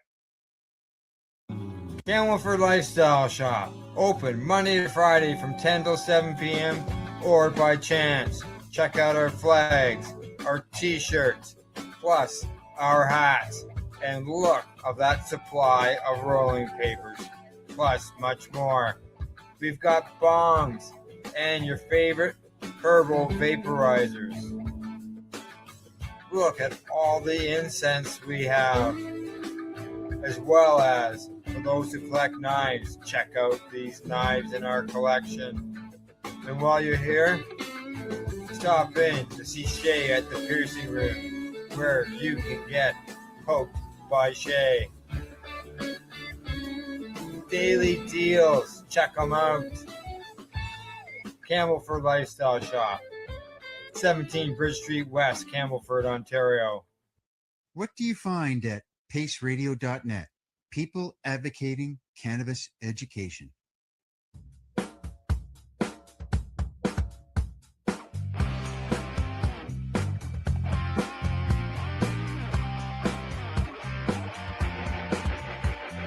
having an awesome day, and I'm gonna make sure it stays that way. I'm having an awesome day, and I'm gonna make sure it stays that way. Limestone City Hydroponics is Kingston, Ontario's hydroponics shop. Take your growing to the next level and create the optimal environment with a tent kit, or maximize your yield with an ebb and flow flood table kit. Either way, Limestone City Hydroponics has more sizes and options to fit your needs. Are you looking for the power of the sun that adapts to your budget? Then look no further, as they have professional grow lighting. They have indoor grow systems that are easy and cost effective, with many options to fit your living space and lifestyle.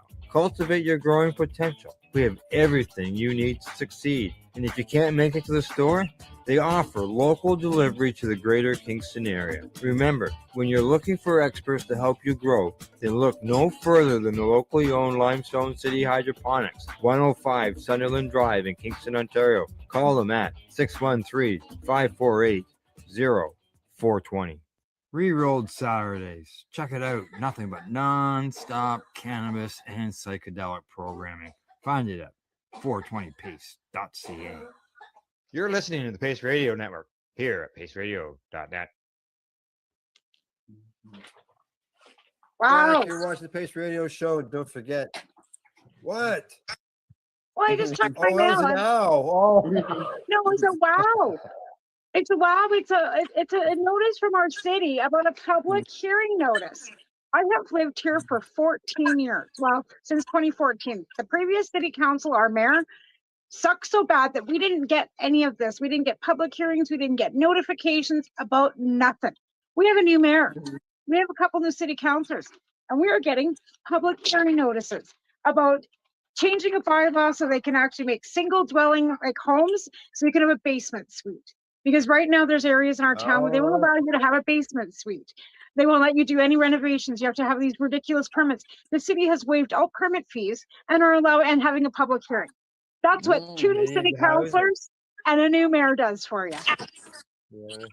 Well, yeah. It's Excellent. like I, That's yeah, it's amazing. like I That's reported. amazing. It's like I Very good. reported last week that Marmora opted in on cannabis with a Yes, new exactly, right? council. Yeah. It just takes changing the system slow. It might sometimes it takes really long. But you know what's really sad about this? We have a population of 21,000 people approximately.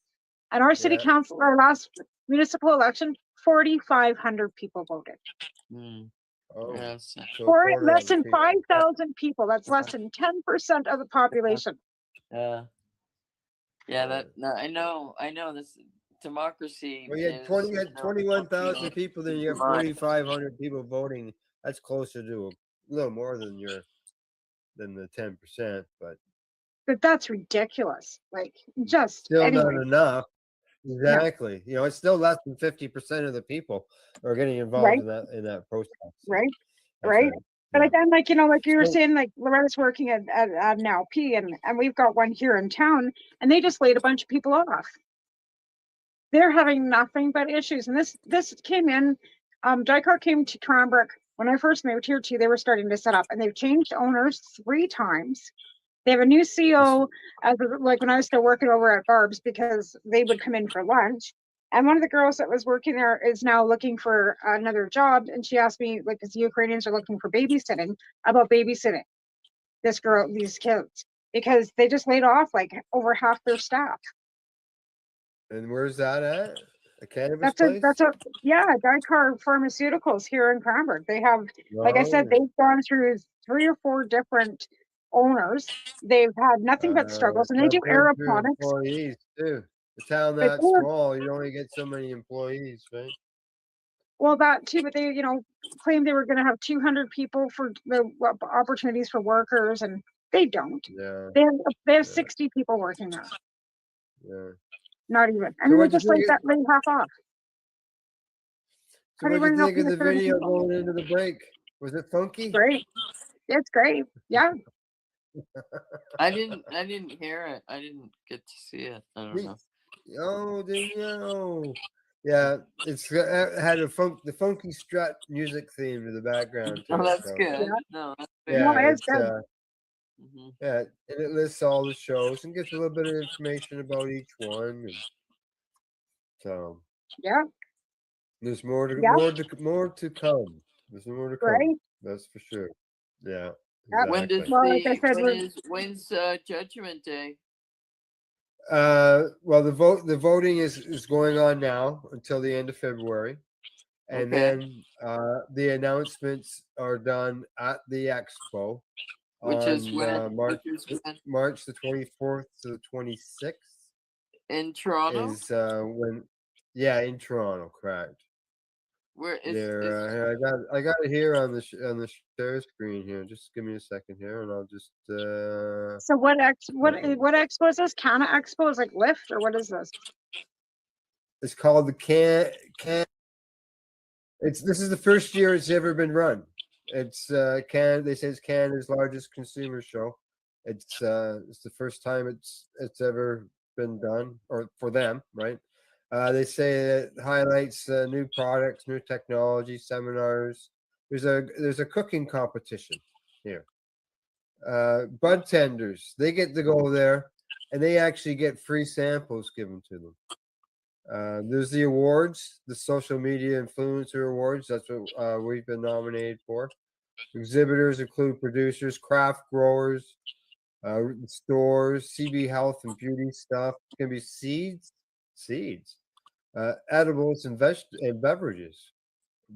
So I don't know how they're going to be doing that into things when you can't give. Well, because it's all legal, right? They can bring the LPs and stuff, because that's what's going on in Vancouver for 422. There's some licensed producers that are apparently entering their product into some of these cups.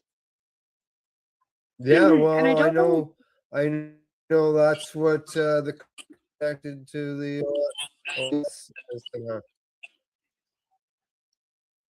So, and so here they got judges, and the judges that are here. These are all the people who are speaking throughout the weekend. There's Cody Van Gogh. He's a joint roller. Yeah. He's in the Ottawa Yeah, we area, heard him. and we had him on as a guest. Do you remember him, eh? Yep. Oh no, I we do. had him on as a guest, and then we talked to him at the Karma Cup, and at the Karma Cup he had a dinosaur there that had 96 or 98 grams of cannabis in it that they're Oh going to my light God. at 4:30. Oh Yeah. my God. Is he He's actually super talented. is he performing? He rolls the nicest joints. Yeah. I know. Is he Stacy, performing in Toronto? Is he at the expo performing, like, or has a table? he's going to be there. Yeah, he'll be rolling joints and cool. stuff while he's there at the expo. I'm sure. Yeah. That's Yeah. 'Cause so it says here, cool. appearing all weekend long, so he'll be there all weekend. Stacy Boback, she's a former guest here on the Pace Radio Show. She'll be there. Disciplined Stoners, they're looking after some emceeing stuff. Andrea Mihark, she's big in the education and the things. I believe she might be nominated for one of the awards as well. There's Jack Kungle. Most people know who Jack Kungle is. He'll be there on Sunday. And Kim Saltarski.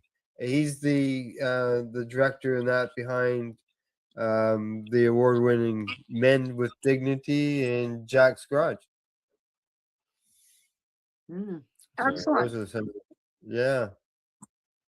There's all kinds of information here at the website. They talk about the venue, what it's going to be there. Okay, I'm sorry. the people who are Al, involved. what weekend is it? March the 24th to the 26th. Okay, wow. Yeah. Blaine Dowdle of Itopia Life in Jamaica. He's the CEO down there. He is he formerly ran MedCan Access. That was a dispensary in Toronto at one time, and we would work Pace and them and MedCan Access and Treating Yourself. We worked together, going to home shows and women's shows and health shows to educate people about cannabis. Well, now he's the CEO at Itopia Life down there in Jamaica, and he's got a booth here at this event. Can we get like Tamara at the event so that we can get her in Toronto? No, I can't come out. I got too much shit show going on here. I'd love to be able to come out, but I've got my dogs, my kids. Damn, You know. Sam. I know. This building here was Alright. I've been in it in the past. Are these guys hoping Yeah, to you do see in this the video every there. year? Al? Are they like planning on doing this every year? I Is would this, think like, so. Yeah, no, that sounds interesting. I would like to. Yeah, well, see, I hope Cody comes to Quebec. Here- Because if there's any event happening in Quebec, I would love for him to do his magic, and I'm sure he'd, could be Yeah, rewarded for he's a great lot at of it. things. Yeah, he's special. I mean, I think Yeah. that's a special. You can see art, here, but- it is, and he spends a lot of time rolling those joints, and he's done so many different things. He's got planes, he's got people, he's I got know. zombies. It's just Yeah. whatever you can, he's and he amazing. does Are there custom work. are there like any others that come close to his level, like that there are contests, or is he just at a level like that nobody can reach yet? Because he does seem like he's, like at such a crazy artistic level that most We had another people, guest on. if they could do a cross, that's a good thing. We had that other guest on too. What was her name again? Nikki Robin. Nikki Nikki Robin. Roberts. Yeah. Yeah. So there is She somebody rolls- else that Yeah, same. She rolled Fairly similar. joints. Yeah, I know she rolled joints and stuff like that. I don't know if she does the level of what Cody does. Like when we had him on, we talked to him about like production. They're doing it legally, being available in stores and stuff like that. But he talked about the OCS needing minimum requirements on orders and that, and he says that there was no way that he could put up production numbers to do that. Like he has to roll these joints. Like it's not as if he has an assembly line and hired a bunch of people that could do. He'd have to hire joint roll, custom No, joint rollers in exactly. order to No, stay no, with I know company. exactly. No, I know it's ridiculous, really. I mean, it Yeah. takes them like, anywhere between like the one joint he said took him like almost 40 hours.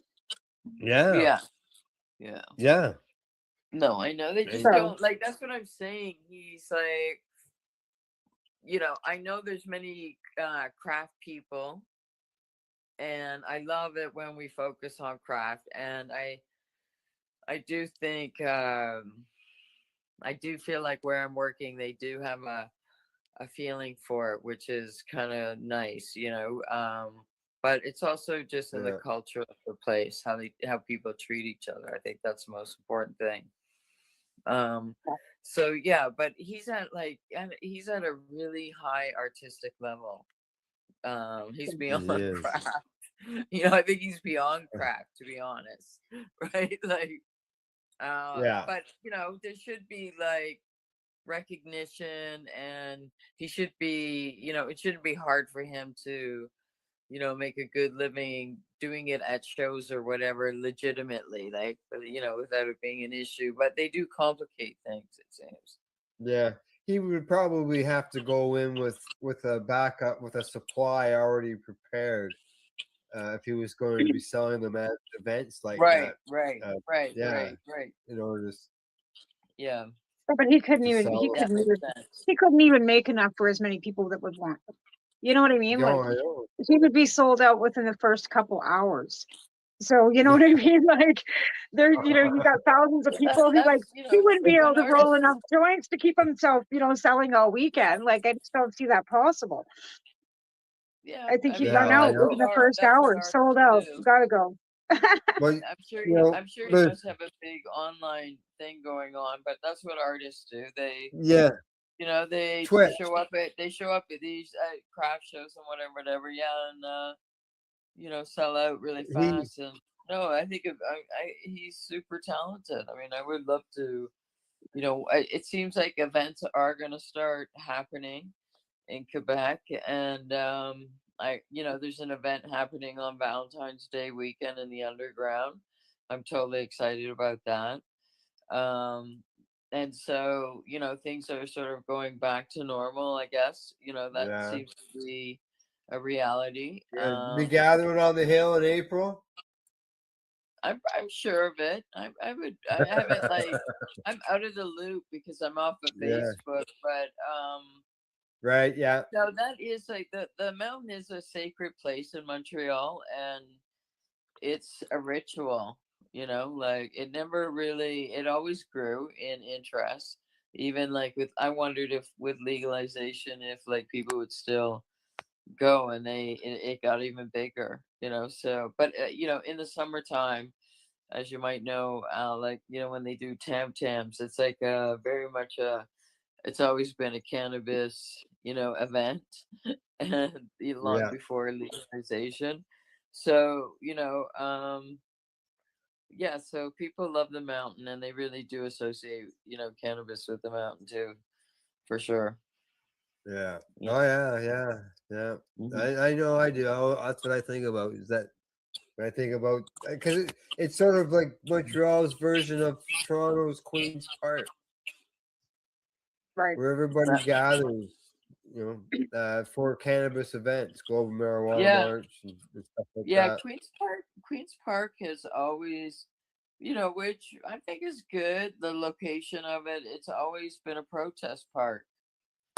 Like Yeah. it's always been like the queers, as a queer protester, we always like did a protest from the gay ghetto, whatever, through the business section, and then would end up at Queens Park.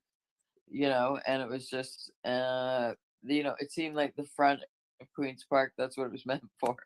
It's actually, you know, in some ways, it's a good, I would say, demonstration of, you know, good democracy. Really, you know what I mean? Yeah. So, Yeah. so yeah. So the also the Just pot don't hurt. thing too. Yeah. And you Like, know, and those early pot protests that did end up at Queens Park, there was always like cops around the periphery, and they were getting like secondary high, and they were having a good time. You know, they were not yeah. like they were you know, they were not there in a you know, menacing way too much. You know, like I mean, yeah, you know, Nope. obviously for some it would be, but They're, yeah, they were like happy. You know, they were like we were watching them laugh and whatever, and we were thinking because they're there more was so much there. smoke. There was so much Yep. smoke that they must be getting high. You know, so they I, were.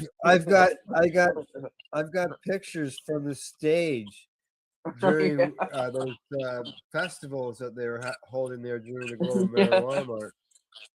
And yeah, it's just the field. It's just a big cloud over time with Yeah. everybody, eh? Outside event. It was cool. Right? It was always Yeah. good. So Yeah. yeah. I know. Well, Yeah. you know, when they can see 420 from space because of the fucking cloud, that's a good thing. I mean, Ottawa's. I've really enjoyed it. Sometimes, like in Ottawa, the only thing about 420 is I don't think ever I've been to a sunny, you know, but chilly 420, but I've never been to like a warm. It seems like it's always like it's not only usually It's like never warm. cold, it's It's usually always hot, cold. damn It's always fucking snowing. It's rainy. miserable. It's Like, always like miserable here, like right? and in Toronto And you have too. to Like wonder it's why pick 420. Like April the I, like, 20th. Like California, is it warm in California? Is this where this comes from, right? 420 comes from California? Of course, because it's fucking warm in April. supposedly. The rest of us were You freezing our know, asses off still in April. yeah. But I mean, still people come out for it. That's for sure. Oh, I know. The yeah. ritual. Oh yeah. Well, Yep. even for the Global Marijuana March, 1st of May, you know, still no guarantee it's going to be a nice day. No. The only one you could think of that was going to be warm would be Cannabis Day, Cannabis on Day. July the Yep. 1st. July 1st. Yeah. That's Yeah. the only one that I can guarantee that you might get away wearing a tank top. And that's Yeah, iffy yeah. sometimes out here too. Sometimes it's like, you know, July, it's still like, you know, first, it's still like in the, you know, 22, 23. Doesn't start getting like super hot till like mid July, the end of August, and it's 50 above. Yeah, Ugh. we bake. Yeah, Yeah. we bake out during August. That's the dry season. Right. Our lawns go brown and burnt, Yeah. and yeah, exactly. So Absolutely. And our cannabis grows like a bugger because it's so hot and there's nothing but sunshine, right? yeah, We're going yes. out till it's Well, August, right? now, Laurent, I know you mentioned you're sort of you're out of the scene a bit, but I don't know whether you know anything up to date on this. But your province doesn't allow people to grow cannabis. Still not. No, I haven't like heard. You know, some people like seem to. It's you know, there's mixed messages out there for sure, and of course, because I just so fundamentally disagree with it, I just went ahead and grew for anyways. Encourage others to do the same. Said, you know, like because apparently it's somewhere in the, you know, I think there was an appeal, Yeah, and yeah. then the government's appealing, and I'm not sure. I thought it was like it's got to be like close to being resolved, but I don't know. I don't know where it's Last time, at. last time it was heard before the Supreme Court, and I think we're still waiting on a ruling of it.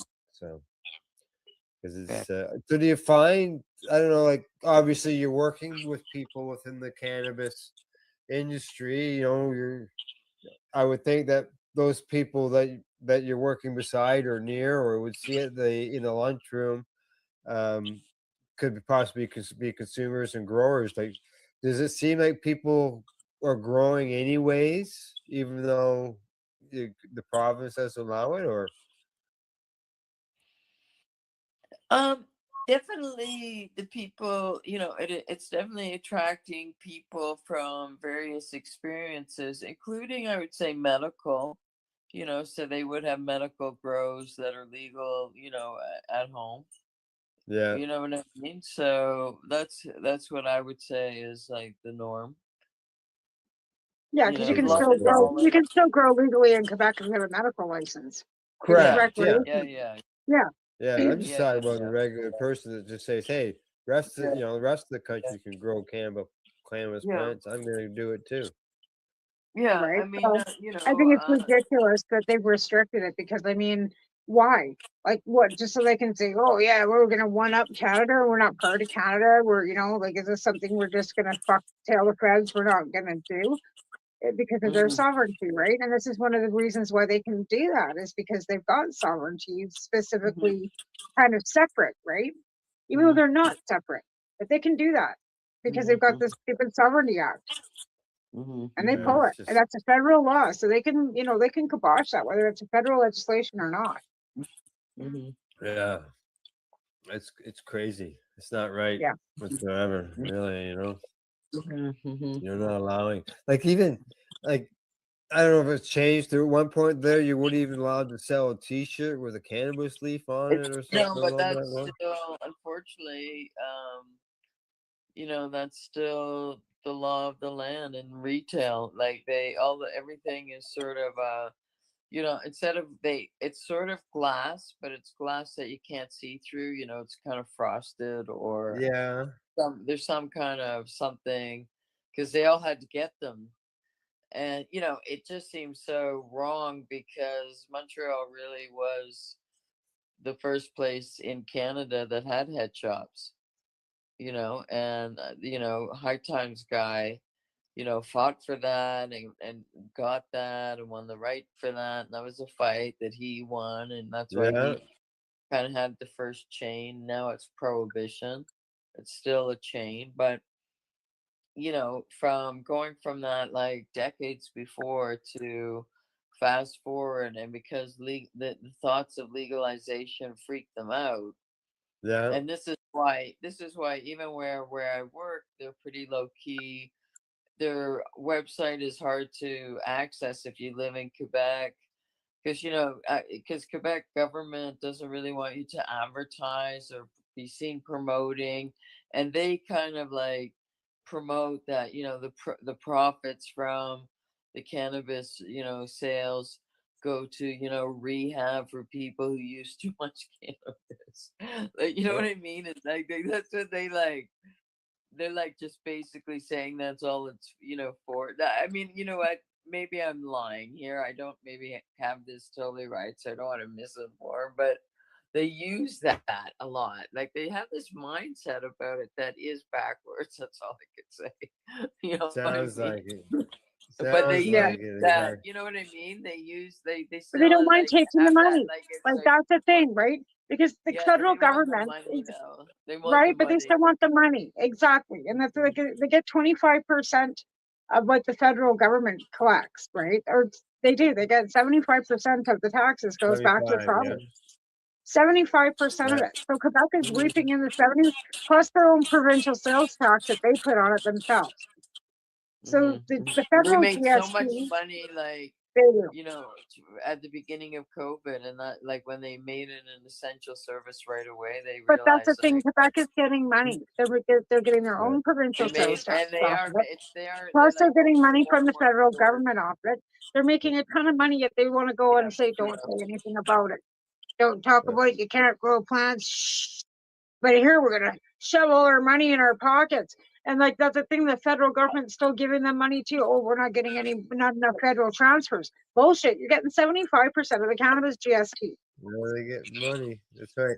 All right, ladies. It's time for us to take another break. All right. All right. All right. As we go into this break, we're going to watch another one of these videos promoting our nomination for the Can Expo for best cannabis-related podcast. And we'll see you on the other side of the break. All right, coolio.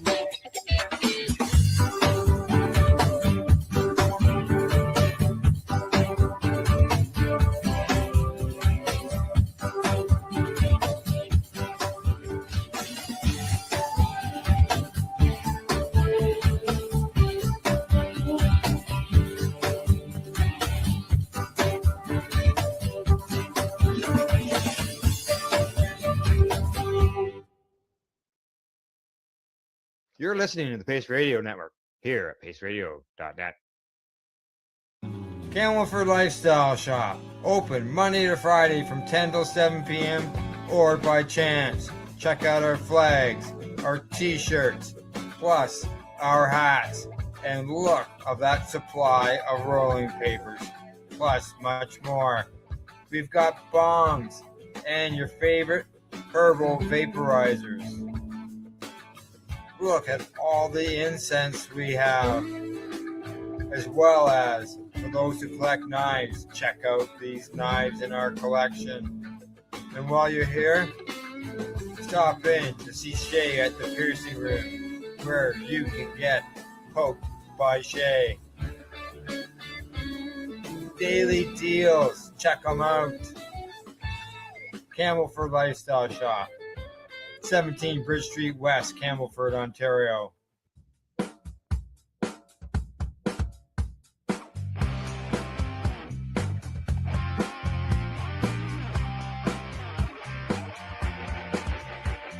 having an awesome day, and I'm gonna make sure it stays that way.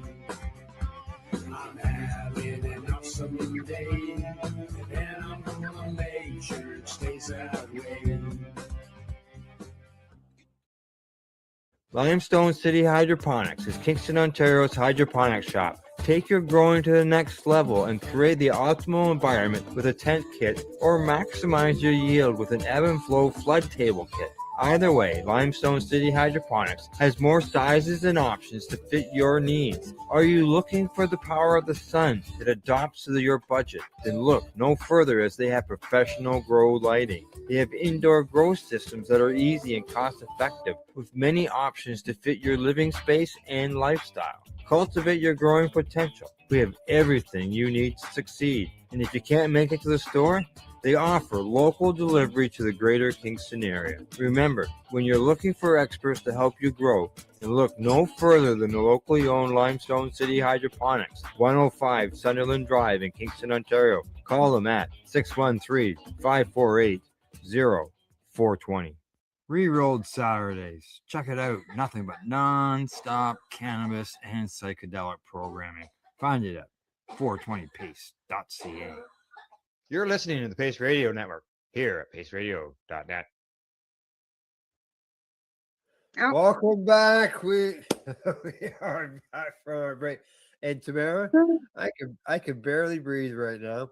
My sinuses are just plugged right up.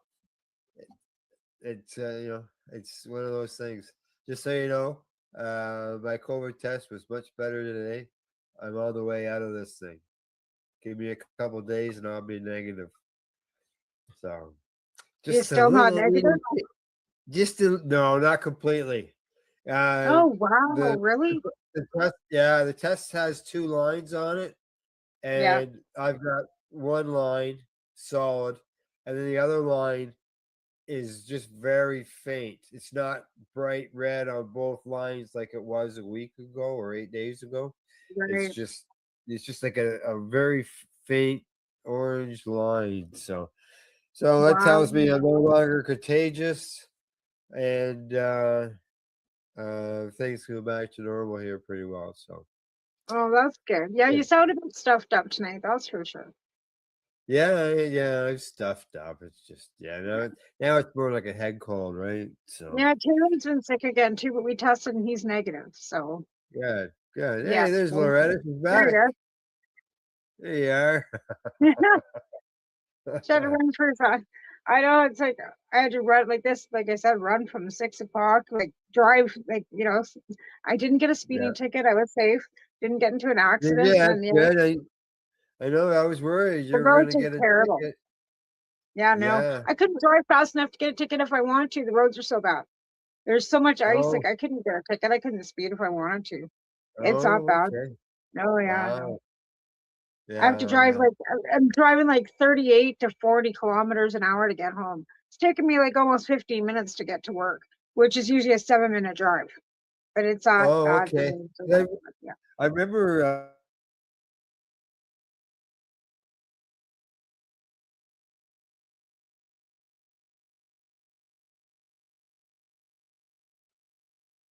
I lost you. Yeah, I'm back. I'm back. Oh, there you Can you hear me now? go. Yeah. Am I alive? Yeah, you're good now. Now I can see you. Okay, good. Yeah. Tonight there's gremlins everywhere. But Well, yeah, you're having a storm, aren't you? Like you're in a storm, no? no, we're about to get really frosted though. It's gonna get really cold over here within the next 24 hours. Like Oh, you're getting the tomorrow Arctic night. vortex the week that just left here, Correct. because we had it. Yeah. Yeah. It's on its way here too. Yeah. So it's on the way. It'll pass through here and head Yeah. to probably our friends on the East Coast. Yeah. Yeah, they get it from they get it up the East Coast. They get it across from the West. They get. I know, right? Yeah. Oh yeah. That's why it's so Yeah. hard to grow cannabis outside in Canada. Like to be honest, like I know that you guys are in Southern Ontario and stuff, but I know that here, like the strains that I've tried growing outside, it's frosting before they're done flowering. Like, and we're getting Oh really? snow. Well, yeah, we got like by the end of October, we're done. Like done. Like by Yeah. mid-October. Yeah. We can get snow like Thanksgiving, but usually it is later. But it can be cold in the middle of October. I know I've pulled plants at that time of the year, or be Yeah. cautious about them, Right. because it'll just be like a snowfall, and then like the next day or a day and a half later, it's back up to 65 degrees. Yeah. Because it's just that time of year. It's just unstable. It's Yeah. the same like trying to put your plants in at the 1st of May. Like, fuck, you're gonna get some cold snow before. Yeah, no. Like, I mean, I'm telling you, they was like, oh, we should be sprouting our plants. I go, if you plan on, growing them inside, yeah. But don't be planning on putting them out. Oh, we put them out May long weekend. And I go, why would you do that? Like, you're gonna end up with them getting frosted by, end of May, right? Like, we still get like, Yeah, you can. why? Like, just stop. Like, I'd wait No, till the middle of June. well, I always suggest the 1st of June is kind of. It's not as bad as May 2-4 weekend could be the 3rd week, so that's another week and a half really afterwards for June Yeah. 1st. So Yeah. I don't know what happened to going to the bucket. Loretta. Where'd she I don't know go? where I don't know where she went. Oh, her phone moved. She's nearby. She might have fallen asleep. And she was there, and then I ended up with an issue there with another gremlin Yeah. and disappeared. Like I said, she might have fallen asleep because she's taking the metro and she's tired. Like, and she might have just dropped off on us. I hope not. I don't know where she is. Loretta. That's crazy.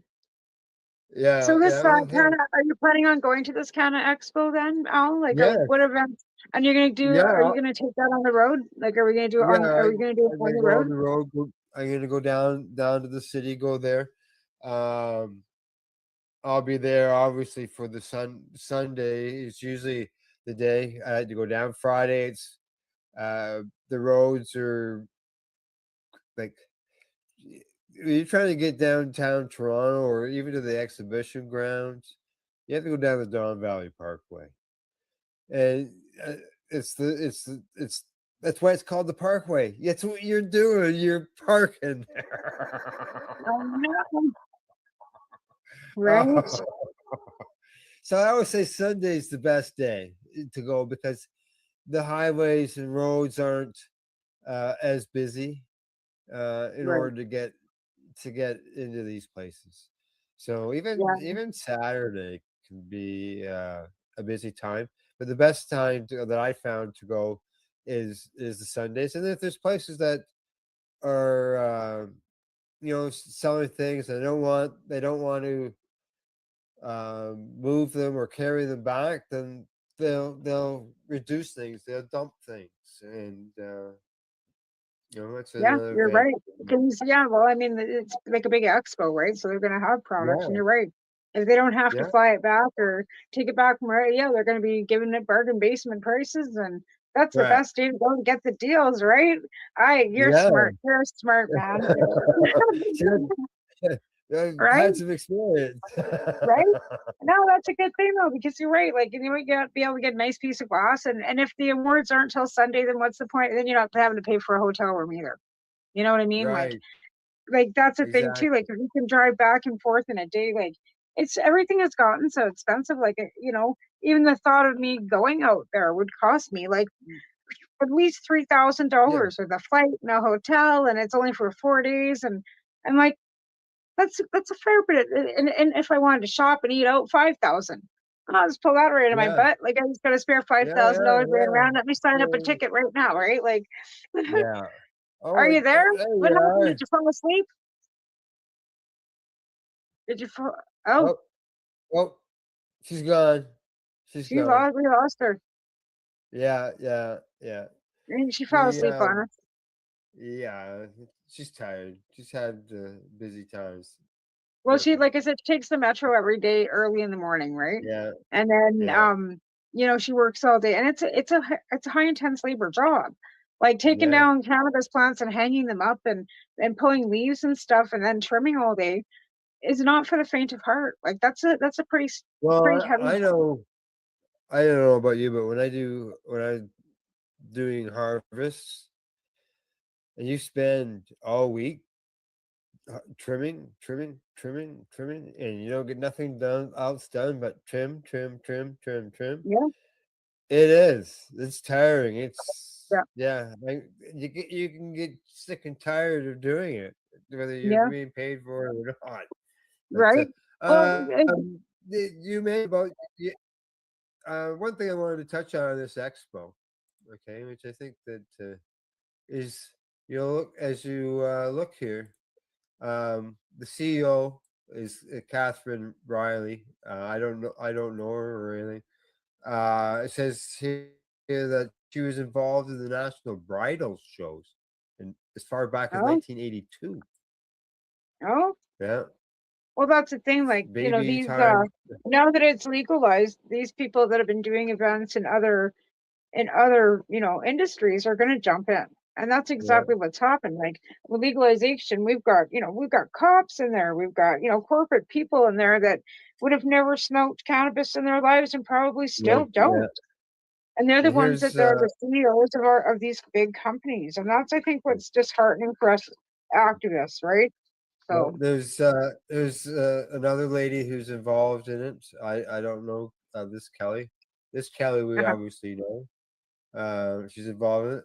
There's Thomas. He's with Aggressive Organics, and this marketing group. And if you look at the picture, it's all women, right? So other than Thomas, the whole event is being run by women. It's all being run by females, which there is good you to go. see. Yeah, that is good to see. I'm trying to find a lighter to light this joint, so I don't need to be moving around so much. But I thought I had a lighter right here. Yeah. Because I'm sure I hit this joint, and now I can't find it, and it's driving me a bit crazy. I want to light this joint. I can't find my damn lighter. This is ridiculous. Anyways, Is this the roach for your Remo joint? oh God, no! I smoked that all one night. I smoked that the whole thing down before I went to bed. Did you? Okay, So yeah, yeah, because I knew you had put it out, and yeah, I never heard what happened to it. yeah. No, I smoked half of it like pretty much through the show, right? And then I put it out, Right, and then I finished it off right before I went to bed. but yeah, Yeah, the yeah, good. I caught there was a thread on my wall, on my Facebook wall about the joint when I posted it, and there was a local guy, and his name's Al as well, and he had commented on it, so I sent him a message and said, "Hey, the joints are at the store in Campbellford at Spirit Leaf," and day or two later, he sent me a message and said that he went in there and he really liked the place, and he had never been in there before, and he bought two of them. Nice. Two supercharged joints. When from what I know, because I was talking to one of the guys that worked in there, it sounds like this next box is probably gone, or there was only like two joints left at that time, so it's probably gone. So who Right. knows? Maybe they got themselves something there. Maybe that store found something, obviously, that no other store in town has got. Right. Right. So Well, I mean, that's the thing. yeah, Like, there's a lot of people that recognize that because of the nutrients, because he's been around for decades. Like, he's at every cannabis show.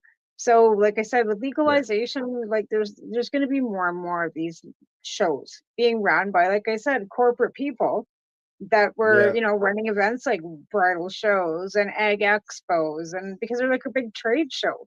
And if the LPs, Yeah, like, basically that's what it is. Yeah, yeah. Like when Marco was doing the trade, right, the TY that's Expo, he was hiring a company, that was involved in doing all that, and right, these people, and these obviously with this event, those people are involved in doing those things now.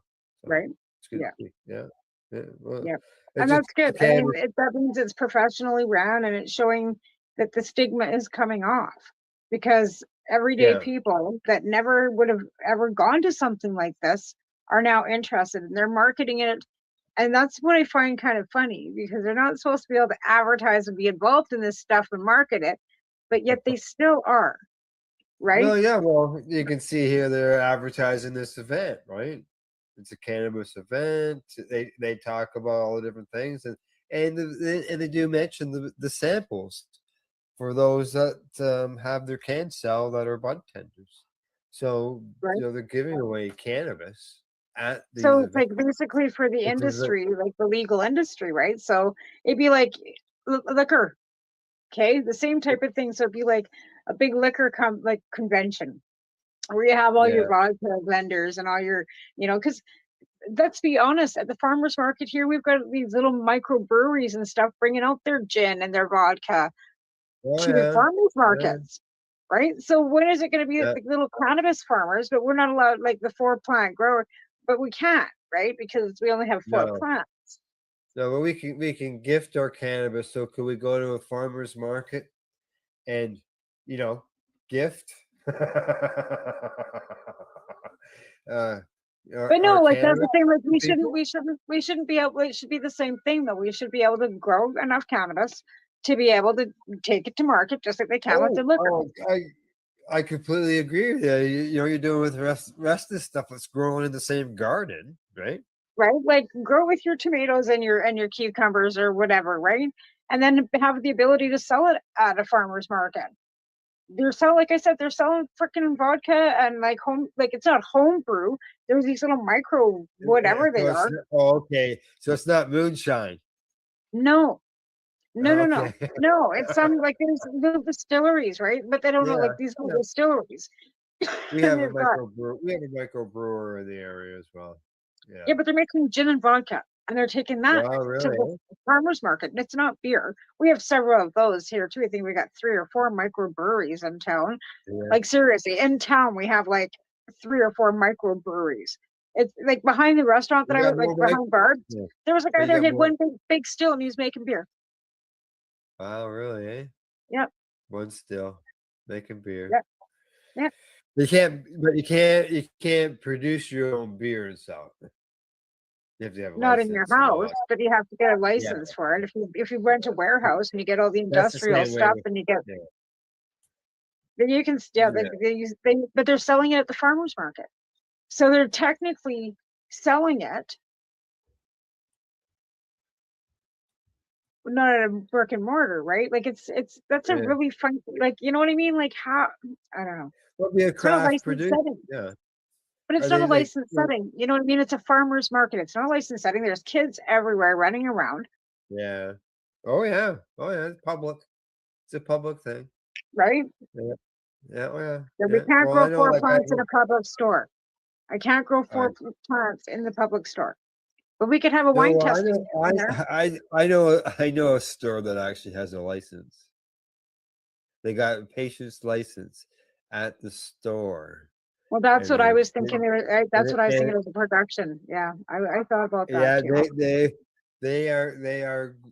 The last I was in there, and I'll be going there more often now. They were growing cannabis plants in the store, for patients. With a sign there, and they had, so you could see how they did it. So Yeah, it well, worked that's out. what I was thinking. Worked out There's got to be a way to do that. Yeah, yeah. Well, maybe next time when I'm in there, if I remember, I'll ask him. Yeah. So I know they were doing Well, it. didn't Devin Ross have them growing at talked to the BMA owner, hydroponics?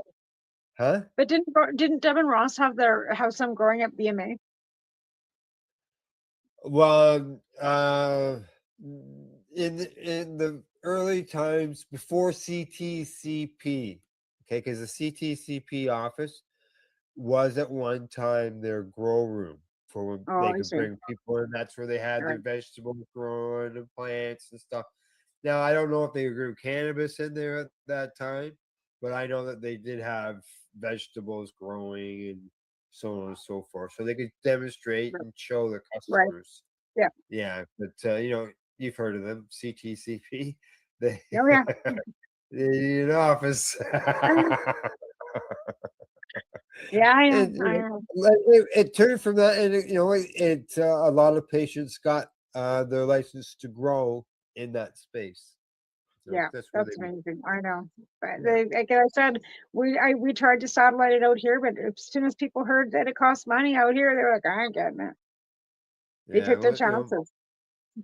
those doctors want some cash for their. Yeah, well, it's their never work. free, right? But like I said, Yeah. anybody who wanted to do it, and they'd let them know, well, yeah, I can help you with that, but Yeah, it's costing. It costs money. Yeah, like you could go to some companies and get it done, but then you're also restricted to going to a licensed producer. They wouldn't allow Yep. you to grow your own. They would sign for Yep. those No. things. And I asked then Canada, they had their I limits. asked them to stay 420 for my licensing. Like when I got my license through them, they gave me my LP license for free. When I asked them for the Yeah. paperwork so I could send it to Health Canada, they said, "Oh, we can't give that to you." I go, "Why can't you?" Well, we can, but it's $850. Oh yeah. See, for years, I know you're right there, like myself, helping a lot of people getting documents signed, sending them to a doctor Yeah. that we might have known in the area that would do it, and Yep. we fill out the paperwork, and then make sure it's all done right, and check back with them to follow up on things. Yep. For the kindness out of our heart to help other people. And Yep. that was our reward. Just to know that you did That something somebody to got their help license, somebody. that somebody else got Yeah, their license, they could grow their own medicine. You bet. Like, right, exactly. yeah. Yeah. It was never, like I said, it wasn't ever about money for us. And it never was. Like, I know Debbie and Ross didn't make a thin dime off any of those patients. And I know Yeah. I didn't. CTC didn't. We've never had any money in the bank. It's like, it's a non-for-profit just so we could actually do it if we had to, for whatever reason. I'm not even sure why we became a non-for-profit, to be honest. Yeah. I don't even remember. It's been so many years, but like It I said, has been, hasn't it? we just, So, anything else you want to say before we shut things down? We got to get done here shortly because on CBG TV, Yep. The late night sesh comes I on at gotta the feed top my of the kid. hour. It's already 7:30 here, and we haven't eaten dinner. So I just look him. Well, yeah, you come right in from work. You're still wearing Yep. your hat and your coat when you come on the show. I know, and I took So- my hat off because it was hurting my head. I've been wearing it all day because my hair wasn't great, but whatever. Oh yeah, yeah. It's cold in and All out right. packing stuff. So Yes. All righty. Other than that, we'll see everybody next week with our special guests. Other than that, tomorrow morning, catch psychedelics and cannabis educational news with Glenn and Rev Cindy. And as you saw, Glenn's sitting in Costa Rica where it's 35 degrees and he's sweating it out. yeah, that sucks to be here. It's so bad, right? Yeah, I know. It sucks to be here down there. Yeah, exactly. Thanks go to our helpful and friendly folks at Legacy 420 Camelford Lifestyle Shop. Huge thank you to our guest Laura Clark, who left a little bit early, but we kept the conversation going. And thanks to you, Tamara, and to everybody for tuning in tonight. And before we leave, one more promo on the vote. Don't forget to vote, canexpo.ca. This is a slow and quiet version.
Let's share PACE everywhere. That way it can help create peace.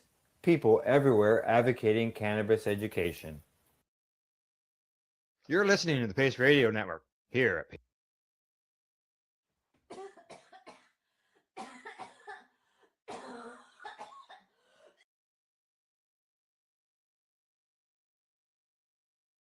The International Cannabis Business Conference headline in its report says Nepal MP urges government to modernize cannabis policies. During the Shivaratri festival in Nepal, one of the nation's largest annual Hindu festivals, it is common for people to be seen consuming cannabis despite cannabis being illegal in Nepal since 1976. Cannabis possession and use are prohibited in Nepal and can result in incarceration, with people caught trafficking cannabis receiving much harsher prison sentences. In recent years, countries all over the globe have worked to modernize their cannabis laws and regulations to permit various levels of commerce, particularly medical cannabis commerce. A laundry list of nations have successfully transitioned away from full cannabis prohibition to a regulated system. If an MP in Nepal has their way, the Asian country will join that list. Now, Rastra Swatratra Party, the RSP party, the MP there, Jalal, has demanded that the government immediately adopt a policy to utilize cannabis to boost the country's economy. Speaking at the House of Representatives meeting on Wednesday, he alerted the government to bring necessary policies to stop the exodus of youth through the use of cannabis, boost the country's economy, and create self-employment opportunities. They say cannabis should not be only seen as a narcotic substance, and intoxication. It can also be used as raw material for medicine, clothing, paper, oil, bioplastics, and construction materials. Many countries around the world, including the US, Canada, Australia, France, Germany, China, and India, are building economies worth billions through scientific and systematic management, the MP stated.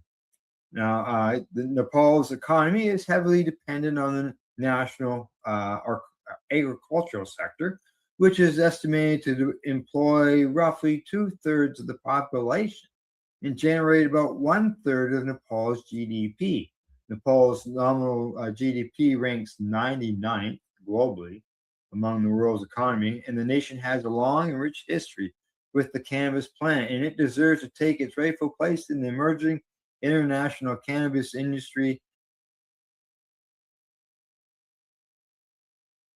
Ooh, yeah. Ooh, yeah.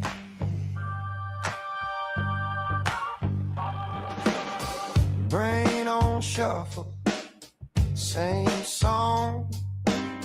New spin, coffee gone cold, legs can't sit still again.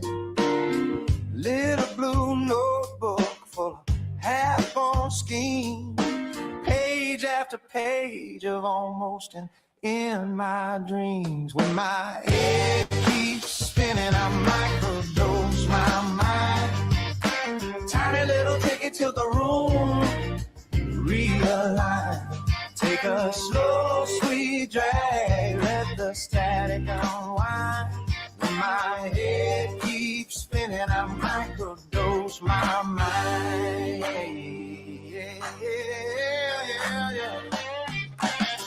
To-do list tangle, knots behind my eyes. Future on fast forward, past on endless reprise. So I count my blessings on my fingers, on my toes. Then I count my troubles, watch them shrink down to a microdose. When my head keeps spinning, I microdose my mind. Tiny little ticket to the room, realign. Take a slow, sweet drag, let the static unwind. When my head keeps spinning, I microdose my mind. Oh, yeah, yeah. Little bit of color in the cracks, that's enough. Little bit of space in my chest for the tough stuff. I'm breathing slow, I breathe out light. Let the small things glow in the big dark night.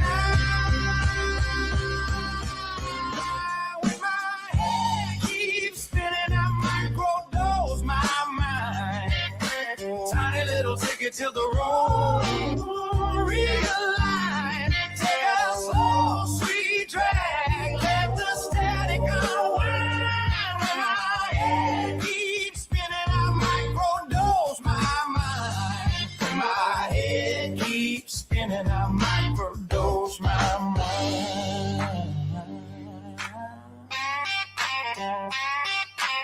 Ooh, ooh,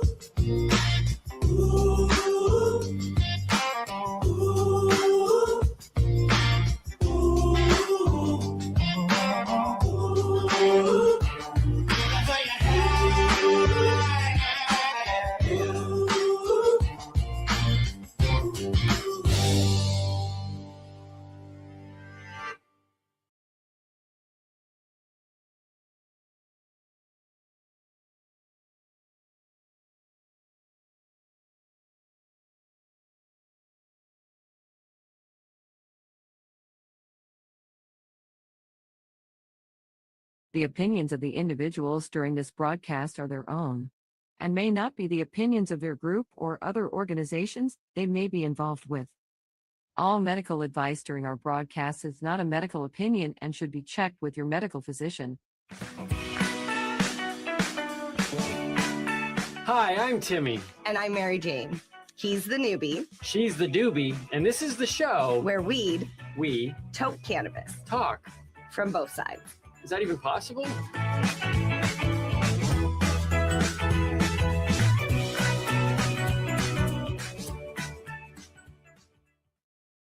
This podcast is for adults only, should not be used as a meal replacement, and may contain nuts.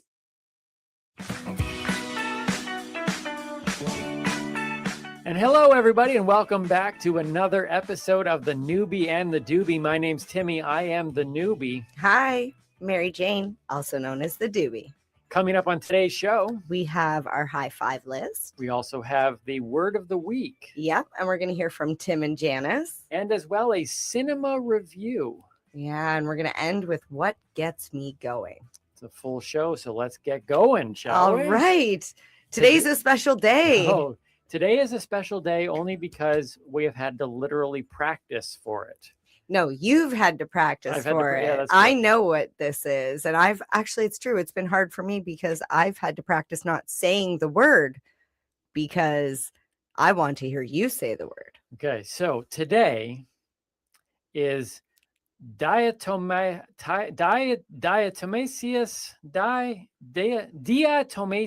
Earth Day. Is that right? Also known as Diatomaceous Earth Day. Oh, it's a shush. Diatomaceous. Diatomaceous. A diet? Okay, so diet. Omaceous. Omaceous. Yes. Diatomaceous. Yes. So it's Diatomaceous Earth Day. That's correct. And I actually have some diatomaceous earth right here. And I'm going to be super careful with it because it is a poison. I'm going to talk a little bit more about it, but I'm just going to set it right there. So do you want me to talk about it right now? Get it over with? Well, I'm just wondering, like, if it's a poison, why is it here? Okay, so yeah, like, it's like literally this could be our last show. Don't sneeze. Don't. It's fine right now, but do not put it all around. Here, let me put this in front of your face. Don't sneeze. You do realize that I have sneezing fits. This is true. I do, but I catch them. Like you do the first. Yeah, but I literally, when I sneeze like I no less than, let's say, what, 15? I was going to say 32. Yeah, well, my record is over 30. Yeah, they go on rather long sometimes. So if I sneeze once, we're pretty much dead because the sneezing will continue. The powder will be all over the thing. That's true. Okay, so I'm going to put this over. No, I'm not going to sneeze. You're good? Yeah, let's do this. Let's, for the sake of the show, we're putting poison. We're putting our lives at risk just for you. Right? Just for you. Well, I mean, last episode we did a pee test. We actually brought urine into the thing. So now we're bringing poison. What's going to happen next episode? This seems like a very I don't know. What would we bring next time? I don't know. What's worse than poison? We went from urine to poison.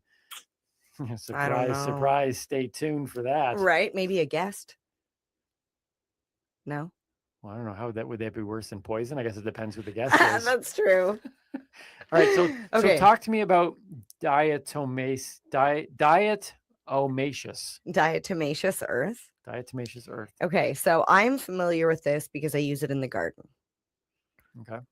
But I wasn't really sure what it was exactly, so I had to Google and I found out it was ground up sediment of fossilized algae. Okay. I just thought it was some like living thing from the bottom of the ocean that was ground up, which is technically what it is because it's sediment of fossilized algae. Why is it poisonous though? Okay. It's only poisonous if inhaled because it's high in silica.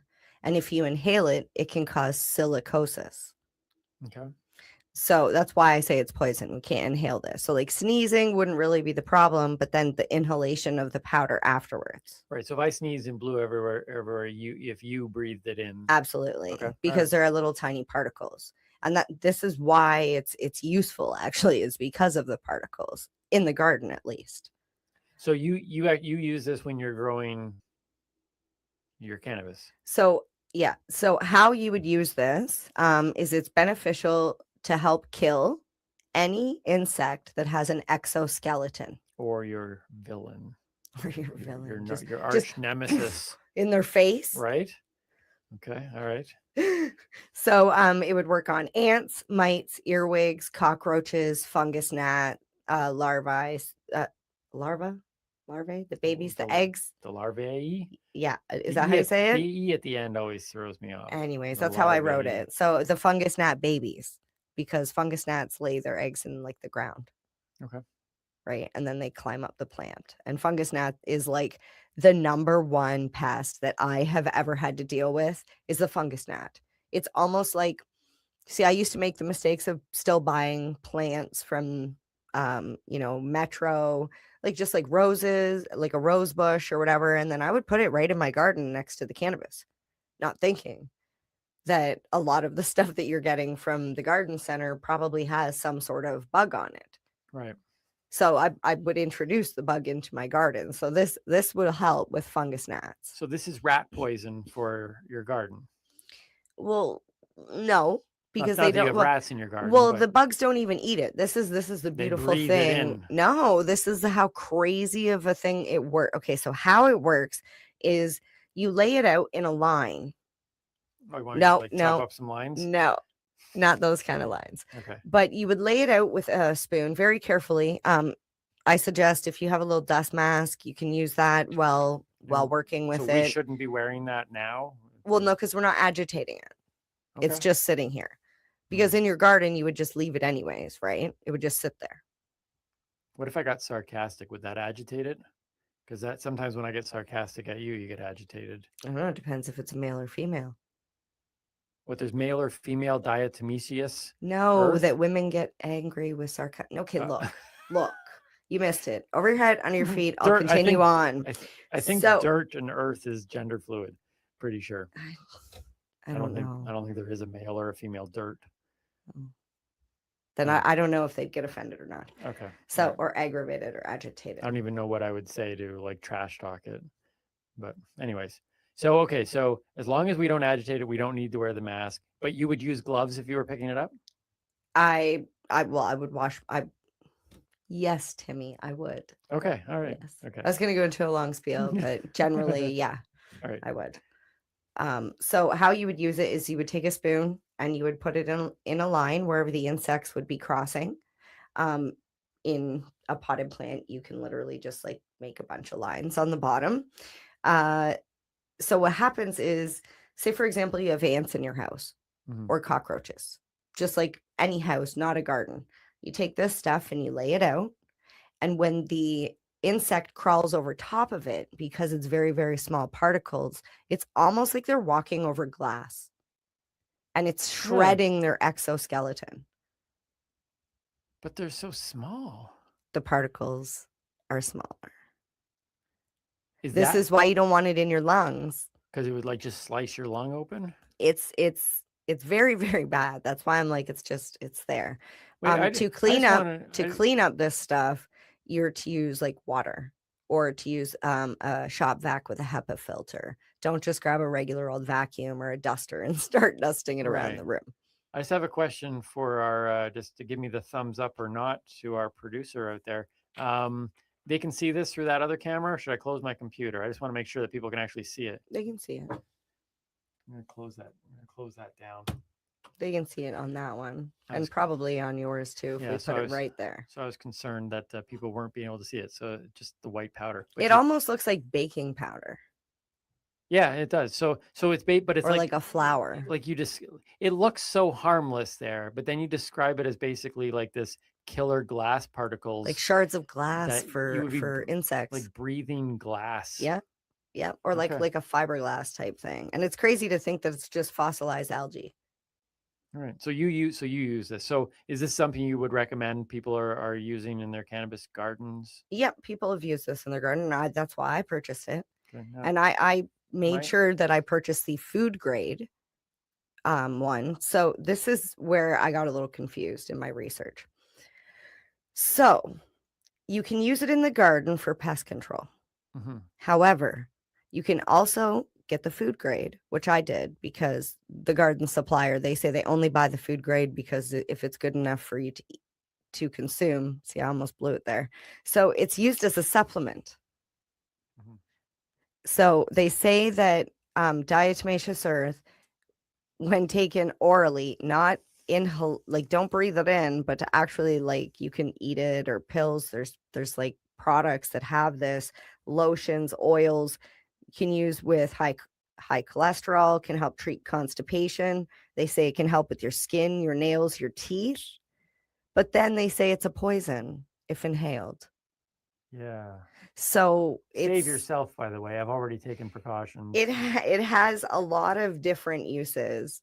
But that's what we're celebrating today. Diatomaceous earth. Diatomaceous earth. I had never heard of that before, and now I'm saying it correctly. Diatomaceous. There you go. Learned a new thing. So there you go. We could, by the time our time is done in this very closed space, hopefully nothing agitates it. I'm just gonna set it right there. All right. Let's leave the poison closer to me. Got it. Yep. All right. I would also like to take a moment to shout out to my middle daughter. Today is her, if you're watching this on launch day. Yes. August 31st. I never know what day we're recording for. Is that today? It gets very, yeah, this is August 31st day. Okay. So happy birthday to Aaliyah. She is. Don't say it. No, I'm just trying to do it in my own mind. You know, every year you add one, right? Yes. Yeah. Every year, which is so, that's a horrible rule because like I have 3 children. Okay. So I have a hard enough time keeping track of my own age, let alone their ages. And then every single year, every single one of them goes up another year. It's like, how do they expect anybody to keep track? I don't remember. I don't even remember my own age. When people ask me how old are you, I just tell them what year I was born. I'm just like, I'm born in 88, and you do the math because I suck at it and I don't celebrate.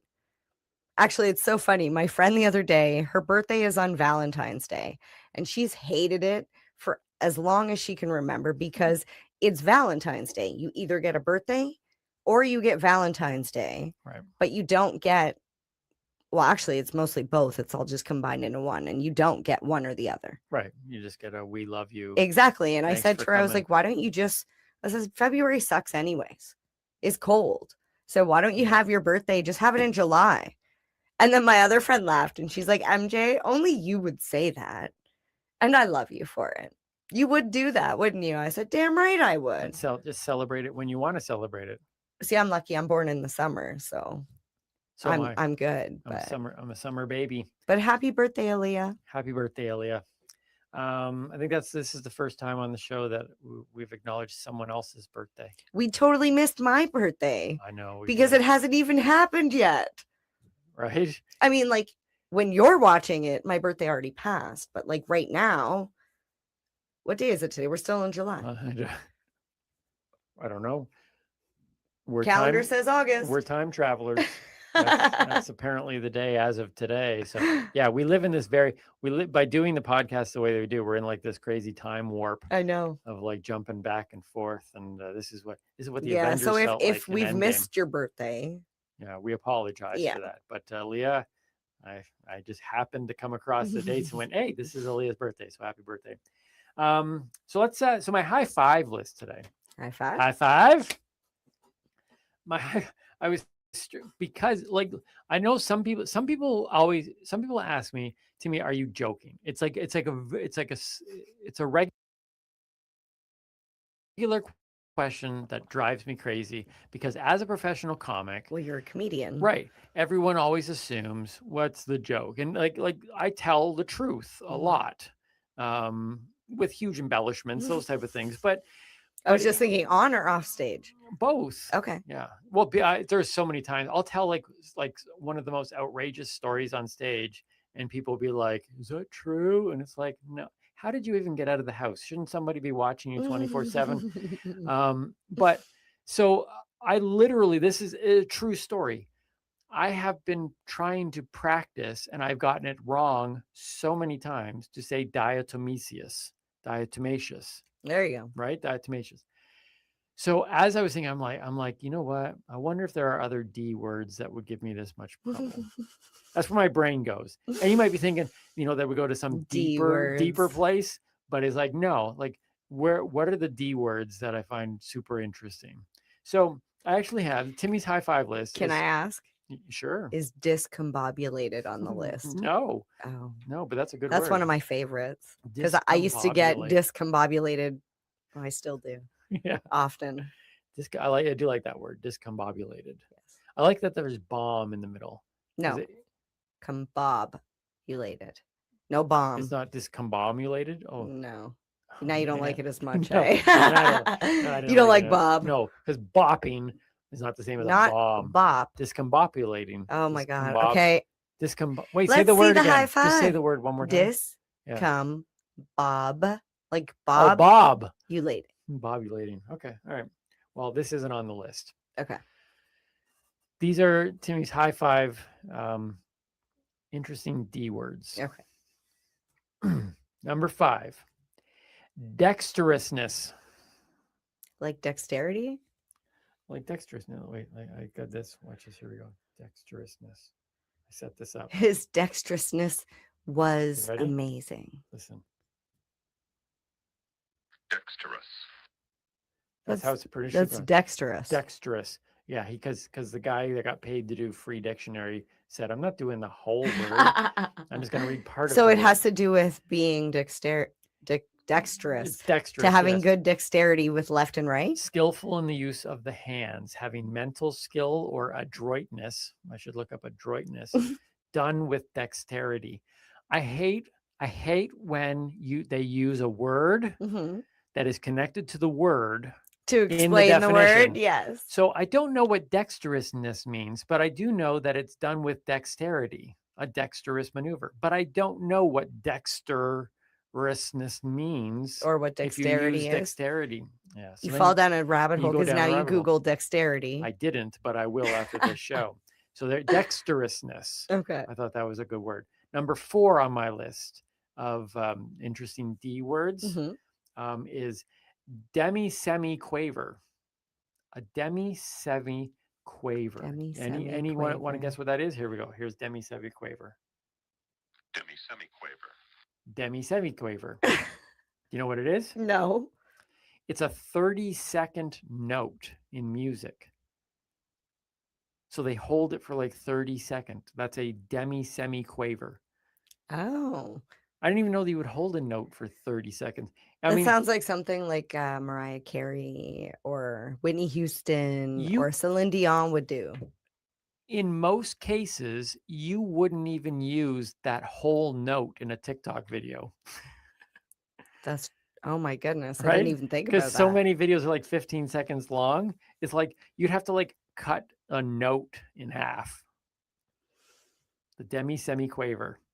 I like that word. It's a good word though, right? A demi-semi-quaver.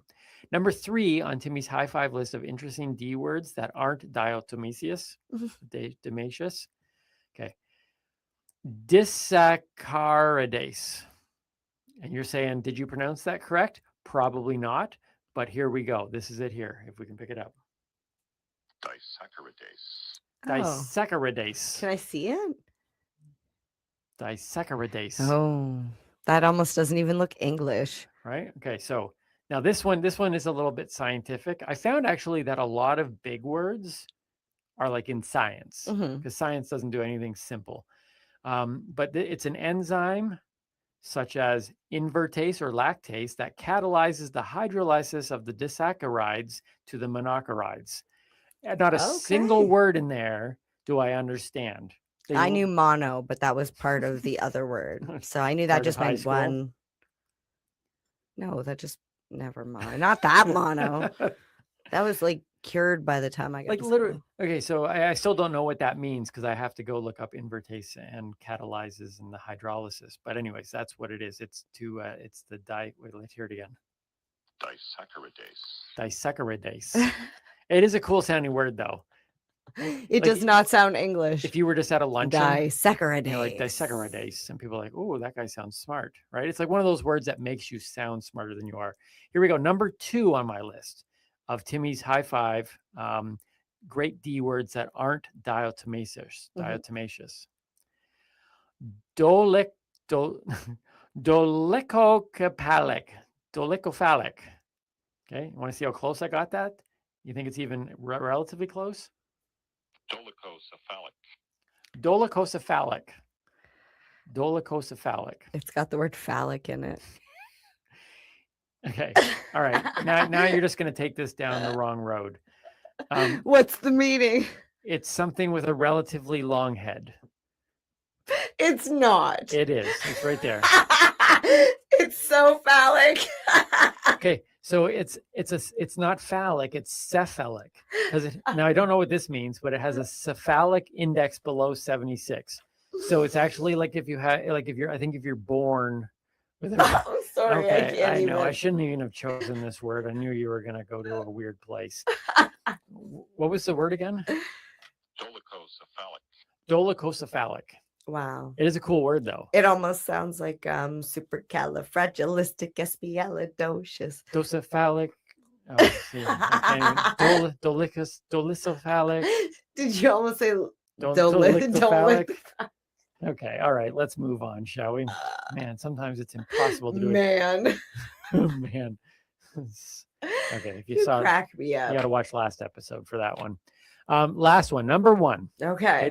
You must I don't know if I admit, can take number. You have to admit though that these are pretty cool sounding words. I do like the sound of these words. I can't pronounce them again for the life of you or me. Here we go. Number 1 on Timmy's high five list of great D words that aren't diatomaceous is desultoriness. That just sounds desultoriness. I have a desultoriness quality. That's what I would use in a sentence. Is it desultoriness? I don't know. I want to find out. Yes. Here we go. So here's how it sounds. Desultory. Desultory? Oh, that's desultoriness. Desultoriness. Desultoriness? It means moving or jumping from one thing to another. Oh, I do that all the time. Right? She had suddenly begun speaking, and after sitting silently through several hours of desultory discussion about the resistance. Oh, no, I don't do that. Yeah, okay, say it again. Desultory. Oh, yeah, I completely lost it there. Desultoriness. Desultory. Desultoriness. So but you do that. You jump from one thing to another very quickly. So I'm like the pinball next in time the I machine. see that happen, I'm going to be like, stop being so desultory. Calm your desultoriness. Calm your. Is that the same as like, hey, calm down? Calm yourself. Hey, calm the desultoriness. Yeah, because we know how well calm yourself works. Calm yourself. That's like saying, relax, It dear. also could mean occurring randomly or sporadically. Oh. So it's desultoriness. The desultoriness of this, our whole show is desultoriness.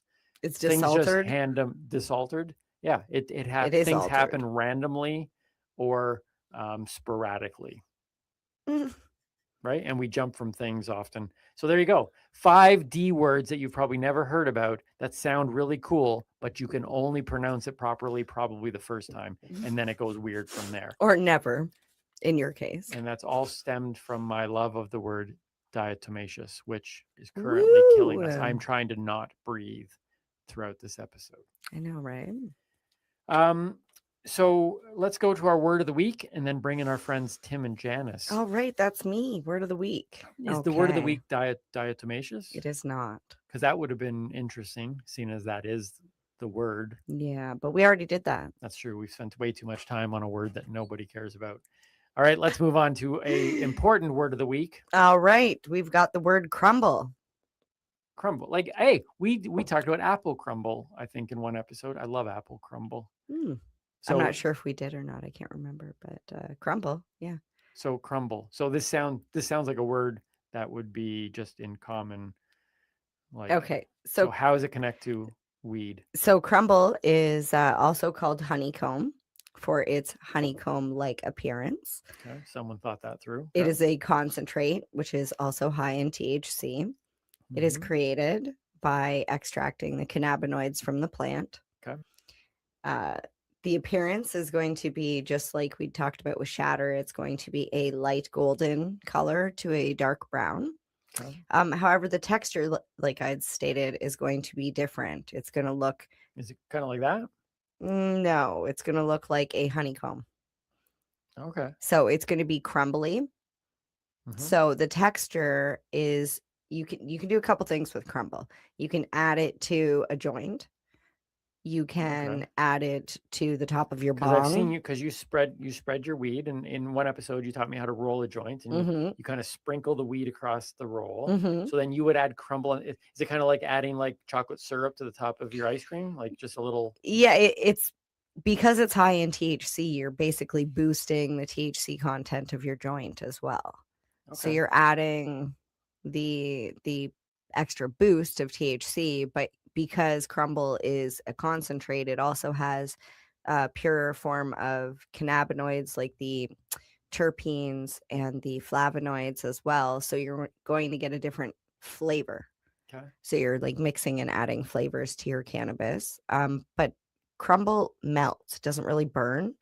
So if you're going to smoke it on its own, you need to have, like we talked about with shatter, you need to have a dab rig or some sort of device, a vape for specifically for concentrates.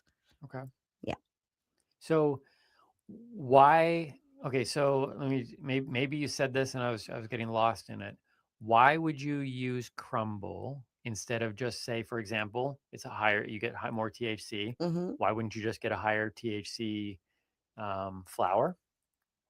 Why wouldn't you just, like what would make somebody say, I am going to specifically add crumble to my joint?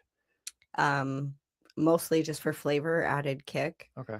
A lot of times people are looking for like a higher high. If you're doing it recreationally, you're looking for a higher high. Mhm. Maybe, you might be going to a party and a group of you are going to be sharing a joint, and you roll a nice big fatty and you throw a little bit of crumble in there because it's probably only going to go around 3 times.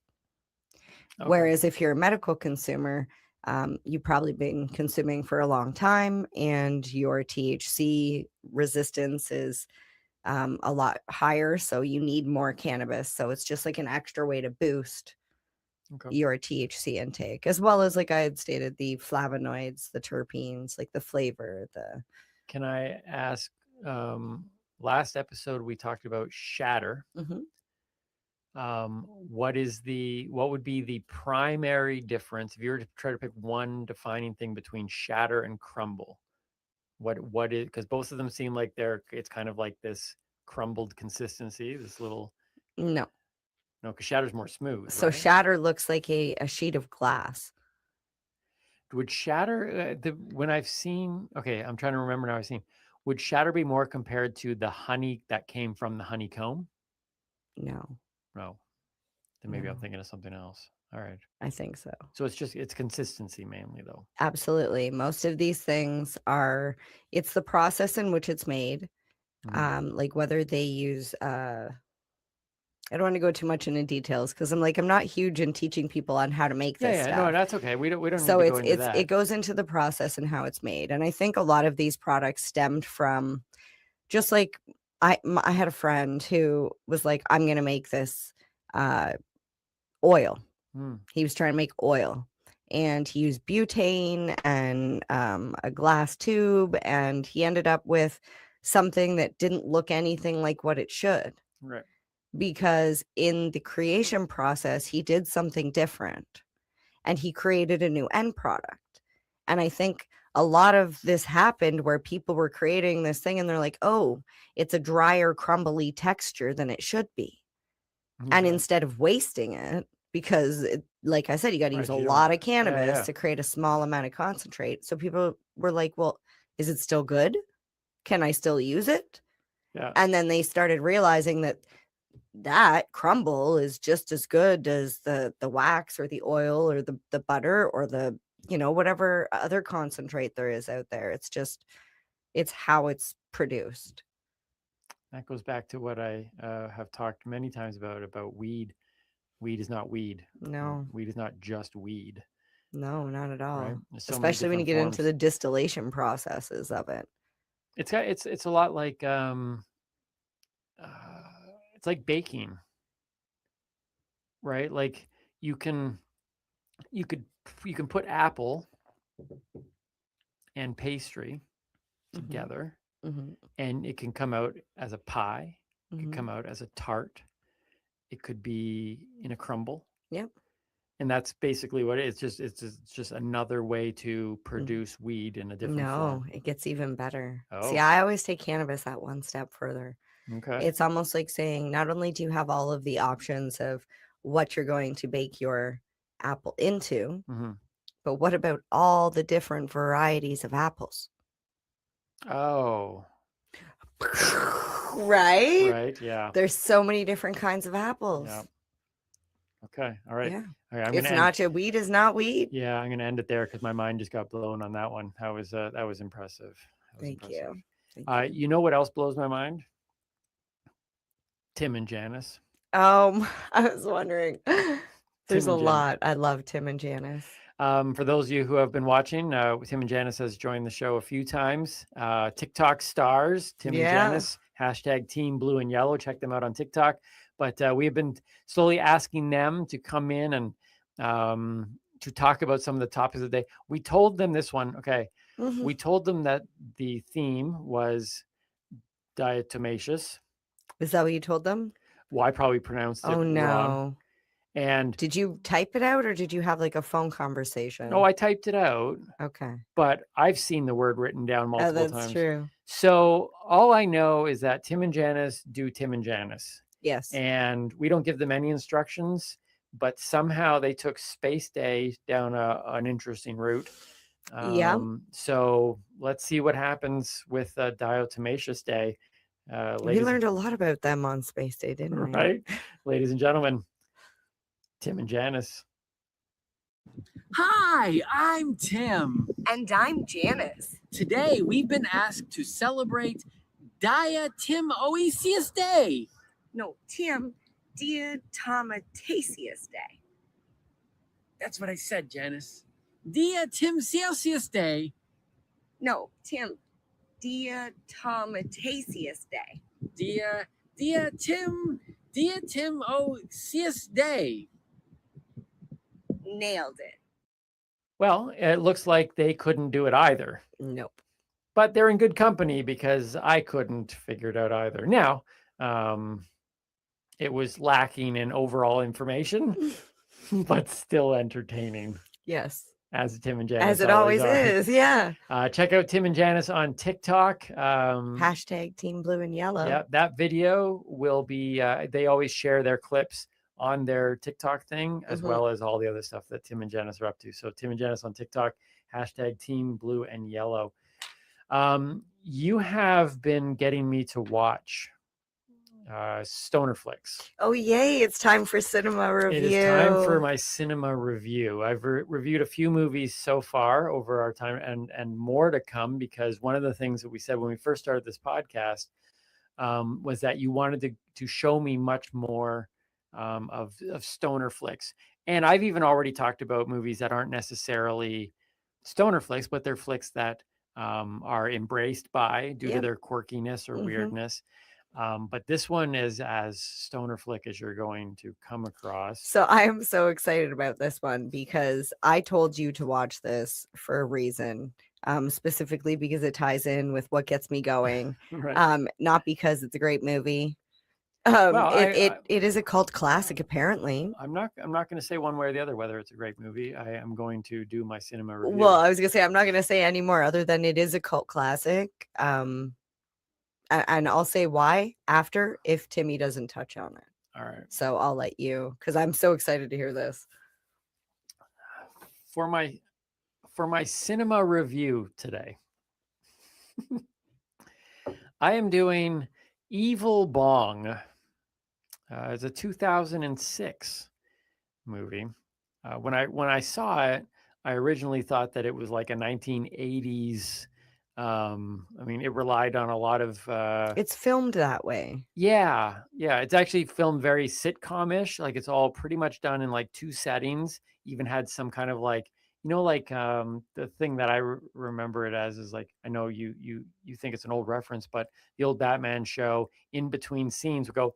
I remember that. That was the part I liked. And that's what this one had. It kind of had And, you know, it would, in between sections, it would have this like funky kind of like, you know, Oh yeah, the reed smoke. leaf and the The smoke. smoke, yeah, the right? green. And then it would come back and they'd still be in the same living room. Anyways, it was, so from the moment I started watching this thing, I already knew where this cinema review was going. So ladies and gentlemen, Timmy's cinema review, Evil Bong, 2006. This movie can be summed up in 2 words that Bong users can most relate to: sucks and blows. The greatest evil I witnessed was whoever greenlit this project. For the record, I was not high while watching, so there's that. But I wholeheartedly believe that if you have to be high to enjoy a stoner flick, or any movie for that matter, then it's simply a bad movie. Within the stoner genre, I've actually seen some well-written films with good acting, interesting characters, and solid directing. Evil Bong is not on that list. And don't go blaming it on low budget. These people simply weren't trying. How do I know? Because their concept is a slam dunk in the right hands. An evil bong trapping its smokers in a deadly, albeit mesmerizing, strip club. That, my friends, is what the industry refers to as printing money. I hope the people entrusted with this precious gift were eaten alive by boobs with shark teeth. Eaten by what? You heard me. Shark boobs. Spoiler alert. When someone smokes the cursed bong, I don't know if it's supposed to be cursed or cursed, the cursed bong, it sucks their soul into an otherworldly strip club where lap dances generally end with the dancee getting eaten by the dancer's boobs, which happen to sometimes be sharks or vampire skulls. Pick your poison. Full disclosure, I have entered a strip club once in my life. Without going into details, but making the understatement of the year, it was a bad experience. However, despite lingering PTSD symptoms and being down a few poorly spent dollars, I am alive. So there's that. Free advice to that club on Fremont Street in Vegas. Invest in a big, bright marquee that highlights your overwhelmingly best feature. Our boobs won't eat you. It's like a motel that still proudly promotes having color TV, but it's something. Here is the movie as I best can remember. Stereotypical egghead, non-stoner Alistair, don't call him Al, rents a filthy room from stereotypical stoner Larnell that is also shared by stereotypical surfer stoner Bachman and stereotypical jock stoner Brett. They order a cursed bong, because why not? It arrives and they smoke it immediately, because why not? Death by skull boobs, masturbating witch doctor, disapproving grandpa, death by shark boobs, creepy gingerbread man, sexy pogo sticking, freaky jack in the box, death by red lip boobs, Tommy Chong, swallowing mystery pills, because why not? Blow up the bong, everyone comes back to life except Tommy Chong, Hot Wheel cars driving through cleavage, and roll credits. If you're still interested in watching Evil Bong after that rapid fire summary, buckle up for 86 minutes of it. Yep, 86 minutes. And feel free to catch the 7 follow-up movies that somebody greenlit along the way as well. All that said, I'd like to find at least one redeeming quality in everything. For Evil Bong, it came during the climactic closing sequence when Alistair, don't call him Al, confronted the bong with people should have the right to get high on their free discretion. Look, I don't agree with almost every creative choice in this movie, but I agree with that. To use or not use cannabis is a personal choice and one that should be respected accordingly. As a side note, we watched this movie as part of 13 Nights of Elvira. I suggest you do too, because the Mistress of the Dark literally makes everything better. I give this movie 1 joint out of 5, because I don't actually have a 0 ranking. Maybe I would if I didn't watch it as part of the Mistress of the Dark. So maybe she gave it the 1. Anyways, feel free to watch it, but I've pretty much told you everything you need to know. Yeah, I would say that Did I that's nail pretty it? accurate. Yeah, I was surprised that when I went to look for that, there was, like you said, multiple sequels made. They waited like 3 years, made another one. Someone went, hey, that's good enough to make another one. Then they waited a few more later, and then it was like year after year after year, like 5 years in a row or something, 4 years in a row, they put out another one. So weird. Yeah. I know there's B movies. This is probably a D movie. Maybe I don't even know. Is I it a mean, like, Z? if they didn't have Tommy Chong in it, I probably would have never even known that movie existed, because he was the reason why I found it in the first place. Like, I can say this. I want to go back to what I said earlier. This is nothing against stoner flicks, because I've seen some Mhm. really quirky, low budget ones that are really. This one went down, and quite frankly, if it wasn't for Elvira popping in every once in a while, That was pretty funny. I might have zoned out completely. But I knew I had a cinema review to do, so I focused. She had some good jokes. She did. Yeah. I love Elvira. I like the guy who's like, yeah, I'm the starter pitcher. And she's like, more like a catcher. She was so I funny. died. If you don't listen, if you're on the younger end of things here and you don't know who Elvira is, let me just put out a little public service announcement here. Just Google Elvira, Mistress of the Dark. Don't I just Google Elvira? Just Google E. Actually, I don't even know if that. I don't think that would work. I don't think. Anyways, so. there you go. There's my cinema review on Evil Bong. That was a good one. Thank you very much. Much better than the movie. I almost feel like I just unleashed a What Gets Me Going on low budget horrible films, but now we're going to lead right into your What Gets Me Going. Yeah, and I set that up so nicely because what gets me going is dirty bongs. Wait, can I just say this right at the beginning? What's worse, dirty bongs or cursed bongs? I've never met a cursed bong, but I've met many dirty bongs at people's houses when you go over and they're like, you want to smoke a bowl? And I'm like, meh, okay. And then they pull out this nasty bong from underneath the coffee table or from under the sink, and it still has water in it from how many days ago was that? I don't know. It's yellow and it's got brown chunks floating around in it, and it's people.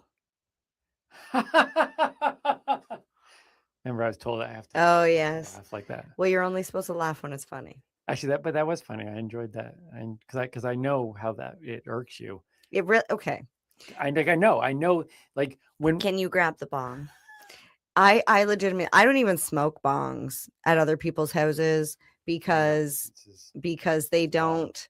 I've never tried a bong. Can I see that? Yeah. I don't smoke bongs at other people's houses That's for rubber. that reason. Haha, I was just about to talk about this. This is silicone. So this is a special silicone bong, and I have not used this one yet. There's still toss up on silicone, but the reason why I bought this was this reason. Oh, easy to clean. Easy to clean, and everything comes apart. Sorry. And it's food grade silicone. Just for the record, this reminds me of Qbert. Do you even know Qbert? Qbert. He's on Pixels. Yes, he's on Pixels. Yeah. Again. Okay. So this is on your list, younger people. Elvira, Qbert. We're just literally we teach everything on this show. That just reminded me of Qbert. Okay. Yeah. So now that I've torn my bong apart, you want to put it back together? Yeah. All right. So the reason why you don't want a nasty bong is a couple reasons.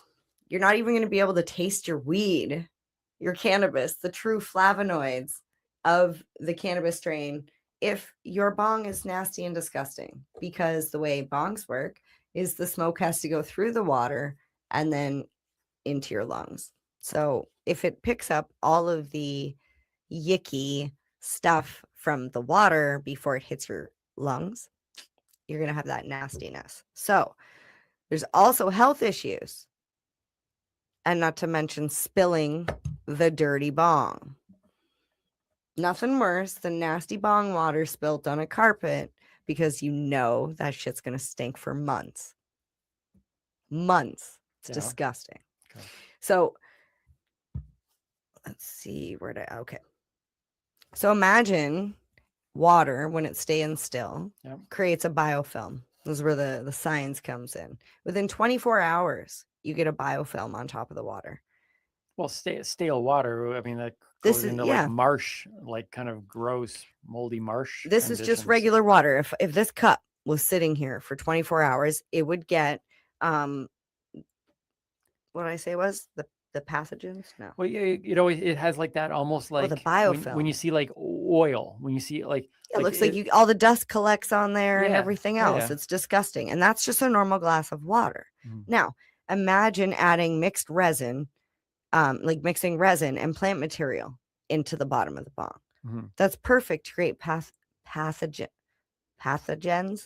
Too bad that word didn't start with D. We could have used it earlier. Like E. coli bacteria, streptococcus, yeast, mold, mildew. Oh, sure. You don't laugh at streptococcus, but you laugh at the phallic word. Sure.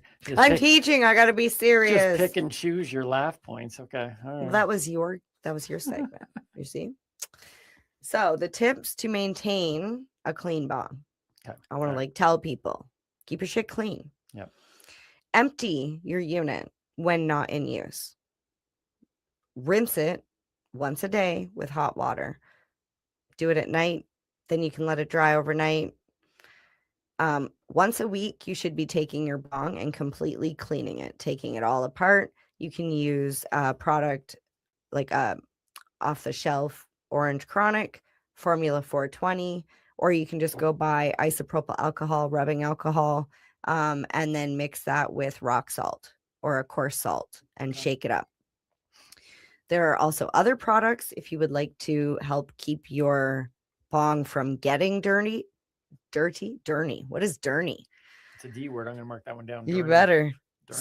So there's this product called Res Block. When added to the water, it actually repels the resin from sticking to the side of your unit. Okay.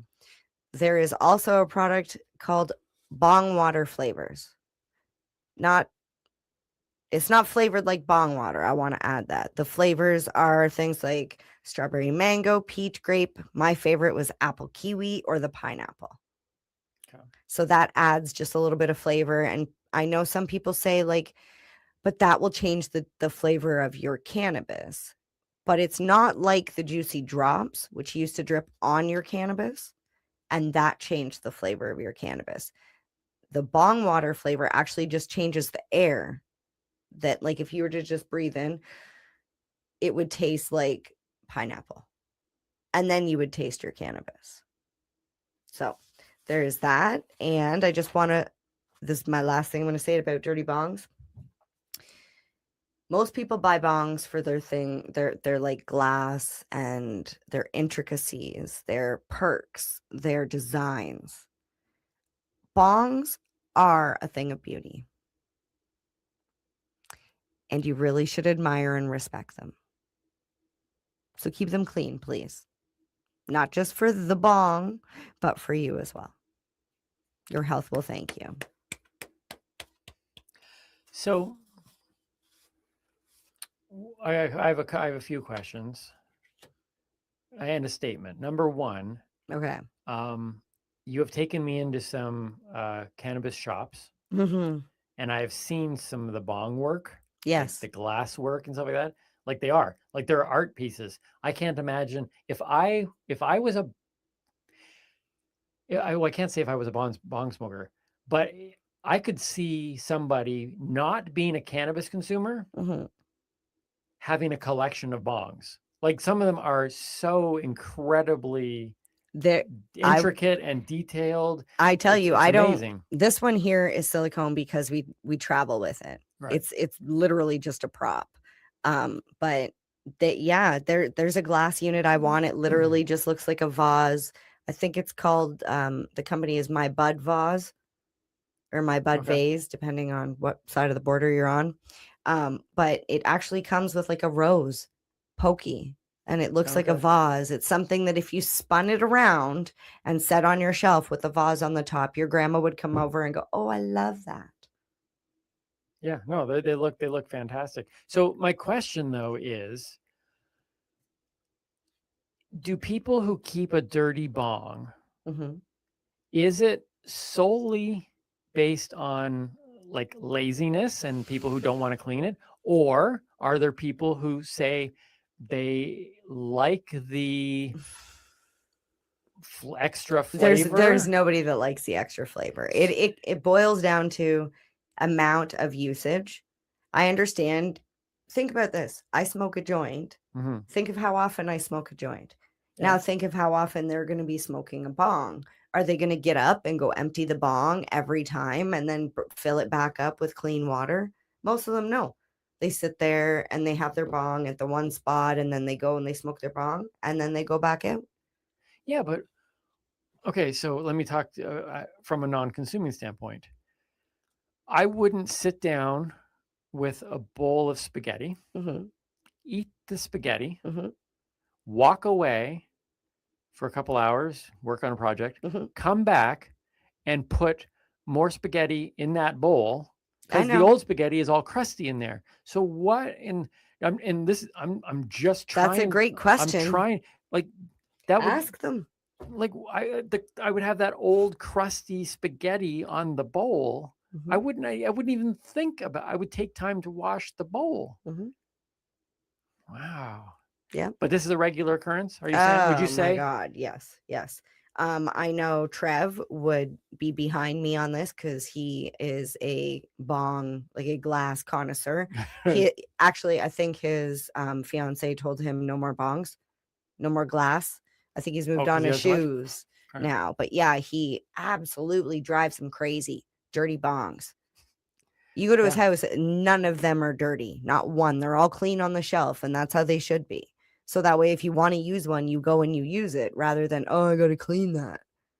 Yeah, it seems to me to be something that would just it would just be natural, like cleaning your dishes. When you're done using it, you would wash it. But hey, to each their own. Whatever. Some people have messy houses, some people don't. Some people have messy bongs, some people don't. I don't. Just dump it out in between uses. Right. Even if you have to have, like, if you're that lazy, put a 2-liter bottle near you that's empty and take your nasty bong water and dump it in your 2-liter bottle in between each ones and have a clean one. So you fill it up with clean water and dump out the nasty water. So that way you're not running to the bathroom so just do or the kitchen every time. A little bit of prep.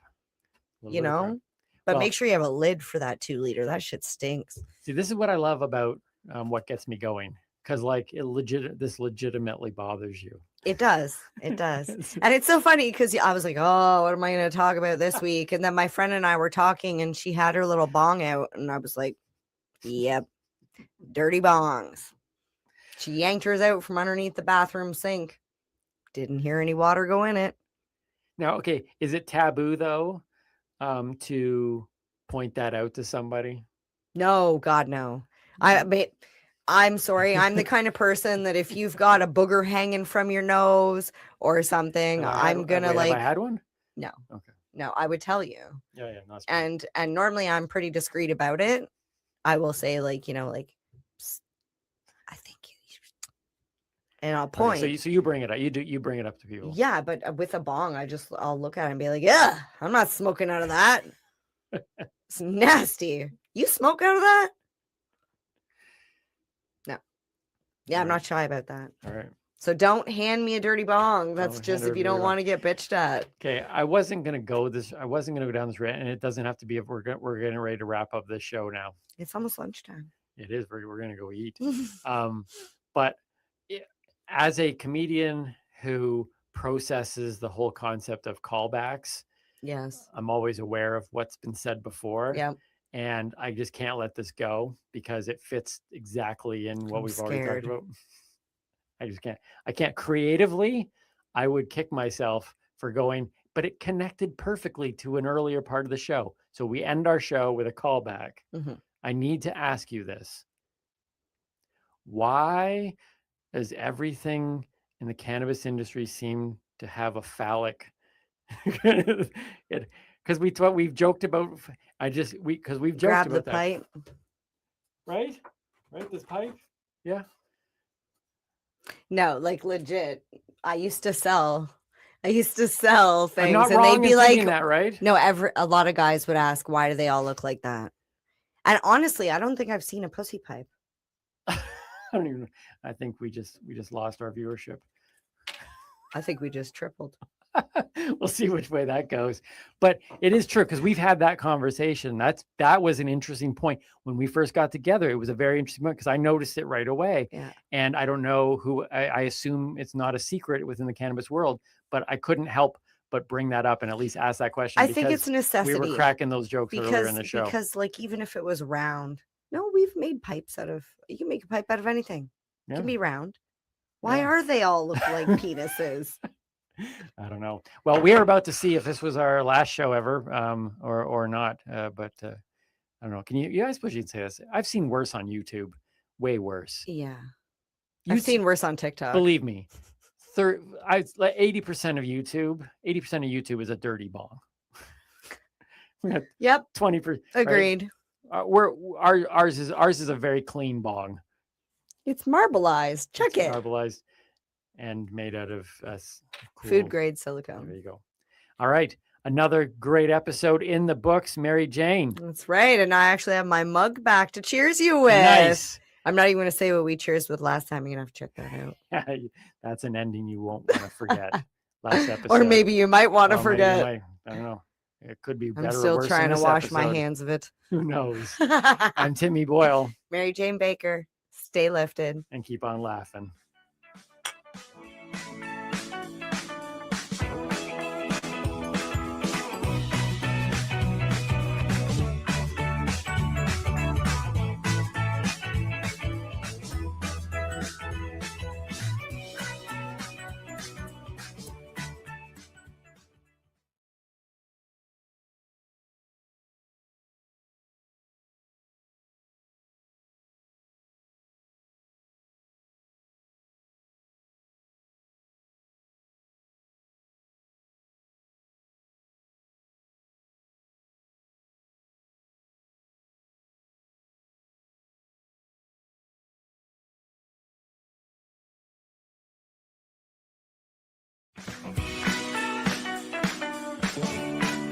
Hi, I'm Timmy. And I'm Mary Jane. He's the newbie. She's the doobie. And this is the show where we toke cannabis. Talk. From both sides. Is that even possible?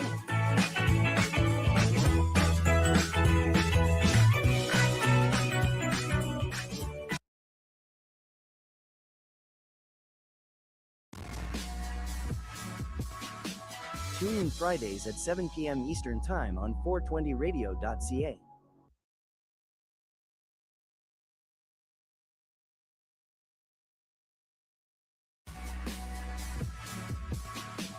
Tune in Fridays at 7 p.m. Eastern Time on 420radio.ca. You're watching the 420 Pace, found at 420pace.ca.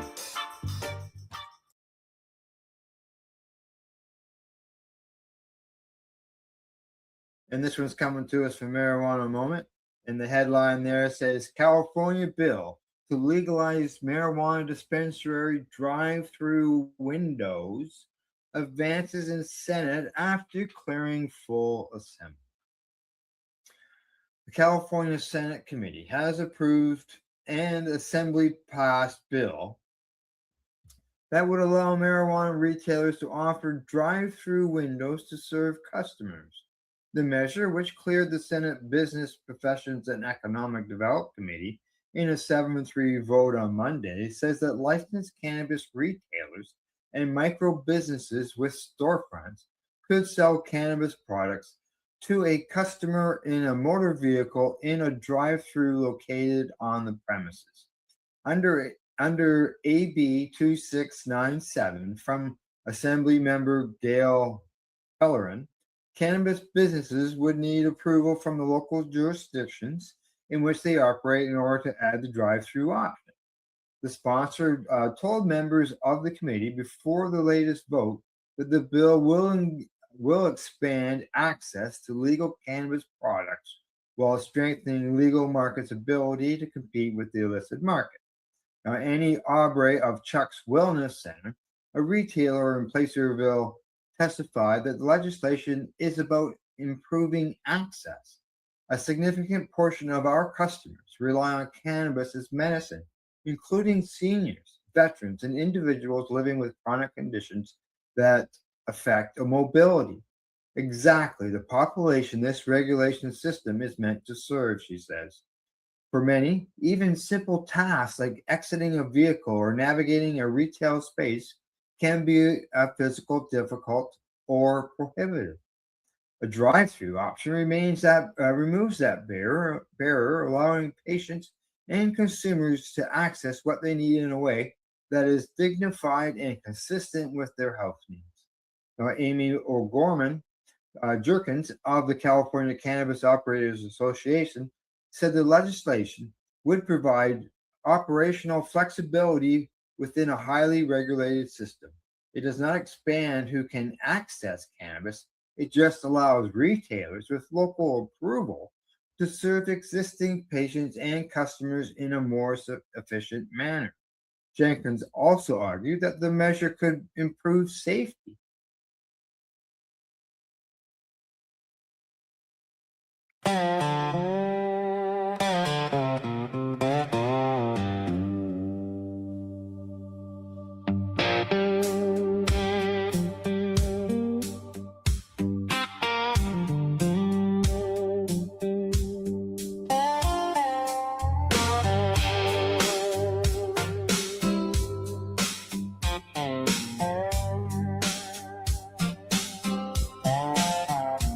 At the Grindhouse Cafe door, coffee steam on the glass, donuts in a paper boat, sandwiches going fast, gray heads and folding chairs, young ones in the back. Everybody came to learn and nobody came to act. Sun on the window blinds, names on the coffee cup. One man said his own hard truth, then the knowledge started. 2 shows on Sunday, 2 shows on Sunday. Come get educated. 2 shows on Sunday. History on the screen, stories in the room. 2 shows on Sunday, and the whole place blooms. Cannabis education at the Grindhouse Cafe.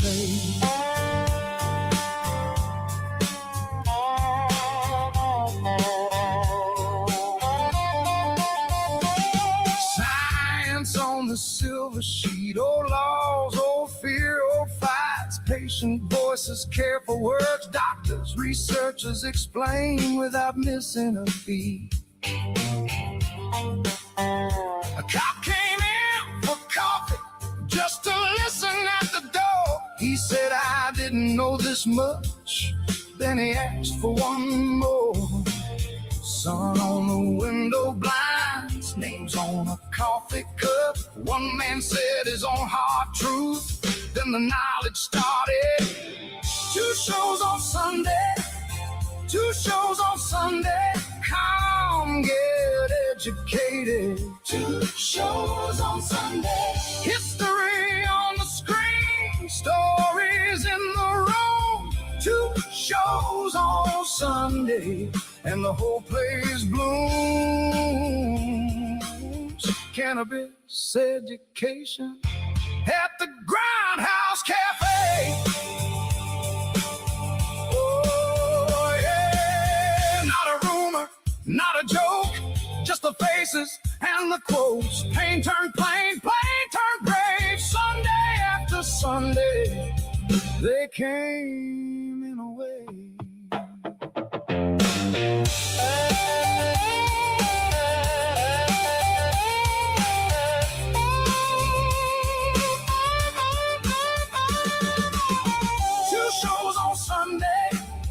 Two shows on Sunday. Come get educated. 2 shows on Sunday. History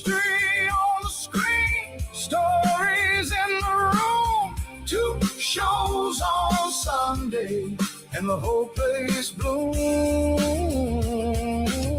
Cannabis education. At the Grindhouse Cafe.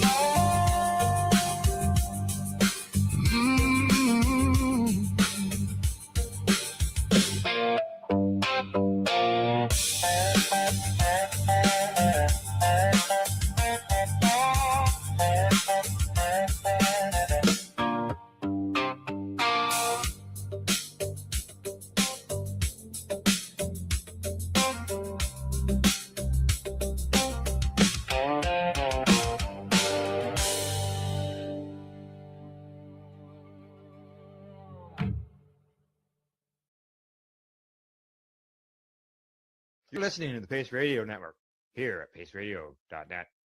The views expressed by the individuals during this broadcast are their own opinions, and they may not be the same as those of their group or other organizations they may be involved with.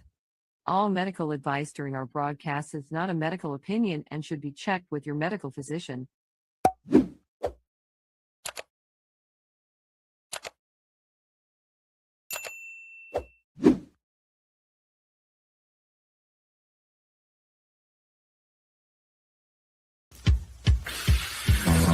Oh yeah, baby, that's lovely.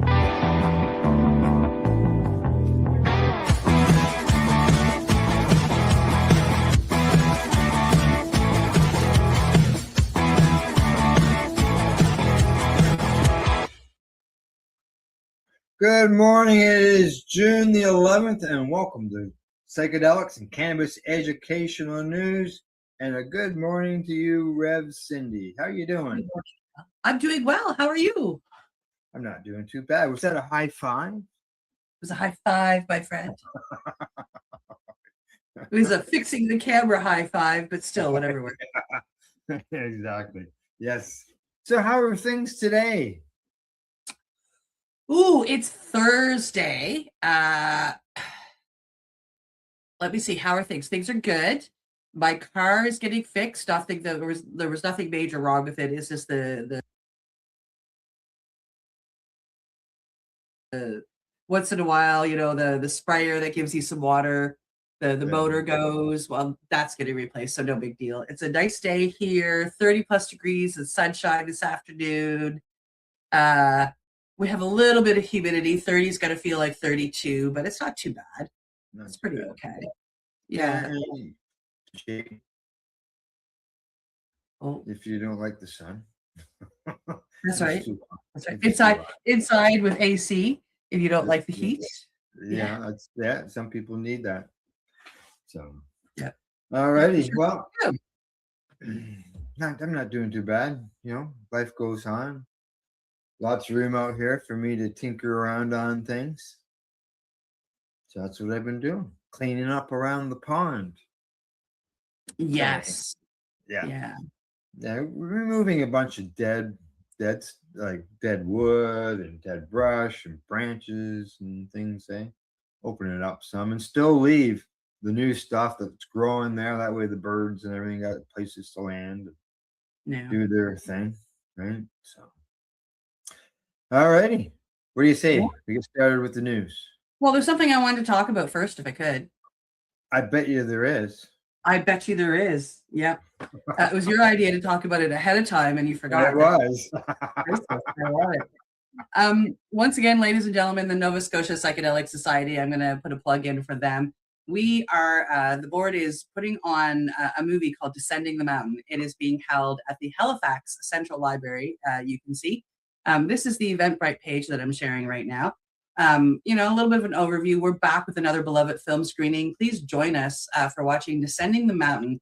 Will be held at Paul O'Regan Hall at the Halifax Regional Library on June 3rd. The movie starts at 7 p.m. Our film screenings are a beloved event, and we're honored to host them once again.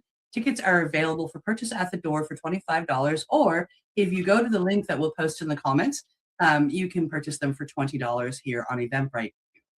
The film takes you on a journey of mystical revelations through magical mushrooms and meditations. In Descending the Mountain, psychiatrist Franz Wallenmeter And Zen master Jana Palmers create a groundbreaking scientific experiment located on the majestic Mount Rigi in Switzerland. The film shows if and how, when united, psilocybin and meditation might expand our understanding of the nature of consciousness. And for more information, there is a link there that you can go check out, and you can check out our society webpage as well, which is again listed on the page. Or find us in social media. We want to remind everybody that this is a substance-free, alcohol-specifically free space. However, bring your non-alcoholic beverages, and some other beverages and tonics may be available for purchase. We have a beautiful lady that makes tonics who is coming. So we would love to see you on July 3rd for this beautiful movie. And I think Al has posted the link in the comments. Sure have. Yeah, Yeah. it's there. It Check swallowed it all. It was a huge link, and it took it, and it is there for everybody to click on. And so if you're in the Nova Scotia area, head on down. Get some information in this documentary. It should be a good movie, yeah. Yeah. Oh, yeah. I completely agree. Educational documentaries can help a lot of people. Absolutely. I'll be there. You'll be there. Okay, Okay. sounds good. All right. Am I ahead of myself now? I think we're caught up now, yeah. Some more news to get to. All righty. Here we go. All right. Here we go. Coming to us first from StratCan. Alberta regulator eases restriction on cannabis samples. Let's find out what this is all about. Alberta is making a change that many cannabis producers and retailers have been requesting for years. According to StratCan, Alberta's cannabis regulator is easing restrictions surrounding product samples, allowing licensed cannabis representatives greater flexibility when sharing samples with retail staff and industry professionals. Under the previous rules, many producers argued it was difficult for retail employees to become knowledgeable about products they were expected to recommend to customers. Unlike many other consumer industries, cannabis staff often had limited opportunities to directly experience or evaluate products before discussing them with consumers. The regulatory changes are intended to help improve product knowledge and education within the legal cannabis sector. Supporters say informed staff are better equipped to answer customer questions, explain product differences, and guide consumers towards safer purchasing decisions. Industry participants have welcomed the move, arguing that education remains one of the legal market's strongest advantages over quote-unquote illicit sellers. Better informed retail workers may help consumers understand potency, cannabinoid profiles, terpene content, and responsible consumption practices. Critics, however, cautioned that regulators must continue maintaining safeguards to prevent promotional excess that could encourage irresponsible consumption. For Alberta's cannabis industry, the change represents another sign of a maturing market, one where regulators are increasingly focused on practical business realities, rather than the cautious restrictions that characterize the early years of legalization. I think this is a great move, Al. Yeah, anything that frees up, takes away some regulations, and improves things is a bonus. There's no doubt about that. I see that they say that all samples must remain for licensee use only and comply with federal guidelines. Samples are for retailer use only and cannot be provided or sold to the public. Mm-hmm. Yeah. We used to be all kinds of events, and there were samples, and you would see people posting samples. I haven't seen it. Yeah. Yeah, I mean, I used to go to like all of the different events, and I would walk away with a bag full of samples. The last Grow Up event, seeing the bags of samples is completely different than in previous years. Oh, you're talking about the Grow Up event that just happened in Toronto? Oh yeah. Yeah. Okay. Yeah. I didn't see any pictures. I didn't see anybody. The samples were it was information, and then things that didn't include cannabis. Like I didn't see anybody receive cannabis samples at all. Yeah, in the past, you used to get a joint quite often from some people. Some people would have a little edible piece, and normally they didn't even have THC in them. They weren't even infused. It was just a sample, give you an idea what it tastes like without the infusion. So, all righty. Well, maybe someday we'll see the return. I like to see samples. They give away samples. I've seen them at trade shows in Toronto. You can get a sample, like a small little bit of wine in a glass for a donation to some organization.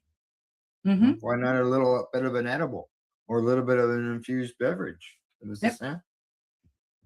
Yeah, no reason why not. There's no smoking involved, which is usually the concern. So, okay, are we done there? I think so. All right, time for us to move on to the next story.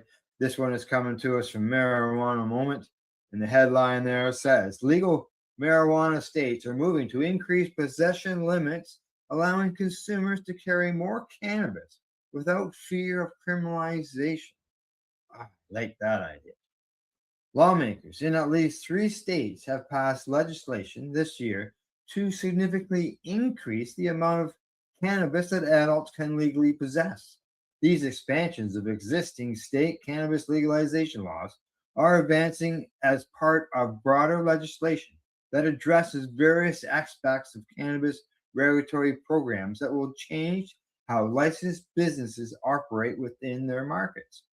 But for everyday consumers, the possession limit increases, meaning they will be able to buy more cannabis when they go to the store and will be protected from criminal or potential criminal penalties for carrying certain amounts of cannabis. For example, Illinois lawmakers this month passed omnibus cannabis legislation that would allow residents of the state who are over 21 years of age to possess up to 60 grams of cannabis flower, which is double the amount in the current law. They will also be able to have up to 10 grams of cannabis extracts and infused products with up to 1,000 milligrams of THC, which is almost double the current limit. Possession amounts for adult non-residents would also be doubled under the bill. Aside from numerous other proposed changes to rules for cannabis and hemp businesses that are included in the legislation, SB 3222 would also allow people with convictions for possession of up to 60 grams of cannabis to have those records expunged, double the current cutoff, allowing only those with convictions of up to 30 grams to be eligible. The bill cleared the Senate and House of Representatives and now awaits action from Governor J.B. Pritzker, who in 2019 signed the state's cannabis legalization policy into law. In Vermont, lawmakers similarly approved a large-scale cannabis regulatory reform bill, S278, that doubles the current possession limits to up to 2 ounces of cannabis or 10 grams of hashish. The measures was approved by both the chamber and the legislator last month and is headed to the desk of Governor Phil Scott, who in 2018 signed a bill to legalize cannabis possession and home cultivation, and then allowed subsequent legislation to legalize commercial cannabis sales to take effect without his signature in 2020. Now, in April, Massachusetts lawmakers passed, and Governor Maura Healey signed a bill that broadly restructures how cannabis is regulated in the state and includes provision increasing the personal possession limit for cannabis from 1 to 2 ounces. Colorado, which was among the first states to legalize cannabis in 2012, enacted legislation to double its legal cannabis possession limit from 1 ounce to 2 ounces back in 2021. Now, Karen O'Keefe, state policies director for Marijuana Policy Project, said the recent trend of states moving to let adults carry more cannabis without the fear of criminalization is a positive development. I agree with her. Now, she says, we applaud lawmakers for treating adults like adults when it comes to cannabis, a core purpose of legalization is to stop punishing adults for using a plant that is safer than alcohol. Unfortunately, legalization states are increasing, recognizing that low possession limits unnecessarily ensnare residents in the criminal justice system, and restrictive possession limits also prevent consumers from buying in practical quantities. Yes.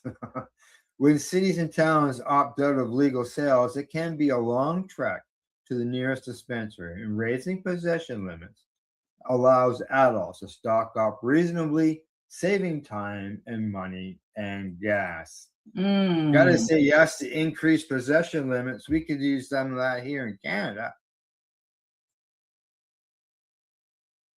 Yeah. Yeah, it's nice. I mean, because they were only allowed 30 grams, which is what we're allowed here for recreational. If you have your prescription here in Canada, you can carry up to 150 grams. If you know, as long as your prescription is 150 grams or more. So yeah, I mean,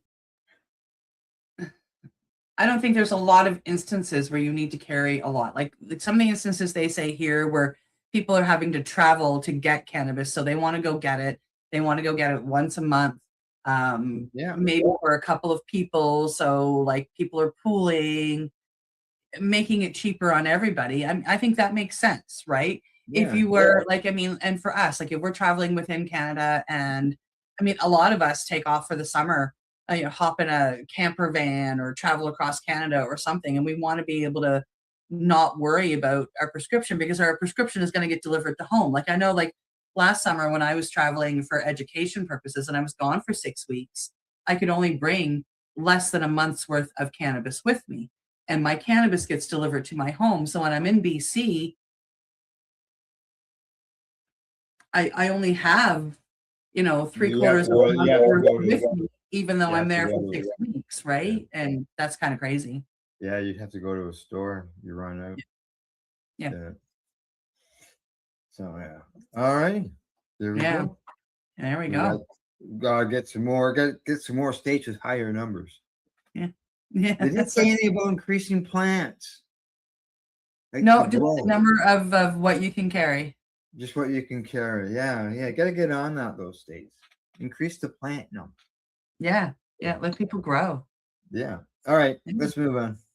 Okay. On to the next story. Coming to us from BNN Bloomberg.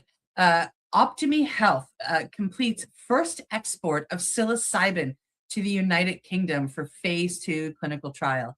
We're not just exporting cannabis now here in Canada, we are exporting our magic mushrooms. A Canadian psychedelic company has reached an important international milestone in the growing global medicine or psychedelic medicine industry. According to BNN Bloomberg, Optimi Health has successfully completed its first export of pharmaceutical-grade psilocybin to the United Kingdom for use in a phase 2 clinical trial. The shipment marks another step forward for Canada's emerging role as a supplier of regulated psychedelic compounds for scientific research and development programs around the world.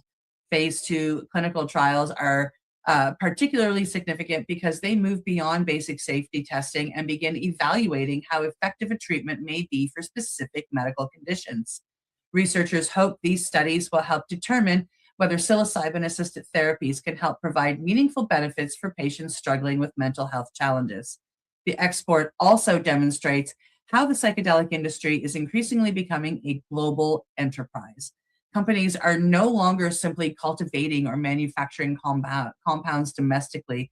They are participating in international research networks involving universities, hospitals, regulators, and pharmaceutical developers. For advocates of psychedelic medicine, this story highlights how quickly the field has evolved. Holy cannoli.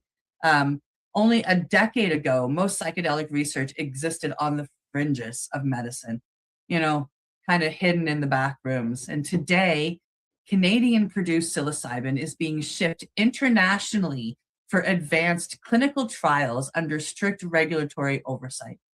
As more trials move forward, researchers hope the resulting data will help determine where psilocybin ultimately fits with modern healthcare. This is really exciting news, Al. I mean, a lot of us that already know the real world experience, we know what's going to come out of a lot of these trials, but to see the scientists, to see the doctors and the governments getting on board, allowing sharing between countries, not just of knowledge, but of product, I think this is super exciting. Oh yeah, it just shows the advancement. And let's just hope that once these trials are completed, being this is a Canadian company, that they are allowed to help Canadian patients and not be, not be prevented by the government because they only have that silly SAP program. Yeah. So, Well, let's hope other things move forward with this. And, Yeah. One of the things that a lot of this research will help with is to get rid of silly things like, Section 56 or the SAP program. Correct. Where a doctor can feel now free to say, listen, I think psilocybin therapy is for you. And I know this great facilitator over here, and the three of us are going to work together. Patients get access. Yeah, there's a way for them to still control it without controlling it. And I really hope that, all of this research is going to move us forward to that. For those who are wondering what it's made out of, it says here that because first thing I think it's all synthetic. Does it say that it has psilocybin biomass is part of this process? So I'm sort of wondering, is the whole plant involved in this? Well, I'm not sure if they're extracting the psilocin or not. I mean, they're talking biomass. Yeah. I mean, Biomass, yeah. bio still says natural, but I mean, I could be completely wrong. I know that here in Canada, when they were first starting their trials, the trial that I was supposed to be part of, but I ended up going for iboga, they were using a whole mushroom. So they were making tea out of the whole mushroom for the first trial. The second trial they did, they extracted the psilocin from the mushroom. So you were still taking natural product, but they were extracting the psilocin directly. So you weren't taking all the unnecessary stuff, right? Yeah. And it wasn't synthetic. It was still true mushroom. Yeah. That's what this seems like. They mentioned 5 milligram capsules. That's what they give people. Yeah. Well, a 5 milligram capsule would be equivalent to a full gram of fruiting mushroom. Oh yeah. Yeah. Okay, good to know. Yeah. All righty. Anything else on the mushroom end of things you want to discuss? So. All right. I think we got some more stuff on that and on the UK coming up in a story after the break. So. All righty. From there, we're going to move on to our next story. And this one's coming to us from Marijuana Moment. And the headline there says, California bill to legalize marijuana dispensary drive-through windows advances in Senate after clearing full assembly. The California Senate Committee has approved and Assembly passed bill that would allow marijuana retailers to offer drive-through windows to serve customers. The measure, which cleared the Senate Business Professions and Economic Development Committee in a 7-3 vote on Monday, says that licensed cannabis retailers and micro businesses with storefronts could sell cannabis products to a customer in a motor vehicle in a drive-through located on the premises. Under AB 2697 from Assembly Member Gail Pellerin, cannabis businesses would need approval from the local jurisdictions in which they operate in order to add the drive-through option. The sponsor told members of the committee before the latest vote that the bill will expand access to legal cannabis products while strengthening legal markets' ability to compete with the illicit market. Now, Annie Aubrey of Chuck's Wellness Center, a retailer in Placerville, testified that the legislation is about improving access. A significant portion of our customers rely on cannabis as medicine, including seniors. veterans, and individuals living with chronic conditions that affect mobility. Exactly the population this regulation system is meant to serve, she says. For many, even simple tasks like exiting a vehicle or navigating a retail space can be a physical difficult or prohibitive. A drive-through option removes that barrier, allowing patients and consumers to access what they need in a way that is dignified and consistent with their health needs. Amy O'Gorman Jerkins of the California Cannabis Operators Association said the legislation would provide operational flexibility within a highly regulated system. It does not expand who can access cannabis. It just allows retailers with local approval to serve existing patients and customers in a more efficient manner. Jenkins also argued that the measure could improve safety. Today, curbside transactions are already permitted. This means employees are regularly required to leave a secured premises while carrying product and at times cash into the parking lots. Now, AB 2697 provides an additional mechanism to obtain product, but requires a fixed, secure transaction point, keeping employees inside and reducing exposure to theft. Now, the bill sponsor also previously said that California cannabis retailers lack a common and accessible transaction path for consumers afforded so many other retailers in California, including fast food, pharmacies, banks, and even liquor stores. Cannabis consumers who have mobility issues or other disabilities have limited options for being able to obtain cannabis without having to step out of their vehicles. And while some delivery is legal, there are service area restrictions, she says, and allowing cannabis retailers to add the consumer-friendly option of a secure drive-through, if approved by the local jurisdiction, will enhance the customer experience, increase safety at cannabis retailers, and help expand California's legal cannabis marketplace. Now, the California Narcotic Officers Association opposes the proposal. However, with a representative, Ryan Sherman, testifying that it would be harder for dispensary workers to check customers' ID for age of compliance or to detect signs of current intoxication at drive-through windows. He argues this bill prioritizes speed of sale over public safety while undermining current safeguards designed to prevent illegal sales and protect public safety. Well, Cindy, to that officer of that association, are they on the same line when it comes to the sale of pharmaceuticals and alcohol through drive-throughs? Yeah. I mean, if you want to be concerned straight across the board. We have here in Nova Scotia drive-through liquor stores. A beer store. It's on the main drag, one of the main drags in the industrial area in one of our main cities of Dartmouth. And it's legal. It's legal booze. It's actually at a production site for Moosehead Lager. They have a store you can walk in, and they have a drive-through, and it's open from like 10 a.m. to midnight. And on the weekends, I think even 1 or 2 a.m.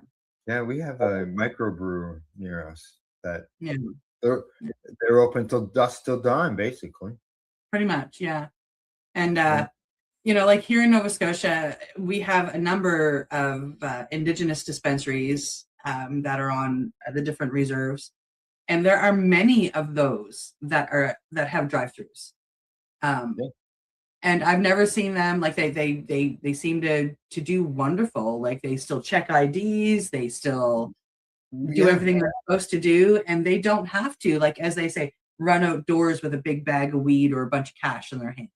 Yeah, like there's no, the person in the window, the store operator, can see the person's face. They can match the ID of the person's face. So I don't see. I think it's great for the people on the disability end of things. Yeah, it's unfortunate. And straight up, most of the people that are going to use the drive-through are regular customers. If you're not a regular customer, who wants to go up to a drive-through and start asking a bunch of questions? You want to go into the dispensary and ask a bunch of questions. Yeah. Just Right. go up, So get what you want. 95% of the people that are going through the drive-through, they already know by name. Yeah. Yeah. No, I think it's a great idea. I don't know of any here in Ontario. I don't, as far as I understand, I don't think it's even allowed. I could be wrong, but yeah, I don't know of any. But why not? Yep. So, like they Yep, say, why not? they mention safety and too, because of the curbside end of things. Yeah, like, I mean, I know most places, like, I mean, if you look at grocery stores and whatnot for curbside delivery, they have certain areas that they want you to pull up. Your items are already paid for because you bought them online. You're not, Right. so like, it's coming out and putting stuff in. There's no money exchange or anything. And it's the same with most companies out there. But when you're going to pick up your cannabis, like that's usually not an option, at a lot of these dispensaries. Like, so yeah, that can be scary. Yeah. All righty, we got our first 4 stories done of the day. We got 4 more to come. We're going to be going to Spain. We're going to be going to Nepal. We're going to be going to UK. I think we're going to be traveling almost around the world by the looks of things. All right, other than that, you're watching Psychedelics and Cannabis Educational News. We'll be right back in, as I always say, 3 minutes. I just got to find the right button. There we go. You're listening to the Pace Radio Network here at paceradio.net. Camelford Lifestyle Shop, open Monday to Friday from 10 till 7 p.m. or by chance. Check out our flags, our t-shirts, plus our hats, and look of that supply of rolling papers, plus much more. We've got bongs and your favorite herbal vaporizers. Look at all the incense we have, as well as for those who collect knives, check out these knives in our collection. And while you're here, stop in to see Shay at the Piercing Room, where you can get poked by Shay. Daily deals, check them out. Camelford Lifestyle Shop, 17 Bridge Street West, Camelford, Ontario. What do you find at paceradio.net? People advocating cannabis education.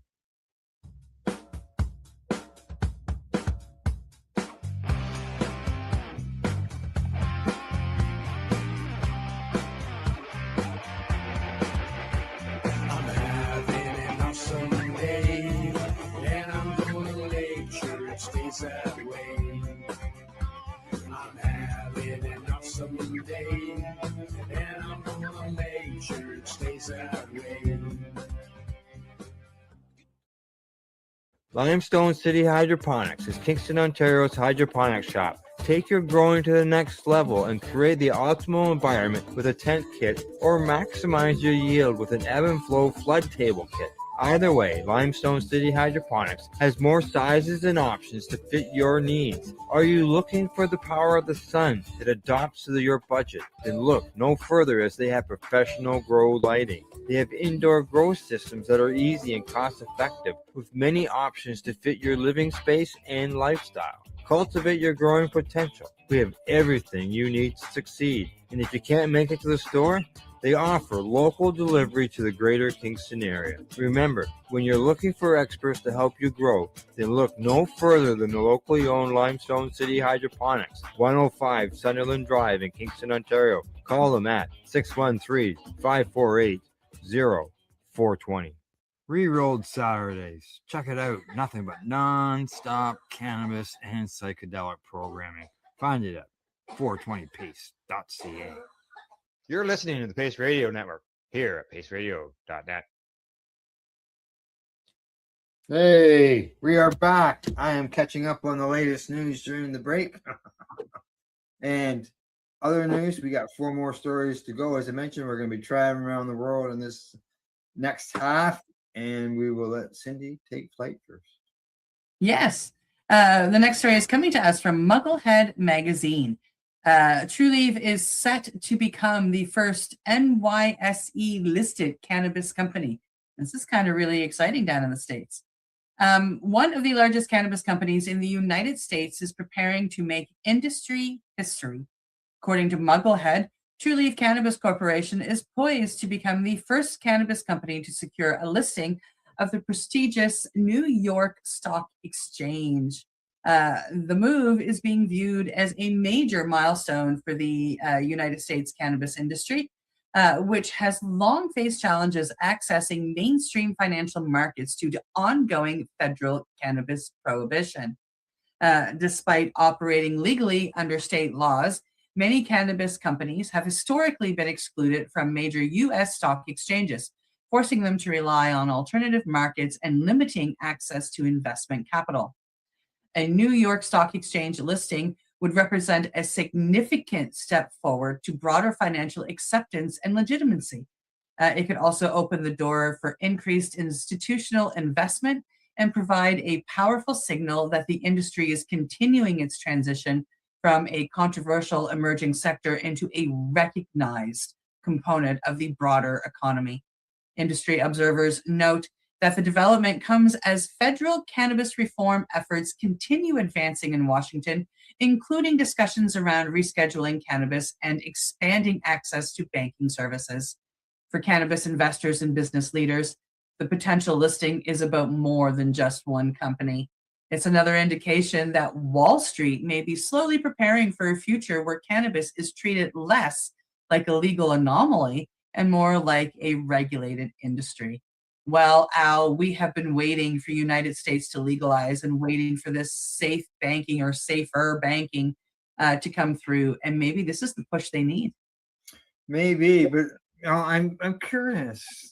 With everything being against the law on the cannabis end of things federally, how a company can end up on the New York Stock Exchange? Is it not regulated by any federal end, or is it just state federally or state run regulations and rules and laws that it has to follow versus federal? Yeah. I honestly know nothing about the stock exchange. Yeah, same here. I scanned through the article and I didn't see anything on there about how what if there's a loophole there or stating that they're following state law instead of federal, because how banking is federal. Yep. So I figured this might be as well. Maybe I'm completely wrong. But yeah, it is a big step. I remember when it happened here in Canada, and it didn't happen overnight either. So I'm just doing a little Google search. Oh, yeah? Securities on the New York Stock Exchange are federally covered securities subject to oversight by the U.S. Securities and Exchange Commission under the Securities Exchange Act of 34. It operates as a self-regulatory organization that enforces its own strict listing rules alongside federal laws to maintain market integrity. Federal laws right there. So yeah, that's are they looking down the road to allow that to get through? Who knows? I don't know. I think it's going to be find out in another article somewhere along the road. Actually, we will in the future. That's right. All right. Well, we're done with New York. I think it's time to head to Nepal. What do you say? Woo. Let's get on the plane. All right, here we go. Off to Nepal. The International Cannabis Business Conference headline in its report says Nepal MP urges government to modernize cannabis policies. During the Shivaratri festival in Nepal, one of the nation's largest annual Hindu festivals, it is common for people to be seen consuming cannabis despite cannabis being illegal in Nepal since 1976. Cannabis possession and use are prohibited in Nepal and can result in incarceration, with people caught trafficking cannabis receiving much harsher prison sentences.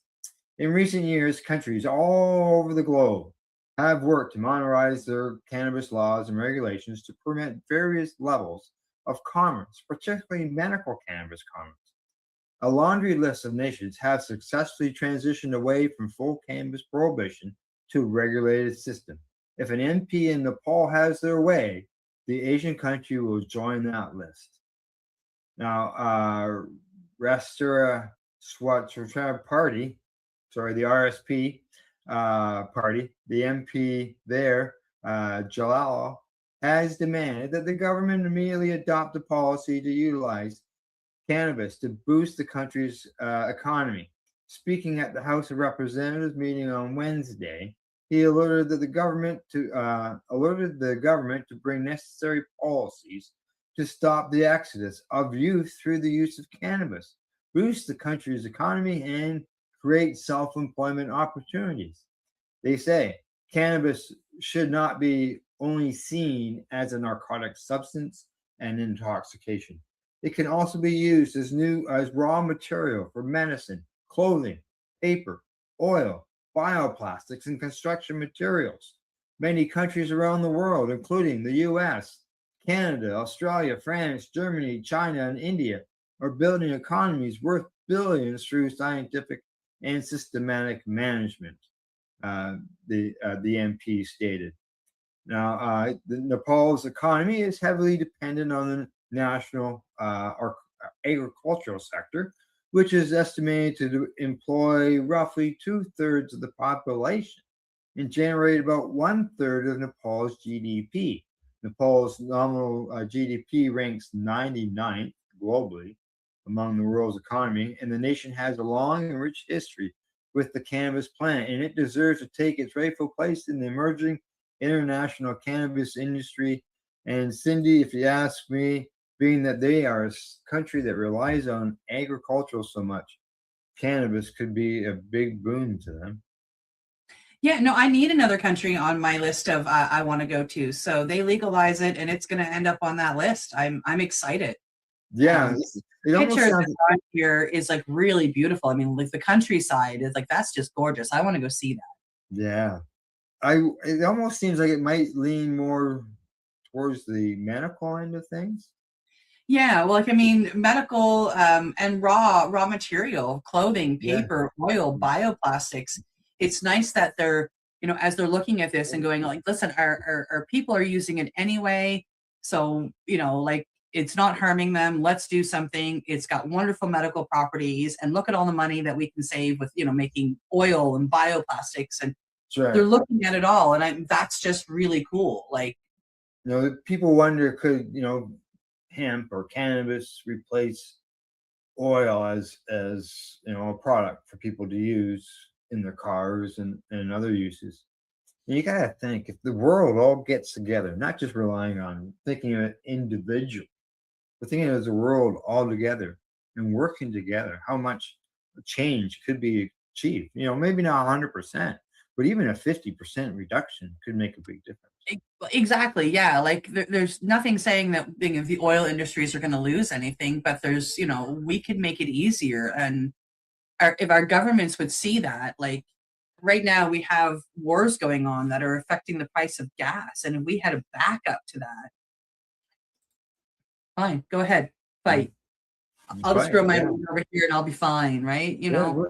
There's all kinds of things, and so many countries have, we all have our different strains that grow well in our soil. So every country has, a version of the cannabis plant that can grow strong in their soil and create all of this stuff. And we should just do it.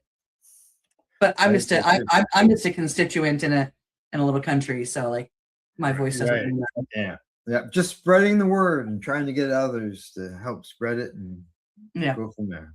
Yeah. All righty. I think we're leaving Nepal and we're heading to Spain now, I believe. We are, yeah. We're gonna go and see what's happening over there in Spain. Right on. So coming to us from the International Cannabis Business Conference, the article title says, Spain rules out adult use cannabis legalization for now. And my first thought when I read that is like, yeah, but what about Spanibus? Like, what? Like, this is one of the best cannabis events in the world. And what? So that's where my mind went. Let's see what it says. Despite years of speculation and advocacy, Spain's government has signaled that adult use cannabis legalization is not currently on the political agenda. Pardon me. According to the International Cannabis Business Conference, Spanish officials have effectively ruled out moving forward with full recreational cannabis legalization in the near future, disappointing many reform advocates who believed the country was positioned to become one of Europe's next major legalization success stories. Spain has long occupied a unique place in the cannabis world. Heck yeah. The country is known for its cannabis social clubs, private cultivation practices, and relatively tolerant approach compared to many other European nations. As a result, some observers assumed broader legalization was only a matter of time and a signature on a piece of paper straight up. However, the government leaders now appear focused on other policy priorities and have indicated there is insufficient political consciousness to advance adult use legalization at this stage. The decision comes as Europe continues to move at different speeds on cannabis reform. Countries such as Germany have implemented significant reforms, while others remain cautious or continue to prohibit adult use markets altogether. Advocates argue that legalization would allow governments to regulate products, reduce illicit market activity, and generate tax revenue. Opponents continue to raise concerns about public health. It actually might get better.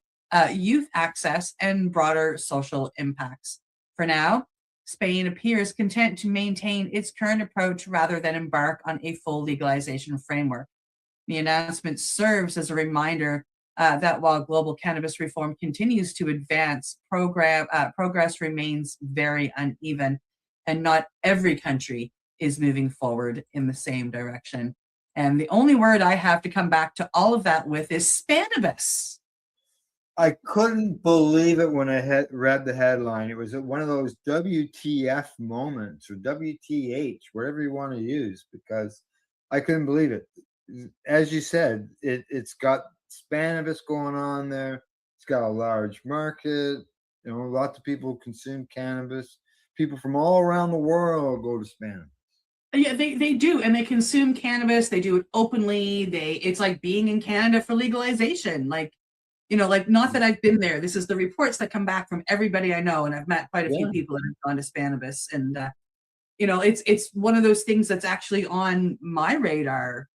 Eventually, is Spanibus. I would like to go, and I don't think I have a hope in Heckaroonie of ever being a judge there, but doesn't mean I can't go to the and celebrate. Exactly. As the first line of the article says, Spain is home to one of the most vibrant and established cannabis communities on the planet. But then again, the Netherlands, Amsterdam. If you pick two European places that are all about cannabis, and every single one of us that have grown up in the cannabis industry go, ooh, I want to travel to these places someday. And neither of them are legal. No, yeah, in Denmark there, they are pilot projects going on with some of the towns, but yeah. Yeah, but countrywide in the Netherlands, it is still illegal. Yeah, correct. Yeah. There's only 1/20th of the amount of coffee houses that there used to be, but man, when I was there, you couldn't walk for a quarter of a kilometer without hitting a cannabis cafe or a coffee house, as they call them. So I can only imagine what it was like 20 years ago when they were all going. Yeah. But yet, as you say, it's not legal in the Netherlands. All they have is those pilot projects going on, and they've just extended them. And the one thing that was good for a while with those pilot programs is they actually had a time there where they allowed legacy and legal market to combine together with products. They still do. At least when I was there last year, they were. It'd be nice if they maintained that. Yeah. Everybody has to have their tests and all that stuff, certificate of analysis and everything. Yeah. But yeah. All righty. From that story, from Spain, we're going to jump on the jet and we're going to head to the UK and we're going to be talking about psychedelics. And here we go. This one is coming to us from Leafly. Headline says UK voters support the clinical use of psychedelics, new poll finds.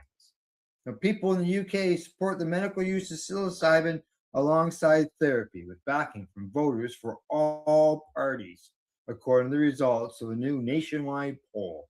The YouGov survey of 2,200 UK adults, commissioned by PAR, which is Psilocybin Access Rights, found that 68% of respondents support the medical use of psilocybin-assisted therapy for end-of-life psychological distress in the terminal ill, against just 8% who opposed.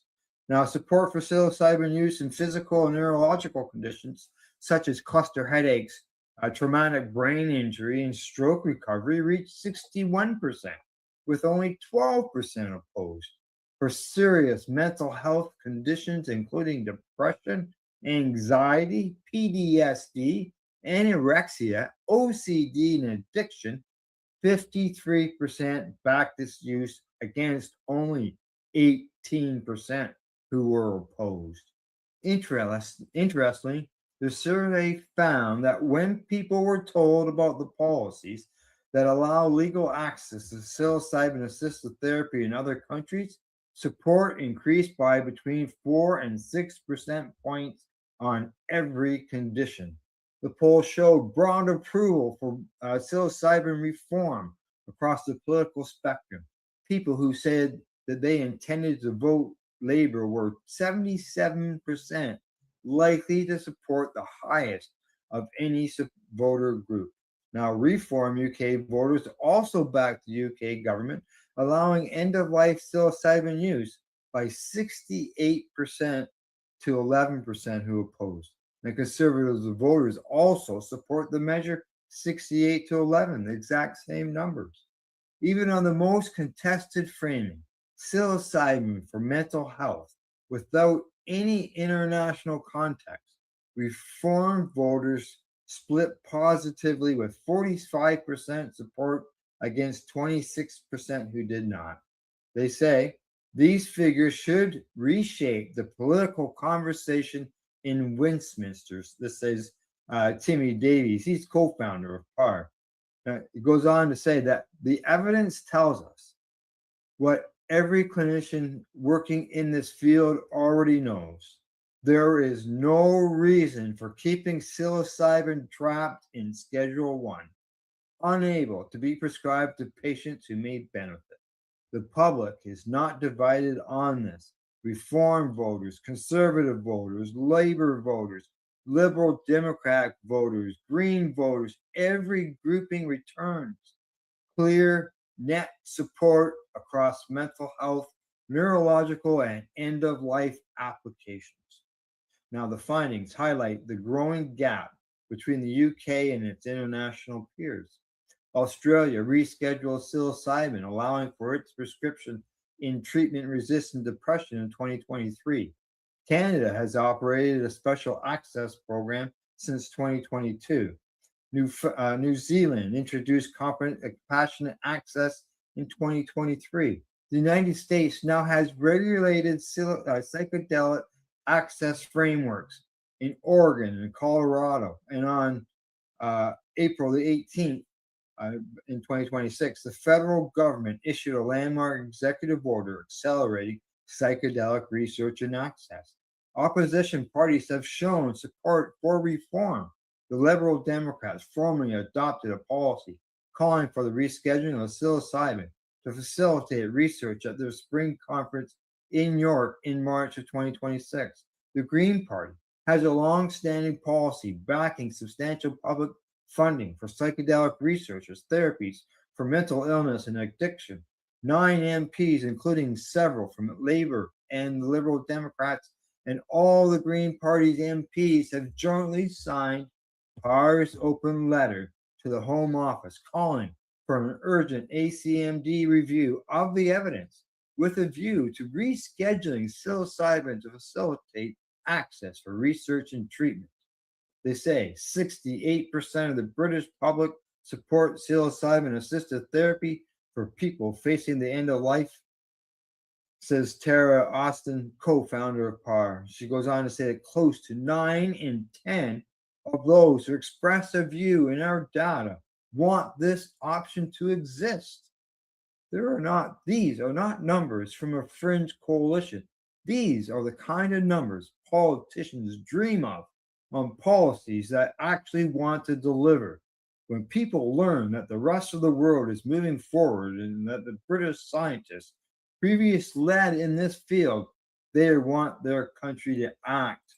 And here, those numbers are fantastic numbers, and it sort of dovetails to your story there earlier, Cindy, talking about the psilocybin stuff that is headed to the UK, and it can obviously shows in this report that the people support that.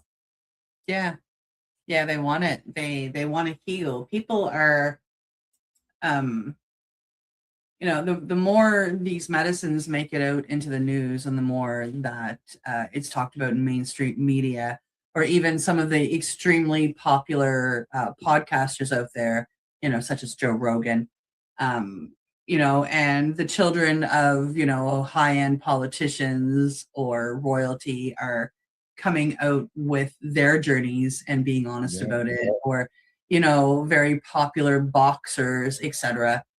People are paying attention, and they're watching, and they're doing their own research and reading this research, and more are walking the path of, I want to heal. If this can help, and I don't have to continue to take, these crappy pharmaceuticals that make me feel like shit every day.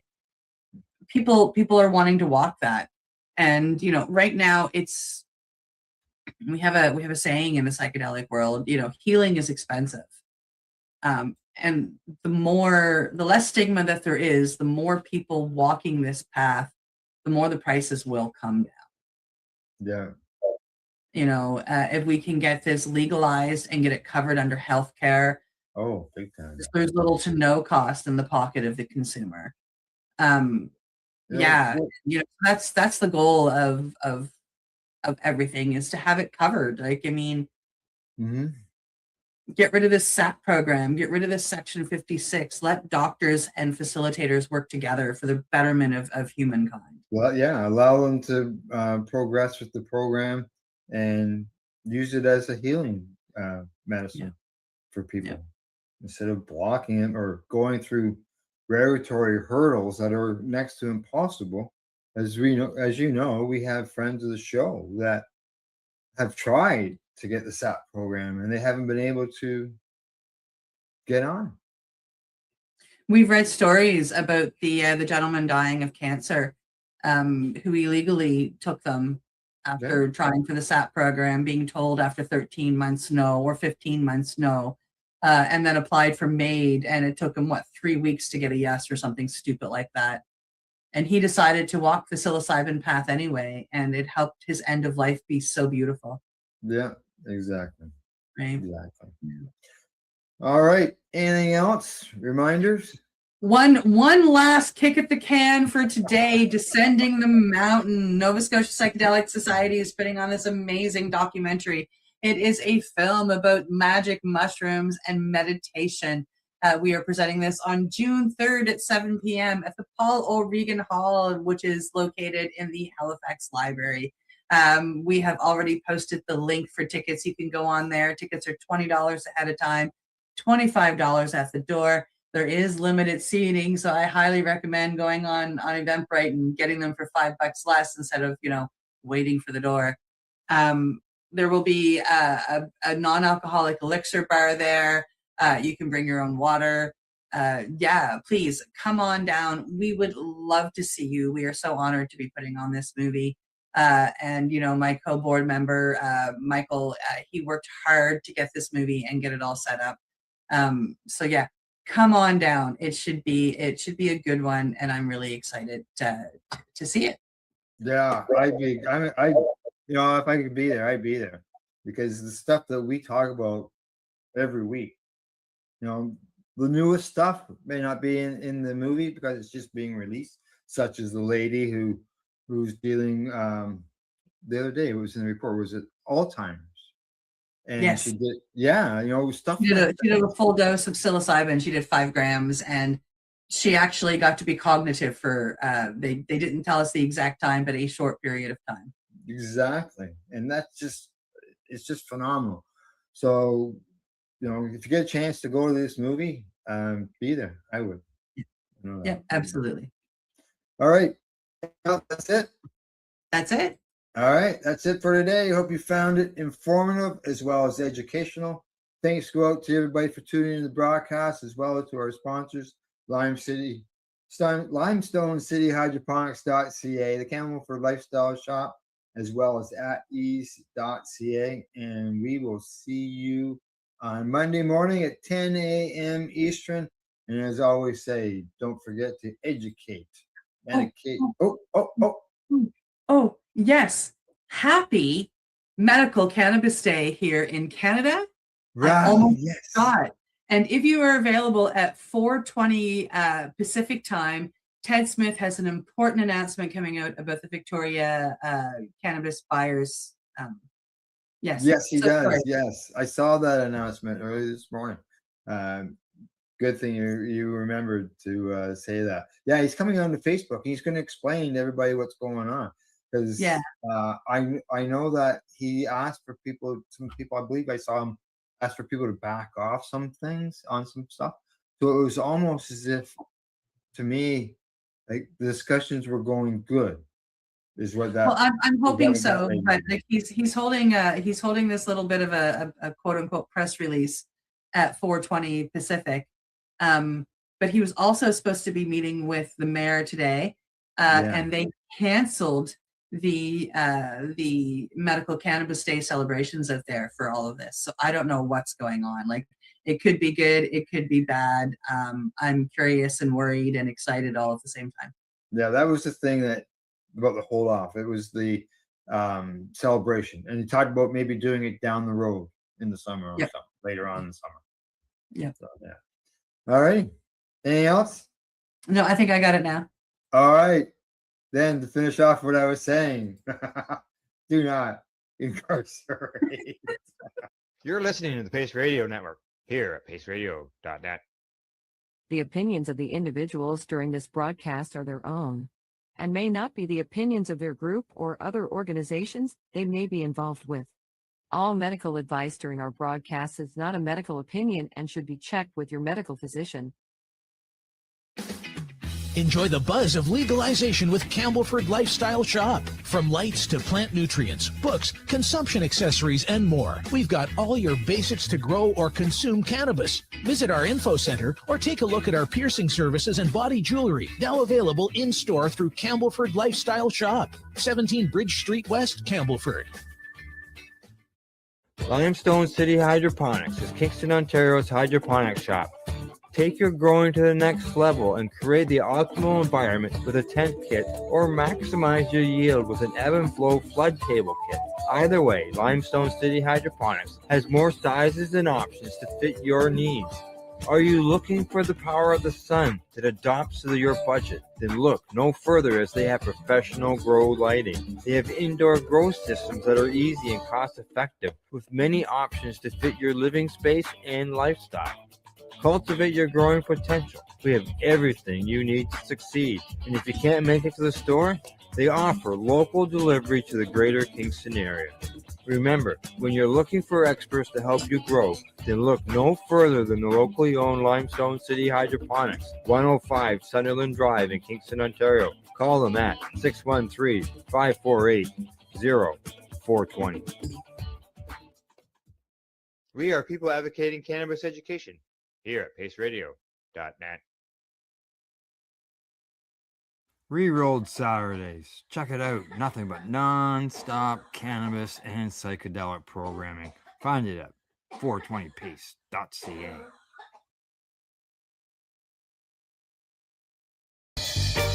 You're watching the 420 Pace, found at 420pace.ca.